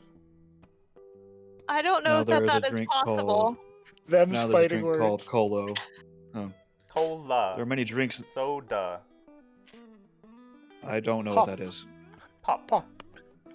Yeah. It's a very specific flavor. A sweet I don't know. carbonated beverage, no doubt. There you go. Yeah, it's carbonated for sure. Boone is gonna be like, It has gas in it. "That doesn't sound tasty. Why would you do that to liquid?" It's really good. How do should you try put it. this gas into the liquid? I'm curious. I don't know. Does it make you swell? Kinda. Does it make you lighter? If you No- said it's no. carbonated, does that mean it's used carbon dioxide? Because isn't that toxic? In large doses, in small doses, it makes drinks fizzy and have a bit of a buzz as you drink them. I'll It- just it have you guys fades. try it. So yeah, it's I- We'll another try it. poison beverage like the firewater. It's a different kind of less poison. poisonous. Sugar's not very good for you in general. I don't understand y'all's species of drinking poisons, but I I don't am one understand to either. oblige and experience new culture. I don't understand it either. I don't think I should drink it. Do you just have water? Yeah, we have water. You approach the promised checkpoint as the city of Gid looms above you. Flying cars move around tall rectangular buildings, and they come in different shapes, spires, and as you get further and deeper into the city, the height and size of the buildings increase until you've got a really good thoroughfare for multiple layers of air traffic moving around. Although, according to what Joe told you earlier, all of these cars are automated. Don't even come with steering wheels or anything like that. You tell it where you want to go and it takes you. I mean, for safety reasons, it kind of makes sense for an autonomous fleet to just do that, but also I totally get what he means about no freedom. Right. On the other hand, ground traffic is not as restricted. There are districts in the city that you have to move through checkpoints, but you can do so if you're a citizen who's supposed to be there, you know? If you're a citizen of Gid, you can move around the city as best you can while staying out of the aforementioned, noble districts and things like that. And there's layers to that, where more respected citizens can get deeper into the city. The checkpoint is a fairly high-tech facility that your vehicle pulls into, and it's a process. You are asked to exit your vehicles, go through physical scans for weapons, electronic readings to try to pick up anything hidden on you that's not supposed to be there, but I don't think anybody has anything like that, so we don't have to worry about it. Luckily for you, Yadir, no psionic scans. Not here. That's always good. It's always good. Yeah, we. That's like that. That's literally all we can. That's all we need. Like they got that good, so that would get so rough so quick. One day. Oh yeah, I know. So, you pass through the checkpoint without much issue. And Maya, she stays in the vehicle the entire time. She's not forced to get out or do scans or anything like that.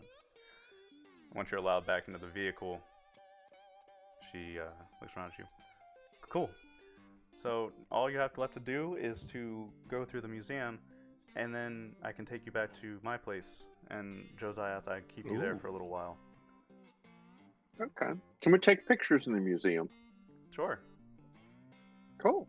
Okay, Maya. Though after we're held there for however long, are you going to be our access, or do we have to find our own way? Well, I don't really know what you're here for. I was just asked to keep you. I'm not keeping you for any. You're not my, like, prisoners or something, you know? Right. So then, I'll leave it at that, and we appreciate your patronage. Sure. But, now that you said it, why are you here? Well, in fact, there's someone attending the Royal Gala, and it's been quite a few years since I've been able to have a good conversation with them. So, Really? my friends are. I might know who it is. Maybe you do, maybe you don't. Have you ever heard the name Yui before? Yeah, she's the really pretty lady. She's... Huh. She looks at you. You can see the gears turning. She blinks a few times. I give her a bit of a wink and go. Do you understand what I mean now, Miss Maya? She's a really pretty lady, she continues. She's married to, what's his face? Grimface. Lord Trenrally would be his name. Sure, whatever. Your sister's married. Congratulations. Aye, as I heard before, it's one of the things that I'd be loved to congratulate her about. She's your sister? That's amazing. I didn't know she... Well, that makes sense. Actually, now that you think about it. She came out from a different place in space, too.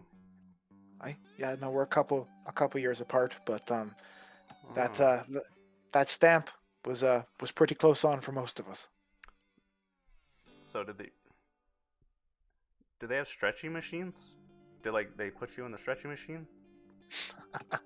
I'm a spacer. I just spent too long outside in space. Weird. Yeah, that's what happens when you don't take the right drugs. Your body tends to get a bit longer. Well, now that I know that, I still can't really help you. No, it's all right. I have my own ways that I might be able to get access. I was just looking for a way that might have been more, how shall we say, directly connected to someone who knows the planet. It's all right. Father's daughters aren't usually allowed in that kind of thing. No, I understand. And Moira's just been looking up all the different catering companies that could potentially be sending staff there and all that kind of stuff. Your vehicle pulls up into a large dome-like building. I don't beat into your heads that this guy, he likes himself. So you see the Gid Museum in big, bright letters in this dome building at the entrance of the city past the checkpoint. And you are not the only travelers here that are being forced to pass through this building and to take in the glory that is Gid before you enter the city, just so you understand. The mental picture is it's a small world but with conveyor belts. We're just Yeah, a lot of money and time and effort has been put into this place. If there is small world with a big again. Yes, it's awful. It's just oh god. If it's too catchy, Foon starts humming. Well, it's not a song. As you Hey, enter, Mitchell. Record everything, but stand between my recording and Foon while he's humming. Sure. You enter into the building, and there is a guided course for you to walk, which will take you quite a while. Let me give you some highlights. The first attraction that you see is the Foundation of Gid. And this is the most heroic picture you've ever seen in your entire life. There is a crashed ship in the background of a plane with the river deltas passing through it. And there is Gid standing on top of a pile of stone and rubble with a beautiful woman hanging at his leg, a blonde-haired woman. And in the background, you can see the silhouettes of other people, presumably from the crash land. And it describes, there's a tour guide, of course, and they describe how, in the beginning, Lord Gid and the rest of his crew, he was captain then, crash landed here about many hundreds of years ago. And it's the same man that you see on the advertisements. It's the same black-haired, strong-jawed man. And he has been running the country, running the planet for hundreds of years. And he's always looked like that, apparently.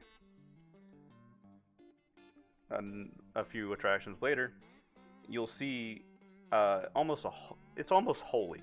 It's almost transcendent. The image of Gid kneeling before the body of the blonde-haired woman, who was his wife, Janet. And so he named the planet after her. And then he pulled himself up from his despair and built the country. And you spend at least 2 hours learning about this. It's wonderful.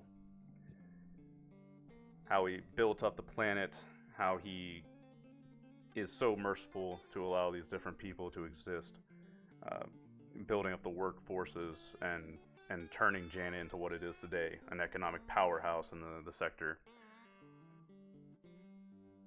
Or, you know, the Hyport was only built a little while ago, so that's pretty recent. And when you're finally done, you meet Maya at the end of the museum. And there's a gift shop. And Gift shop. Yes. and she meets you there. Cool. Learn anything? Yes. What bit? No, I did not learn anything. Is there any Oh, jerky no, in the no. gift shop?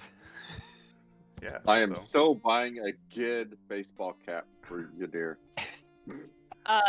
Thun is gonna be like, I think that this place needs to learn about tea. There was no thing about tea on this whole expedition, unless there happened to be in which case that is the only thing he was paying attention for, besides getting songs caught in his head. You're gonna have to help me try that because I've never heard of that. I mean, I know what tea is from books, but I've never had it. By the way, y'all, I do have to go. I'm sorry. Just because Okay. You're good. But feel free to keep playing. Your deer's fine. I will totally, We're wrapping like, up. begrudgingly wear a fucking Gideon baseball cap. Yeah, we're wrapping up here. So Okay. I had a great Thun time. I'll see y'all later. has 5 more tea bags with him and goes, if you find me hot water, I shall make you tea. deal. We can go back to my place. Okay. So after that bizarre little experience, you know, it's weird. The man has never changed his appearance and is several hundred years old. It's strange, but it is what it is. I'm sensing some high sounds- TL brain transplanty something or other. It's either clones or anagathics. Or it could be Anagathics, It could be both in a high measure. here's the thing with anagathics. Yeah. You still start aging at 100. So you Oh. can put off the aging rolls that we normally make around 34 until 100. But at that point, you start making them again. So the maximum you're going to make it is 50 to 100 past 100. Okay. Immortality, not a thing. Probably clones. Yeah, I'm guessing lives for as long as he can, has backups, puts the brain into a new clone, keeps going, kind of thing.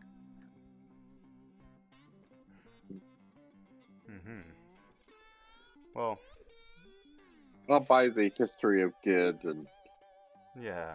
add it to my collection. So now we have to figure out how to get into a friggin' gala. I'm still saying caterers.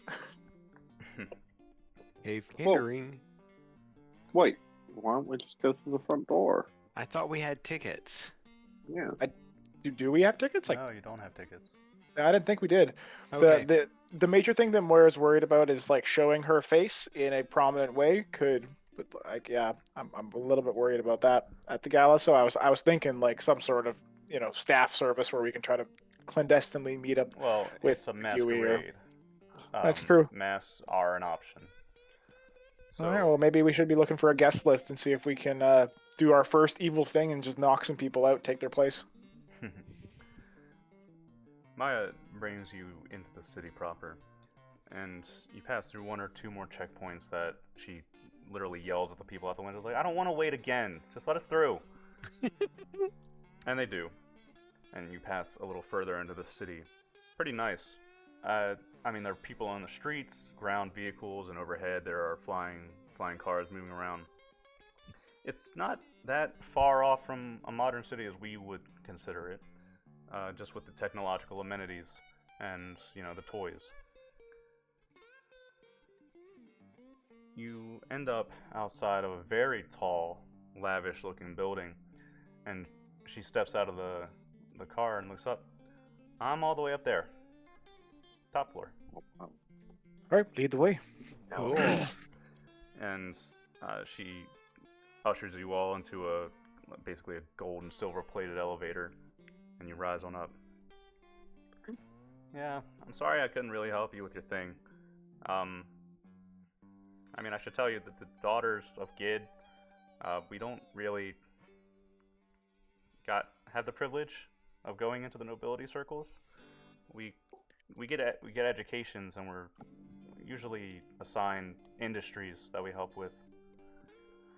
No, Maya, I can't say that anyone here is blaming you or saying that you should feel bad. It was just a random ask, and we're fairly resourceful people. I'm sure we'll make it work. Sure. And at the top, not unlike the living conditions that Josiah had, except on the ground, a lot more nice. Again, great views from the top of this building out over the city, looking down on flying vehicles that are passing below you. And the penthouse itself is wide, spacious, well furnished. TV and hollow vids and hollow games and a butler that waits for her at the door. You can see, if you look down the hall, there's a long hallway that stretches down into a kitchen area where she has a personal chef preparing meals. Make yourselves at home. Just kick your shoes off. Do you have an actual shower? We have 6. Moira's gone, almost immediately. Okay. And she just starts pointing, there. Help yourselves. Yeah. She doesn't have to shower in a cramped ship shower? Yeah, okay. This is probably one of the most luxurious showers you've ever been in, with the Cramped highest quality ship. ingredients and products. Oh, rainfall, waterhead up top. Yeah, take a spa if you want to. Take your time. And Maya's just cool. Well, So Maya, what industry do you run? I don't know yet. I have choices, and I think I want to help Josiah up in the high port. Maybe do interstellar trade or something. Oh. That sounds fun. Josiah's the nicest. I mean, I shouldn't say that, but Marco's always too busy, and the other two are bookworms, and they don't talk to anybody. They're just in the palace all day. I have sisters, but I don't really like them either. Yeah, it's understandable. I don't get on with my family either. That seems to be a common theme in our group. You guys hear from the other room? Oh, it's lavender salt. Oh my god. You check the cover, we got pretty much everything, different kinds. They're gonna make the humans to be smelly in a different form of way. I'm not sure I approve. We got 3 or 4 meals a day, and you can request a chef for anything, but only during the day. They go home at night. Anyway, just make yourselves at home, and if you have any questions, feel free. Josiah said I can keep you here as long as you don't cause any trouble. Nope, no trouble at all. So, I heard there's this ball. Mm-hmm. They always do masquerades and galas and stuff. Like I said, I'm not invited. So like, Yeah. Is Josai? yeah, but he doesn't go. Oh, yeah. He hates that I kind of can stuff. understand. Yeah, no, having to do the formal dance. I'm from Caledon, I mean, I so. feel bad for Marco. He's gonna be the next lord. Oh, okay. I didn't know that. Mm-hmm. He's the eldest. Is he looking forward to it? I mean, it's a great honor. Well, yeah, but that doesn't necessarily make the person happy. She shrugs. Does it involve a lot of paperwork? Probably. I mean, it's tradition. It's how it works here. So, how many transitions have there been? Dozens. Every generation, or not every generation, every lifetime. You don't really understand. I can see. It- So the eldest son becomes Lord Gid, and Mhm. it's the Lord Gid that's been ruling the planet forever. Right. Does that make sense? Yes. No. Okay. That's normal. Yeah, in a lot of planets. That does not make Does that- sense to me. They cannot all be the Lord Good and be the same and be continuing. They can. I mean, we've been doing it. Do we? Are mind they different? transfer? Are they different at all? As is I it- understand it, we have his mind, the Lord Gid, and through a process that I don't really understand, he comes back every time, and the Lord Gid now lets the Lord Gid then know what happened. Oh. Okay. And then they communicate and provide suggestions to each other. Well, when one dies, the other takes the place, so there's not ever two. Right. That would be Okay. weird.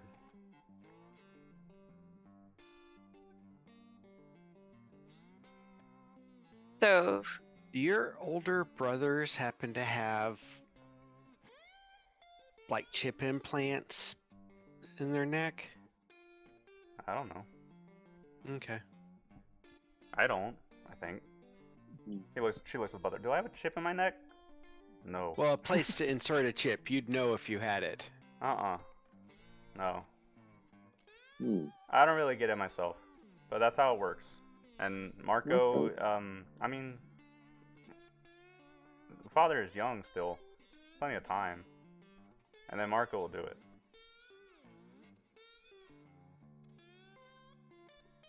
That's just how it works. I think if Lord Gil wasn't around, this whole planet would fall apart. So the original good then is still giving advice. Almost certainly. As I understand it, they like keep a log they pass to each other. So it's a culmination of all of their reigns. That is the current Lord Gid in a certain way.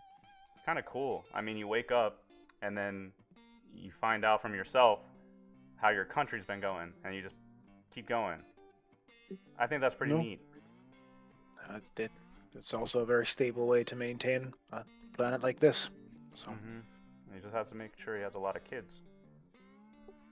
which isn't that hard for most men. Interesting. Well. Oh. Yeah. There's a chef back there. I'm going to go get something to eat. Can I bring you anything? No, I'm gonna take a shower. Help yourselves. Okay. Thank you. Thank you for your hospitality. Of course. Why not? There's like steam pouring out of the spa now. Just. Josai likes you. I like you. Have fun. And she'll head off into the back quarters, and the butler and the staff make no show of hiding that they're armed and will kill you, but Mm-hmm. they have no reason to, so they don't. Yay. Will perform any kind of meals or, assistance and directions that you need. The butler, if you even ask, will point out, and you can see lavish gardens and hedge mazes and mansions rising up from the far eastern side of the city, surrounded by flying craft and drones and security patrols and what have you. And yes, that is where the masquerade will be held. I think we have a couple of days until that begins. These usually last for a weekend. That's plenty of time for us to be able to get costumes. You plan on attending? If we can. I would like Interesting. I would definitely like to meet my sister again, and I think there would be no better place to do it than to meet her at a party. Yeah, a party. Well, I think we've got situated in a good point to stop for the night, unless there's anything else anybody would like to do. No, that sounds good. Nope. Alright. Get raw meat for Foon. And I needed to make her tea. That was the only other one. Sure. I guess do a check. I do. I'm doing a check. Okay. Can I Why take not? time Yeah, add a to plus. do it? Please. +2. Okay. You are just not lucky with that stuff. God. Foon, it's unlucky. It's like you just don't know how to make tea. It's because it's like a Stewart role that requires like something other than charm. Yeah, that's true. I mean, You make her tea, and she's like, "Ew, this is Hessel? Ew, I hate this stuff. We use this in medicine." Blech. oh, this was a random thing that I had 5 tea packets on me Oh. from something else. Whatever. But whatever. Same yeah. reaction. And, It tastes like medicine. Okay. tastes like medicine. But, as the day carries on, you get situated and start making your plans. We will go ahead and call it there. And thank you for watching.